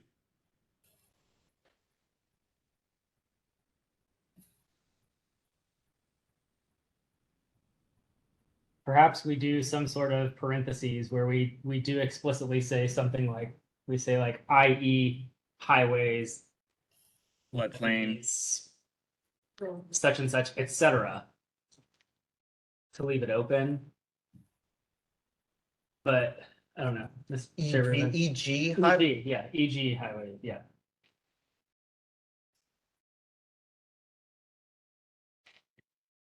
I would support the E.g. highways levies. So infrastructure projects, E.g. parentheses, e.g. highways, levees, close your parentheses, have segregated communities of color. About branches? Have greatly contributed to the segregate.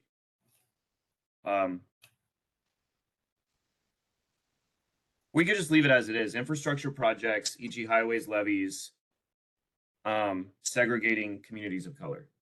Is it drop and practices? I would keep in practices. Okay. Oh, okay. What are you addressing? Yeah, then we could just leave it as is. We're just adding the parentheses, highways, levees. I'm just not clear on what it's. So it's not just the Infrastructure projects, infrastructure projects and practices in parentheses, e.g. highways, levees, segregating communities of color. Practices including this disregard. Yeah, because the projects are not devoid of the practices and procedures that make them come about. Arturo brought up a good point. Perhaps after we say, instead of just saying have segregated communities of color, we perhaps need to also say destroyed, because they've done both. Oh, yeah. I would agree. Story was eradicated. Eradicated? Yeah, I mean, in some cases, they Yeah. they're gone. They're no longer there. Mhm. Yeah. Do we have a, do you want to make a motion, Mr. Yarborough? I don't know, Mr. Price, do you? Did you have that written out? Here's what I have. Infrastructure projects and practices, e.g. highways, levees, segregating and harming, destroying communities of color. I'm on team destroying, I think. I think we did it separate also. Yeah, I would add the et cetera in there so that people don't just get hung up on highways and levees. Okay. Highways, levees, etc. Yes. Segregating and or destroying? Segregating. Yeah. How about like slash? No. And or? Well, they definitely were segregated. So it's not really an or. But some were segregated, but some were segregated. But not still destroyed. exist, and some were just, they don't exist anymore. Segregating or otherwise destroying communities of color. But I think the and or achieves it well, because you've segregated some, you've segregated and destroyed others, and then you've just destroyed others. And or. Yep. Yeah. The and does the work of the or there as well, if we want to be. Okay.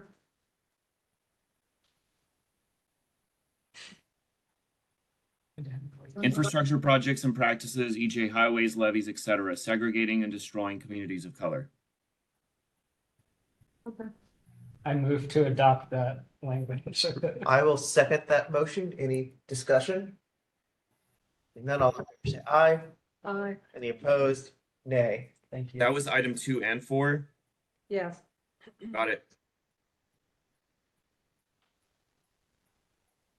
I have a question about number 2. Where are we today? Yes. Are we ready to move on? Is someone, are we comfortable? I mean, Oh, okay. recognizing that we can't necessarily include every important issue, does someone want to suggest an item 5? Or are we comfortable with the 4 that we have? I don't see anyone jumping to offer a number 5. So why don't we move on? Of course, while we're stalling, let's pay the inspiration strikes anyone. Feel free to jump back in. Commissioner Carpenter. Yeah, I guess the question I have, or comment, is more like inquiring minds want to know. Well, number 2, where are we today? And it goes on to say, of the last sentence, of the 40 urban design action items within Forward Dallas 2006, only 7 have been substantially completed. And my mind immediately goes to, what did we actually get done? What is it included anywhere? It should be in the ECR, right? Yeah. But the ECR talks about those. I don't know if we reference it somewhere in this plan itself, other than just referencing the ECR. Yeah, I think this is just meant to, where are we today? Well, we're not where we're supposed to be for our last planning. An express. Well, it just made me my nerdiness, but you know, when I read this, I immediately want to We go, could okay, probably- what 33 things did we Yeah, we do? can What did we include- actually get done? Like a footnote and then a link in that footnote to showing that. And then it makes me curious also if the 33 we didn't get done are somehow incorporated into the current document somewhere as far as objectives or action items. Or why didn't they get done?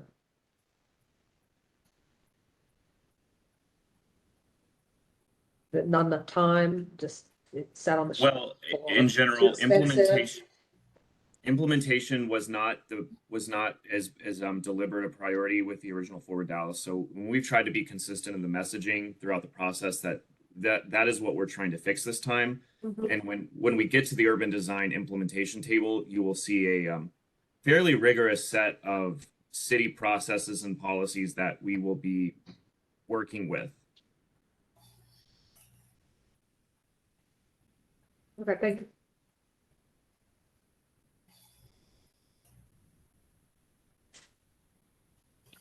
Members, additional feedback on 212 and 213.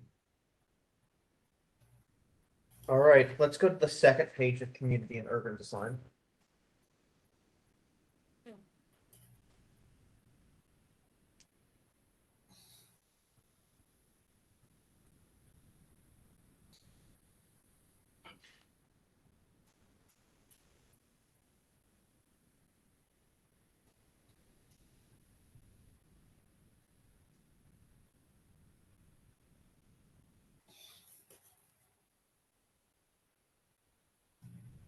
Just a question or point of clarification, on the streetscape and parking in item 2.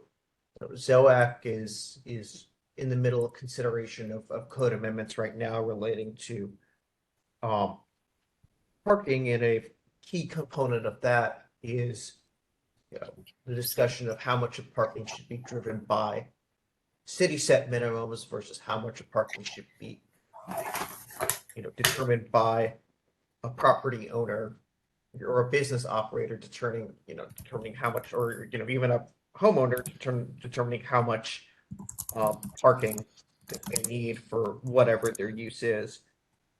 When we talk about describing the appropriate parking type, location, relationship, are we speaking about necessarily spelling out parking minimums through Forward Dallas, or is that speaking about if someone does decide to include a certain amount of parking, where it goes, what it looks like, so on and so forth? Yeah, exactly. The latter. Okay. That I think, when it comes to the impact that parking has on the built environment and on our neighborhoods, I would say that visual impact is maybe least important to some of the other things and some of the other, issues that parking does bring up. But I don't have a suggestion for, what word to exchange visual with. But would it be better if we just remove the word visual? Yeah, actually, yeah, to just minimize impact.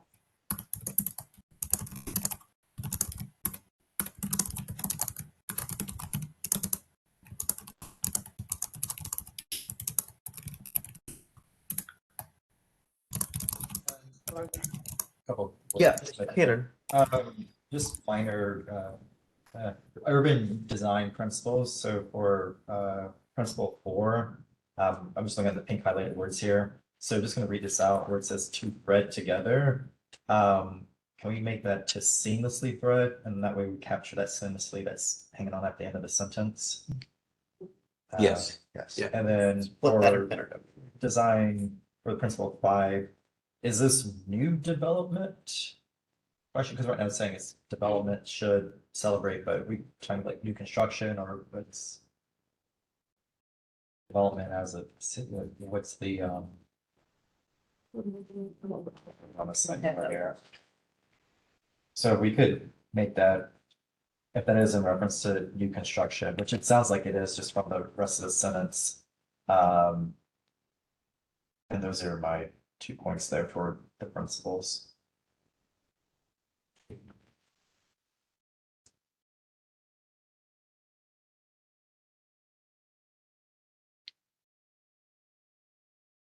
additional feedback, comments on community and urban design?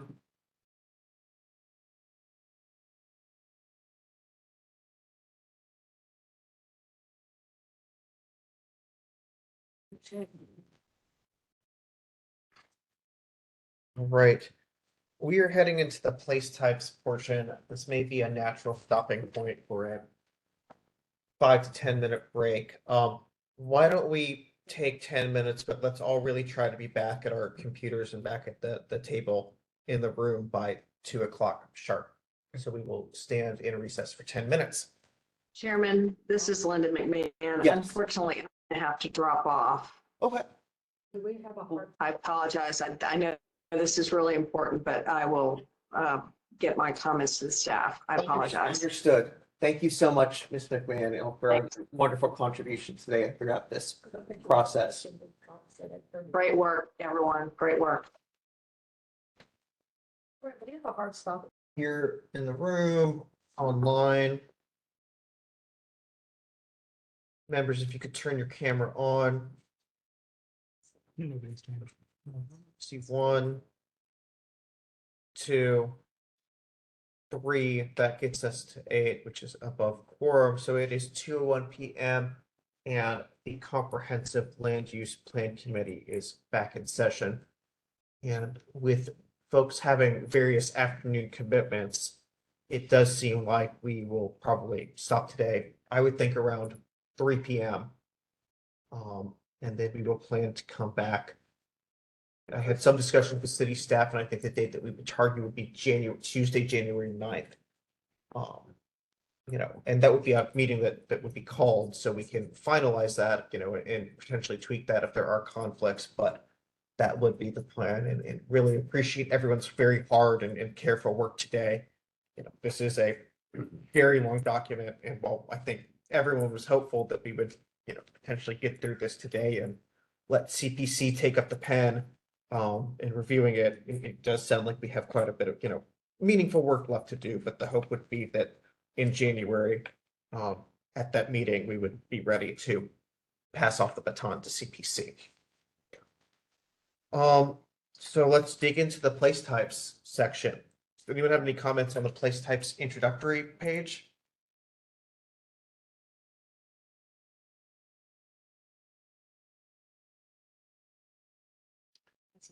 All right. Yeah, could you describe what a place type is? I'm not. It is.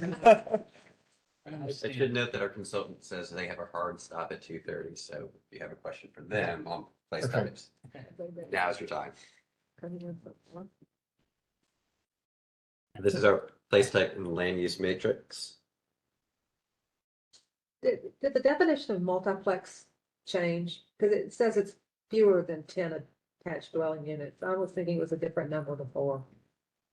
So Was it? It just jumped out. Is this new? This is new language. Yeah, this is new. I believe because we had talked about that as a land use between duplex and apartment. Yeah. I don't think we had 10 had a seems- number of units that we had talked about, and so staff said, well, let's see, is 10 that number? But I think Well, 10 seems higher than what we were talking about before, Okay. but maybe my memory is. I think maybe the challenge that we faced is there are the plexes, which, duplexes, triplex, triplex, fourplex. Then there are the, small apartment complexes, maybe, up to 10 units. Then there are the even, larger 10+ unit apartment complex. It seems like there are levels of sort of gradation. I don't know if the levels that we discussed are incorporated in here. There's potentially small apartments which may be above a plex but less than 10 or something like that, then large apartments which runs a whole wide range. Well, yes, because the apartment category being multifamily with more than 10, there's a lot of room from 10 to thousands. Yeah, but the time that definition or that use comes into play is the city urban residential, which is like the highest level of it. If we're looking at the place types, 3D urban residential, the first place apartment. What's also under neighborhood mixed use? Apartment, multifamily with more than 10 attached dwelling units. But is neighborhood mixed use meant to be an infinite number of apartments or very large number of apartments? I don't know. Well, part of the number of units is probably also dictated a little bit by the scale and the height of those structures. And so, because we're, not to get ahead of ourselves, but in the place types, there's talk of the different high, mid, and low rise structures.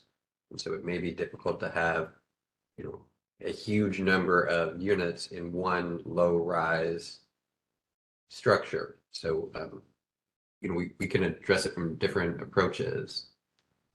True. Like, I think neighborhood mixed use has a reference to all buildings being low rise within that area. But still, you can still have a low rise apartment with 10. Although I noticed there's 10 is in neither of those categories. You have less than 10 and more than 10. You can't do You can't do 10. Oh. Just don't do 10. 10 or more, or 10 or less. Yeah. Make a choice. The 10 or more. All right. But no, I like the I do like actually the descriptions we have here so far. Okay, I don't know colors and things. Okay, that's all right. I don't need the colors. It's helpful. Yeah, it is. What is the thought behind, let's see, this again, in small town residential, it looks as if hotels and motels are permitted or supporting uses, but, and then they're not in community residential. I'm not advocating that are in community residential, but what's the difference between one of them and small town residential? Yeah, we had a discussion about that specific box right there. And if you end up in the small town residential place type, there's language in that place type about talking about how lodging as a supporting use is describing stuff like agricultural tourism or bed and breakfasts, that it's not a, you know, it is not a, you know, mid-rise apartment building, but that there is a component of agritourism that's there, you know, people who might want to do a wedding venue and have people be able to stay on the property, allowing that as a supportive land use or an accessory land use in some cases.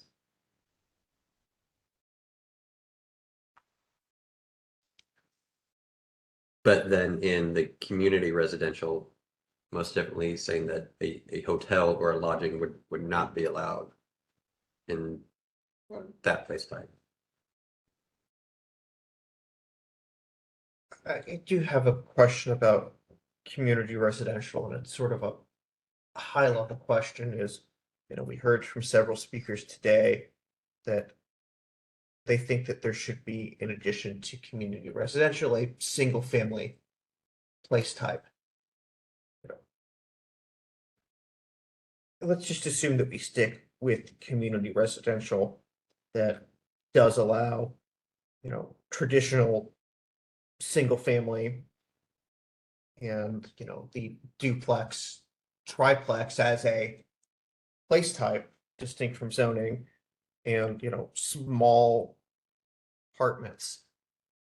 What does that actually look like on the ground? I mean, does that essentially get rid of single family neighborhoods, or what happens there moving forward if we have this community residential place type that covers a lot of our single family neighborhoods?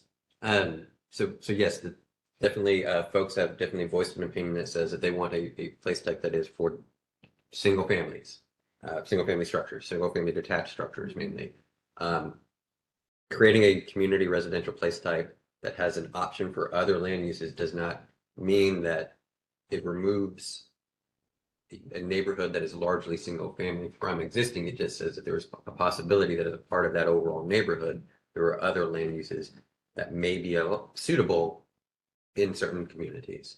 But given the context of those communities, there are other land uses that may be appropriate there other than just single family, but it's not intended to remove single family land uses from those neighborhoods. And it also means that those additional uses, it provides guidance to their placement within those neighborhoods for contextual appropriateness. So the corner of a lot or facing a major corridor would be treated differently than the interior of a traditionally single family neighborhood, for instance. So, for example, I live in a neighborhood that's R75, and the house next door to me is probably, I would imagine, based on development patterns in the neighborhood, the next time it goes on the market, it probably, if the zoning stays the same, it gets knocked down and built up as a 4,000 square foot, house. Under this community residential, place type, if someone came in to rezone it as duplex, would that duplex rezoning, basically go through as a foregone conclusion? No, it wouldn't necessarily, it would not go through as a foregone conclusion as Forward Dallas, as Forward Dallas is currently written. It would say that you need to take a look at whether that zoning change is appropriate in that location, because just because something is showing up in black doesn't mean that it's allowed everywhere, regardless of location or concentration of that land use. But that given the the context sensitivity of that proposed zoning change, it's a possibility that it could be there, but not a foregone conclusion that it would be there. What it does do is it removes the city's role in complicitly reinforcing that exclusionary use. So that means that we are saying here that of all the considerations typically factored into a rezoning, the city has chosen to no longer be sort of complicit in supporting this low intense use that, quite frankly, isn't good for the tax base, isn't good for the housing crisis. And it doesn't mean everywhere is going to change, certainly not immediately, but it does mean that we do open the door for opportunities for appropriate, additional appropriate uses, where appropriate. But I do have a question about that, because our current zoning code does not make any, I mean, if you can do a duplex by right, you have duplex zoning, you just do it. I mean, we don't have a zoning that says, well, you can do this use, but only in certain places. We don't have anything like that. Yeah, So- and you're correct. And part of what folks spoke to us with frustration in the existing Forward Dallas is when a zoning change comes up, there is not any context. There's nothing in current Forward Dallas to talk about the context of when it might be appropriate or when it may not be appropriate. So, but if you're talking about taking the city out of the process, to me, that means something has to be written very clearly that says, in this community residential neighborhood, yes, you can put a duplex on this lot over here that's located on this core, blah, blah, blah, but you can't put it over here. That's the only way to get the city out of it. There has to be very explicit guidelines about what can go where. And that's not the way the zoning code's written now. that may not be the way the zoning code is written, but it is a possibility that can be the way that Forward Dallas is written. That then it would provide guidance about zoning changes that may come to CPC or City Council, where you say, I bought this lot and it's R75 and I would like to change it to a duplex zoning change. Here's my zoning application. I'm asking for that zoning change. Right now there is no guidance about when it's appropriate and when it is not. As CLUP and just the city at large is having the conversation about missing middle, if there needs to be guidance either in Forward Dallas or any part of Forward Dallas that can provide that guidance of when it's appropriate to put it there or when it is not appropriate to put it there, then that can be used for those zoning cases that may come up. But I'm not understanding what taking the city out of the process means, because if it has to go through a zoning change, then that's a full-blown city process. Yes. What were you hearing? I'm sorry, were you hearing taking the city out of the Yes, process? that's what I heard. Yeah. Did I mishear? Yeah, in what context did you hear that? Or Well, I thought I heard it in relation to where certain uses, because I had made the point that, you know, the way we have zoning now, you know, there's certain uses, whatever the zoning category you've got, there are certain uses you can do by right, period. And you don't, I mean, you have to be permitted, but you don't grant permissions. But we don't have a zoning code. I mean, what we're saying here now is, okay, it's going to be residential. Yeah, so let me backtrack a little bit. This change here, saying that a single family attached is a possible land use in this place type, it doesn't change R75, R5, R10, any of those zoning districts. It doesn't then say you can also do all of these other things. What it does say, because you know the future land use plan is guidance for zoning, it is not zoning specific. So what Forward Dallas could say or can say is it gives guidance about in this place type, how much and where should possible zoning changes occur for then, as that zoning change comes up, for staff, CPC, and council to evaluate that change. Okay. yeah, because quite frankly, I'm sorry. Go ahead. one thing to really point out is that change is already occurring in a lot of our neighborhoods.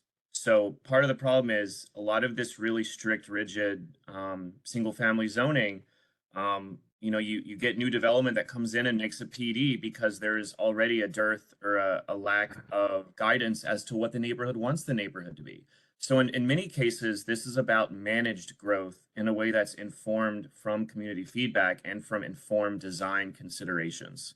So it can, you know, when we talk about community residential, yes, it does mean that there are many contexts in which non-single family housing types would be encouraged or at least considered via the long range plan.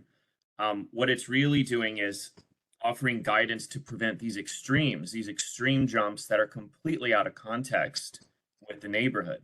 So while we're trying to say, yes, we should allow potentially some moderate density, sorry to use the D word, some moderate ADUs, some moderate duplexes, triplexes, we are at least saying where they should go, where they're appropriate.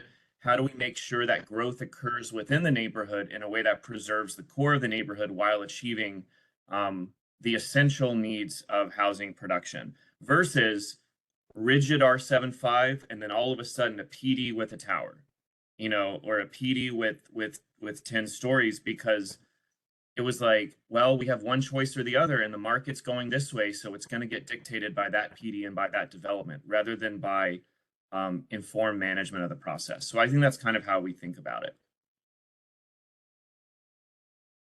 Well, I just think that there's confusion about, you know, the whatever the major uses and the supporting uses. It looks as if these uses are allowed by right regardless of the zoning. But and that's why the place type descriptions are really where the meat is at. And this is what we have to keep reiterating at all the public meetings. And typically when we do, we get a better response that a black dot in one row here does not equal a black dot in a different row. A white dot here in one row does not equal a white dot in a different row. In fact, a black dot in multiplex, sorry, in a row. A black dot in of say multifamily in community residential means something very different than regional mixed use. And that's going to be specified in the place type description under the building character. You know, we were talking about like height differences. So that's what it's definitely not by right, and it's definitely does not replace the traditional zoning process. Okay, but let's say we have, you know, people here who are very strong supporters that they want their, I just disconnected myself again. That they want their neighborhood to be single family. They have R75 zoning. And they're concerned that if they get overlaid with the community residential place type, that all of a sudden apartment complexes and these different things could be done by right. So what are you saying is that the place type says that these certain types of developments that aren't currently allowed in the zoning code are considered as possibilities, but it would require a zoning case to get those done? Yes, ma'am. Okay. And if you, so if you're taking a look at it, you know, in our zoning code, it's, you know, there's a little block dot or there's not a dot, right? Or an SUP. And sometimes there's a little thing that has like an asterisk that says, oh, but you got to go check these things. Quite frankly, a lot of these dots would have an asterisk up there that's like, well, just because it's circled here doesn't mean that it's allowed by right. You've got to go check the place type and say, okay, in this place type, this land use, there would be some caveats about where that land use should go and the concentration of that land use. I think that's very confusing to people who have a long background of being community activists and are used to looking at the use charts and the zoning and going, okay, black dot, it's a go, you know, it bypasses. Well, that is, and that's such a good point, Commissioner, because traditionally what this city has not had is an effective land use plan. And I will say I had a fantastic public meeting in Schultz's district. I didn't realize she was such a zoning expert. But she gave I was there to teach everyone about land use planning, and then she began by giving them a presentation about zoning. And so When I got there. it was an amazing, I've never had such an easy job. She did the hard work. And I got to come in and say, all right, guys, zoning is contentious. Zoning is where the rubber meets the road. Land use is where we can step back, take a breath, and think collectively about how to address a lot of variables that just quite frankly are here whether we want to admit they're here or not. Sorry. So perhaps my suggestion on this is how we, because again, if you're flipping through this and you go to place types, this is the first thing you see. And if you don't have the context of, you know, walking through each place types, perhaps this needs to move to the back of place types where someone is then able to read and say, okay, what does community residential mean?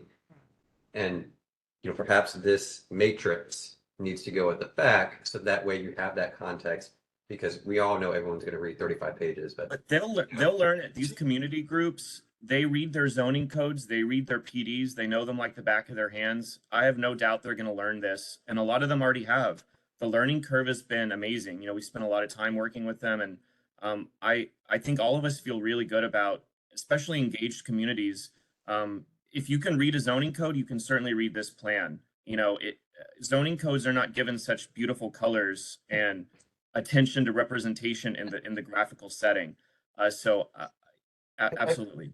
I have two thoughts. One, elsewhere in the document, we see a reference to the section of the local government code that says a comprehensive plan is not zoning, and that may be helpful to add to this chart and potentially other places in the document.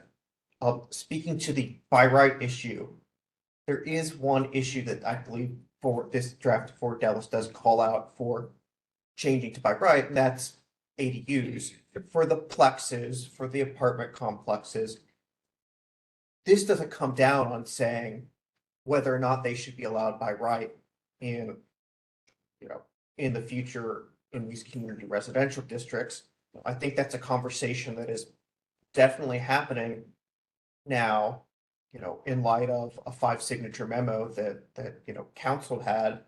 But Forward Dallas is not ultimately weighing in on the question of by right. It certainly, you know, it's a conversation that we need to have, but it doesn't, you know, firmly, you know, define what happens with respect to plexes and by right development in our, you know, a future development code amendment. That is a conversation that, you know, is important given the housing challenge that our city faces, but is ultimately one that cannot, should not be resolved by Forward Dallas.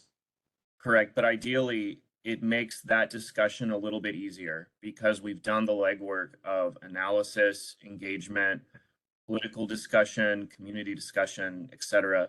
Otherwise, if we jump into those regulatory discussions without that context, you know, we get what we get. Yes, Chair, you are correct. The only recommendation for the single family zoning districts in Forward Dallas is for ADUs. By right. There is no other recommendations about changing R5 or R75 to allow multiplexes or anything like that. No, sir. It may be useful at some point. I don't know where this is going to be moved or if it has footnotes or some explanatory text, because this is not the same as a, land use chart, that a black dot does not mean a development by right. Yeah, It's meant to inform, consideration of, zoning changes to allowed and whatever. Yeah, I would agree, because before I said we should move it, the thought was this needs 2 pages beforehand to explain what everything on the following pages are, or you move it to the back after you've read the stuff about place types and you look yours up and you said, okay, what are the things that are allowed? And you see your little section of the things that are allowed, and then it's calling out specific things to say, well, yes, this is a black dot, but here's the context to why and where that black dot should be allowed within the place type, not blanket everywhere. Right, but I just think a real straightforward comment that a black dot does not mean development by right. Yes, yes. But I do have a question. I know this logistics industrial park place type is new, and it completely baffles me why warehouses is not not allowed use in a logistics. The Logistics industrial park place type has no circle whatsoever for lower warehouses. But there's a problem there also in that the logistics Is that an error, Patrick? I just want to clarify that off the bat. Yeah, I don't know if that's an error. I think it's more of an oversight. So yeah, it's an error. Just read. Brent, what's the difference?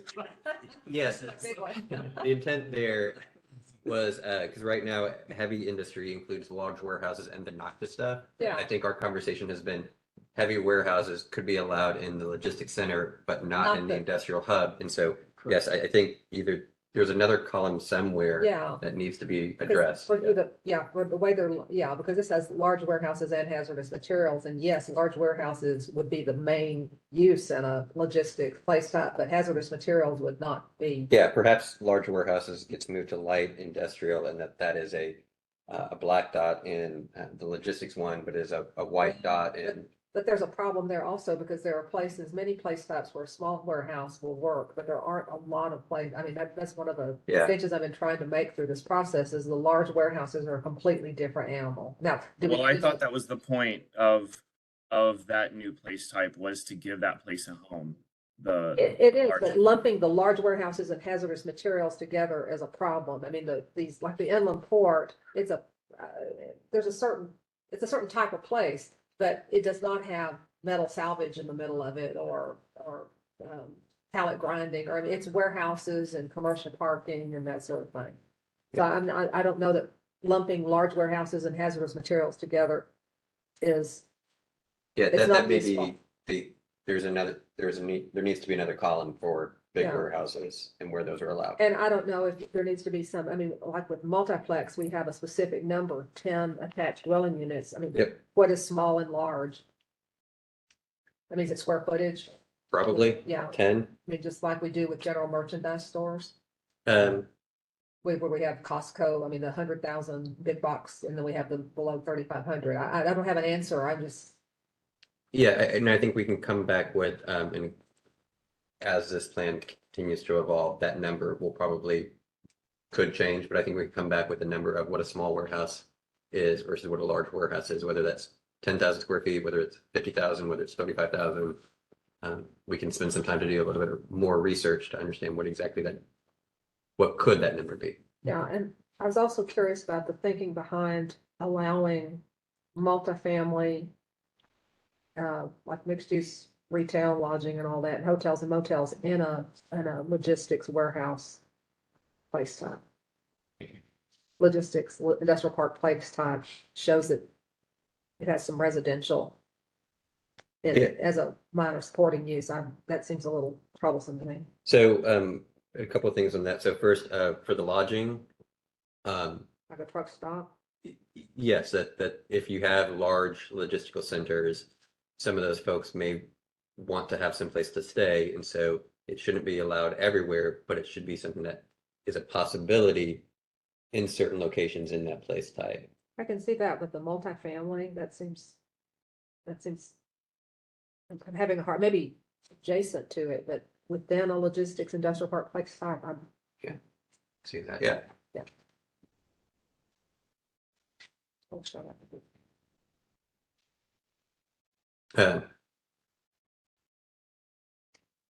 Would that be a proposed amendment then, that we remove Yes, apartment as a supporting land use in the logistical, sorry, the Yes. logistical center? yes, I so moved. That comment in this situation. Do we have a second? I'm sorry, I missed. Under, We're moving multifamily as a supporting use in logistics. Places. Logistics and otherwise, you want to call that a different kind of place, so I mean, aren't there times, so when we say, I often thought that logistics was about scale as much as intensity. I mean, if it's just a large mail postal facility or I don't know, a large SBCA facility, is multifamily sort of, should it be excluded in all contexts, you think? Well, I guess I'm not thinking of it as a being, this place type is applying to a place where there's just one big warehouse. I'm talking about places like the Inland Port where that Okay. is what there is. And there's rumbling trucks, 24 hours a day and trucks idling. It just doesn't seem like the best place to put. I mean, I can see multifamily being, 1,000, some distance away, but within the place type itself. It would need to create some buffering requirements that may make the place type unfeasible to begin with. And also just in thinking through how this document can be used and can be continually amended, if an area does have a logistical place type and all of a sudden you're building 700 apartments because it makes sense there, and that's probably that point where at Place type. midpoint of a year where we need to say this is no longer that place type. It's changed. It says, hey, you want to call this giant sort of noxious warehouse use, then commit to it. Because once you put multifamily, you allow a developer to put multifamily in that context, you create a potentially hazardous situation. Is that kind of what you're saying? Yes, definitely. Because there are studies that say that, children who live in the southern sector have very high rates of asthma. And one of the reasons why they have it is their exposure to diesel particulate. Why are they exposed to diesel particulate? Because of the warehouses and commercial motor vehicle parking lots and they're surrounding them. So do we need to deliberately move people into places where, it would have a bad effect on their health? Okay, so flex commercial makes sense because it's transitioning areas, but once you start getting more intense than that, Right. okay. And then I definitely want to make a motion that warehouse needs to be added to as a main use, large warehouses. let's tackle these one at a time, Commissioner Carpenter. Oh, sorry. So your motion on logistics industrial park, removing Multifamily, removing apartment. yes. I will second that motion. Any discussion? Seeing none, all in favor say aye. Aye. Any opposed? Nay. The motion carries. Back to you, Commissioner Carpenter. Okay, I would also make a motion that for the logistics industrial park place type, we add as a major use the large warehouses. However, the large warehouses currently falls under heavy industrial, which includes hazardous materials. So I'll ask you, how do I add large warehouses without adding hazardous materials unless we create another place, another category of use? Another land use that would say that this is mainly that it is large warehouses. Yeah. And that land use would be then allowed in the logistical hub and the industrial hub. I think didn't you just make the case, Commissioner, that large warehouses in this context necessarily mean hazardous materials? No. Well, I would suggest that if you just got rid of small versus large warehouses, you're already saying that between place types, you can distinguish in levels of intensity, and a more intense warehouse is allowed in a logistics industrial park versus a flex commercial, for example. Right? That's spelled out completely in the place type descriptions. That makes sense to me. Well, perhaps except that this is not an area we want to leave interpretive room. No. I mean, Yeah. Because we really don't want the large warehouses, the big logistics centers to go into the flex commercial and light industrial areas, because that's what we're trying to avoid. But I don't want to lump together large warehouses and hazardous materials, because I mean, hazardous materials is the noxious, polluting industries, and they don't need to be in the. Oh, well, okay, so are we differentiating heavy industry versus large warehouses? It sounds like that's the direction that Commissioner Carpenter wants to head, and I think, as much as I don't want to add many more categories to this, I think in the industrial end of things, as we've said at prior meetings, while I may be sometimes a minimalist on some things, I do think we really do need to spell out. So we're not talking about adding a place type, we're talking about adding a land use category. Yes, bingo. Because I'm sorry to harp on this, but when some of our major issues in the city are, industrial residential adjacencies, and we're trying to get ourselves out of a hole, we need to make a few more distinctions than what we've had in the past. Hey, adding a land use category is a column. Adding a place type is a whole nother chapter. So I added my last place type, logistics. I'm satisfied with a column at this point.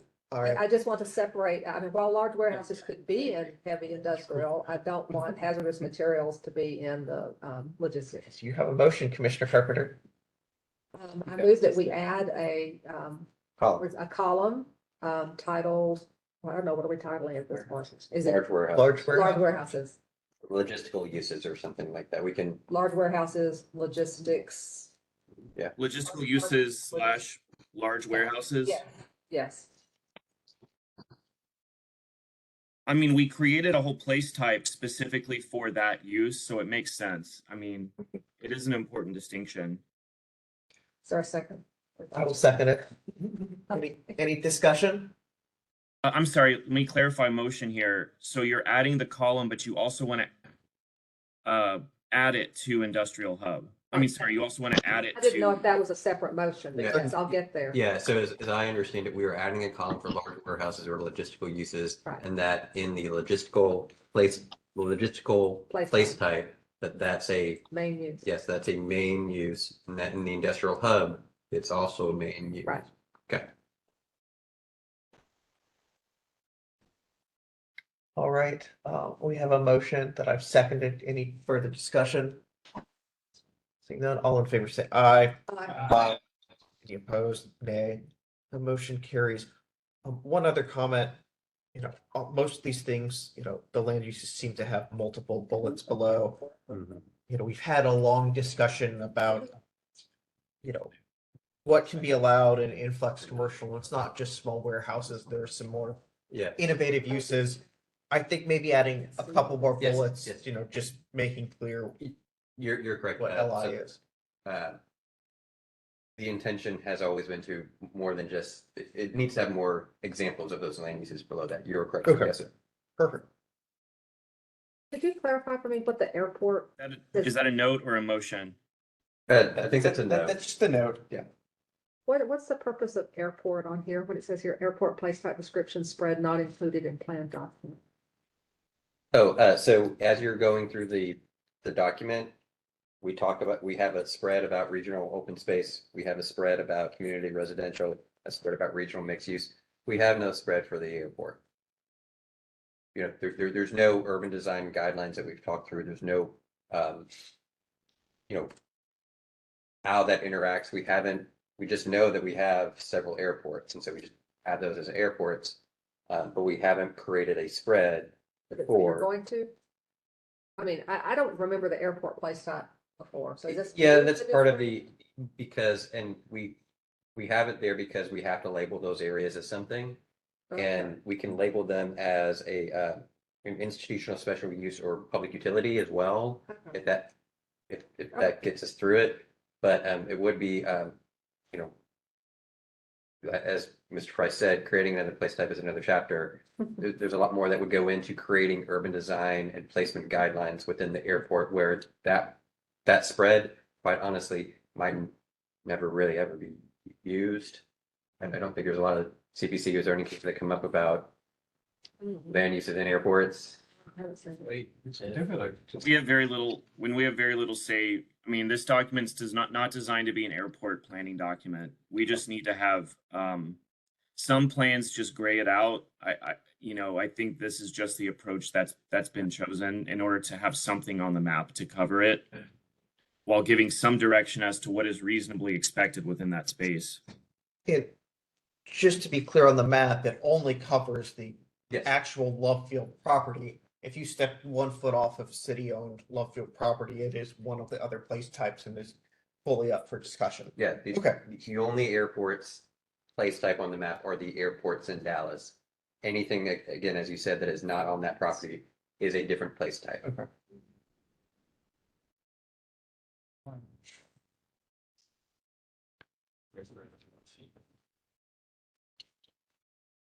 Any other discussion of the matrix?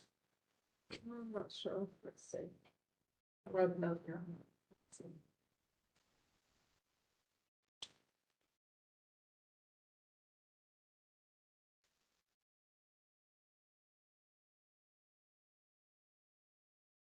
Moving on to the regional open space. Well, let me ask one question if I may.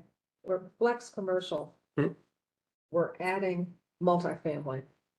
And I realize that flex commercial is intended as a place type to transition these industrial areas to something less incompatible, whatever. But given that the areas that are going to have flex commercial placed on top of them are frequently very heavy industrial. Well, they shouldn't be heavy industrial. Well, some are. I mean, they have heavy industry in them. So, Because there's a difference sometimes between, because we have certain type, in West Dallas, we have areas that are very noxious, industrial, but neighborhoods of us, since they're close to neighborhoods that express a desire to have, flex commercial or something else put on top of that, but it's not the reality that's on the ground now. So are we saying while these noxious industries are still there, do we start adding in multifamily? because again, there are some areas that are flex commercial in their urban form and land uses now that we're saying, yes, that's the appropriate vision for that area. Other areas where we're saying this is going to be an area that is transitioning to it, but it's not there now. One is a existing land use matches basically future land use. Right. One is a future. And that's where the place type description. But there's a disconnect right now between what's actually on the ground and what the aspiration Yeah, is. and then it gets back to the location specific language within that place type that talks about just because it has that white dot doesn't mean that it should be something that should happen everywhere in this place type, but where appropriate, where it's not located within proximity or adjacency with the heavier noxious land use, that may be an appropriate location for an apartment, development to happen. Yeah, because the place type map, the place types right now are a vision, and so Yes. they can match what's on the ground now, pretty much, or they can be almost a 180. And so there's a Yes, and again, there is that wide variety that there are some areas that right now, are much closer to being what the design district is, but we're still going to call flex commercial, and there are areas where are very far away from becoming what the design district is. Yeah. But we're saying it's a possibility that it could go there. I'm sorry, I'm having a hard time making my mind stop looking at this as a use chart. Can I ask a question? Yes. The earlier conversation about warehouses and large versus small, mini storage, there's a lot of that near me where I live. Is it flex commercial? So That wouldn't be a place type. It would be a land use type. Allowed use type, but where is it allowed? that would fall under, again, the scale and scope of that mini warehouse development. Okay. If it's going to fall within the large warehouse versus small warehouse, it's probably the mini use ones are probably more of the small warehouse, just because of their impact on you don't have 18-wheelers every day go into a mini warehouse. Right. You have mom and pops clearing out their garage and putting stuff in there. So it's a less intense land use than a larger warehouse. So it will likely fall into the smaller warehouse overall land use category. Okay. I just wanted that seems intuitive. Sorry. It made me think because I see that all the time and it does kind of kill there's no vibrancy with that stuff. And I think to that point, I think some of the place types that would allow that type of, where it's possible for that to be allowed, some of the urban design guidelines can speak to how they can have a better vibrancy than they currently have. Yes. So that might be a logical one to add to that description list there, small warehouses, mini storage areas. I think we're also missing Although parks. those would probably fit in other, I don't know if it goes exclusively in light industrial, but it might be an example. Yeah.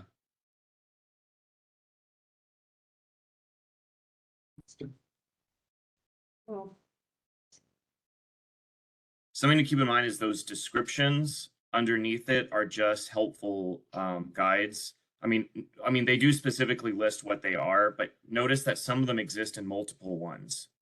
Right. Just something I'd like to point out. Illustrations as opposed to descriptions. It's a small space for illustration. Because I mean, currently many storage warehouses are allowed in great many different zoning categories, mixed use and commercial retail, regional retail. Yeah, so this would define them as something that or have a higher prevalency in flex commercial, logistical, or industrial parks, industrial hubs, and then would be a possibility given certain parameters in regional or community mixed use areas. So would maybe examples be a better word than descriptions? Well, are you talking about the bullet points underneath the land Yes. uses? Mm-hmm. Those are a bit more, I would say those are a bit more serious than mere examples. This seems to actually be kind of a technical guide to what we consider the composition of that land use type to be. I just wanted to point out they're not the bullet point, like office is not necessarily, let me find a good example. Multifamily can exist in a few of these.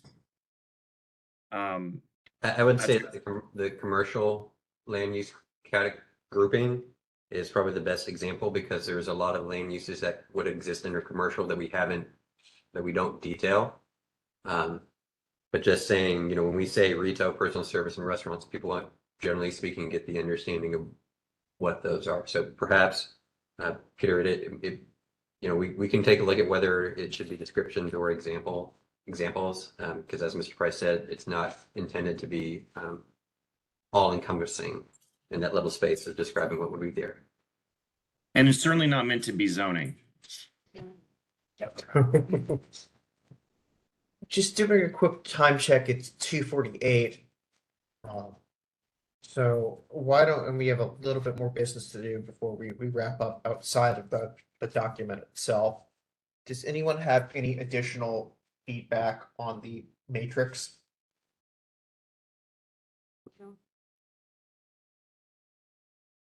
I think I heard Mr. Goldstein saying something about just parks not being mentioned, just like city parks. I don't. City regional. Is it in? It's not in private public space. Yeah, we don't have an example of a park or description of any of these that would include a park. That's an oversight. Okay. Public open space. Yeah. I mean, It should have a park. Okay. Yes. We can replace cemeteries Just with small. parks. Just small.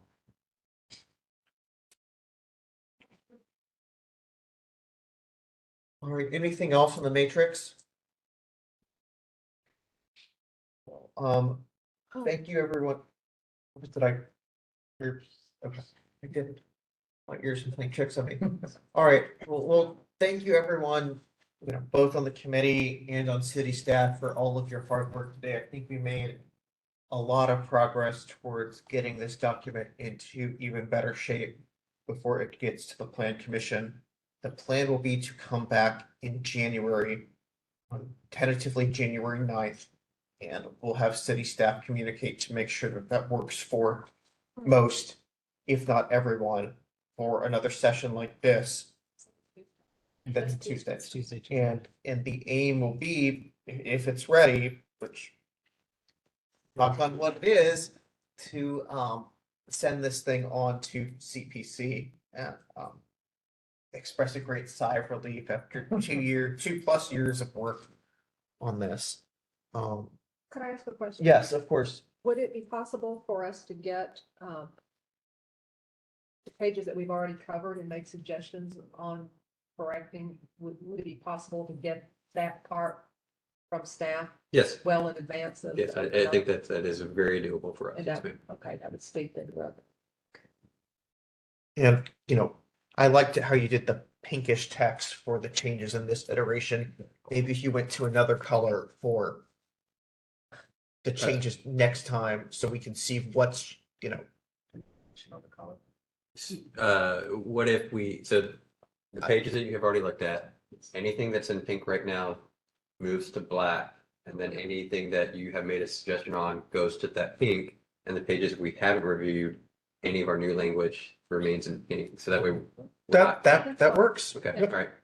Anything that's not officially adopted. Yes, stays. yes, yes. Okay. Mr. Cannon. And then this is just a question, maybe suggestion in advance of our next session. So it seems like a lot of time has been discussing sentences and thoughts. And is there a way that this document can be like uploaded to a platform that we all, at least between now and our January meeting, can insert our thoughts into? I mean, I think of Bluebeam as just one platform, so that most of our time is like, oh, we're reading a sentence for the first time. It would just be picking that up, and then we can either formalize it, or if there's, say, 5-6 thoughts on the same section or sentence, then just have that consolidated, just so that we can, with more certainty, pass this by our January meeting. I've gestured towards Mr. Moore from the city attorney's office. She speaks, I want to make sure that everything that we do complies with the Open Meetings Act, so. Yeah, so that might be if I'm understanding you correctly, that sounds like it might be a little problematic. So what I'm understanding is there's a document that's uploaded, and then the committee members comment where I guess staff and the other committee members can see the comments. Yes. That would be problematic. Because you guys would then start commenting on each other's comments, and then all of a sudden we're discussing a matter. Be like reply all and then email. Well, Yes. Okay, well, hold on. So what if it's not in a way that, okay, how do I put this? So you're saying the problem is that we would all be able to see each other's comments Yes. during that. So then what if that isn't the case? That if there's one common document, and there should be a setting, but I only have, so let's just say I go through the rest of this document, I put in my comments, but I can't see anyone else's comments, but city staff can see the. But then we rob your ability to discuss and discuss those changes. At this point, I would say we went through a phase where we solicited individual feedback, and then just sort of incorporated it from a reasonable staff interpretation. At this point, we have given you our best shot at a draft. And at this point, I think we're looking for formal committee feedback.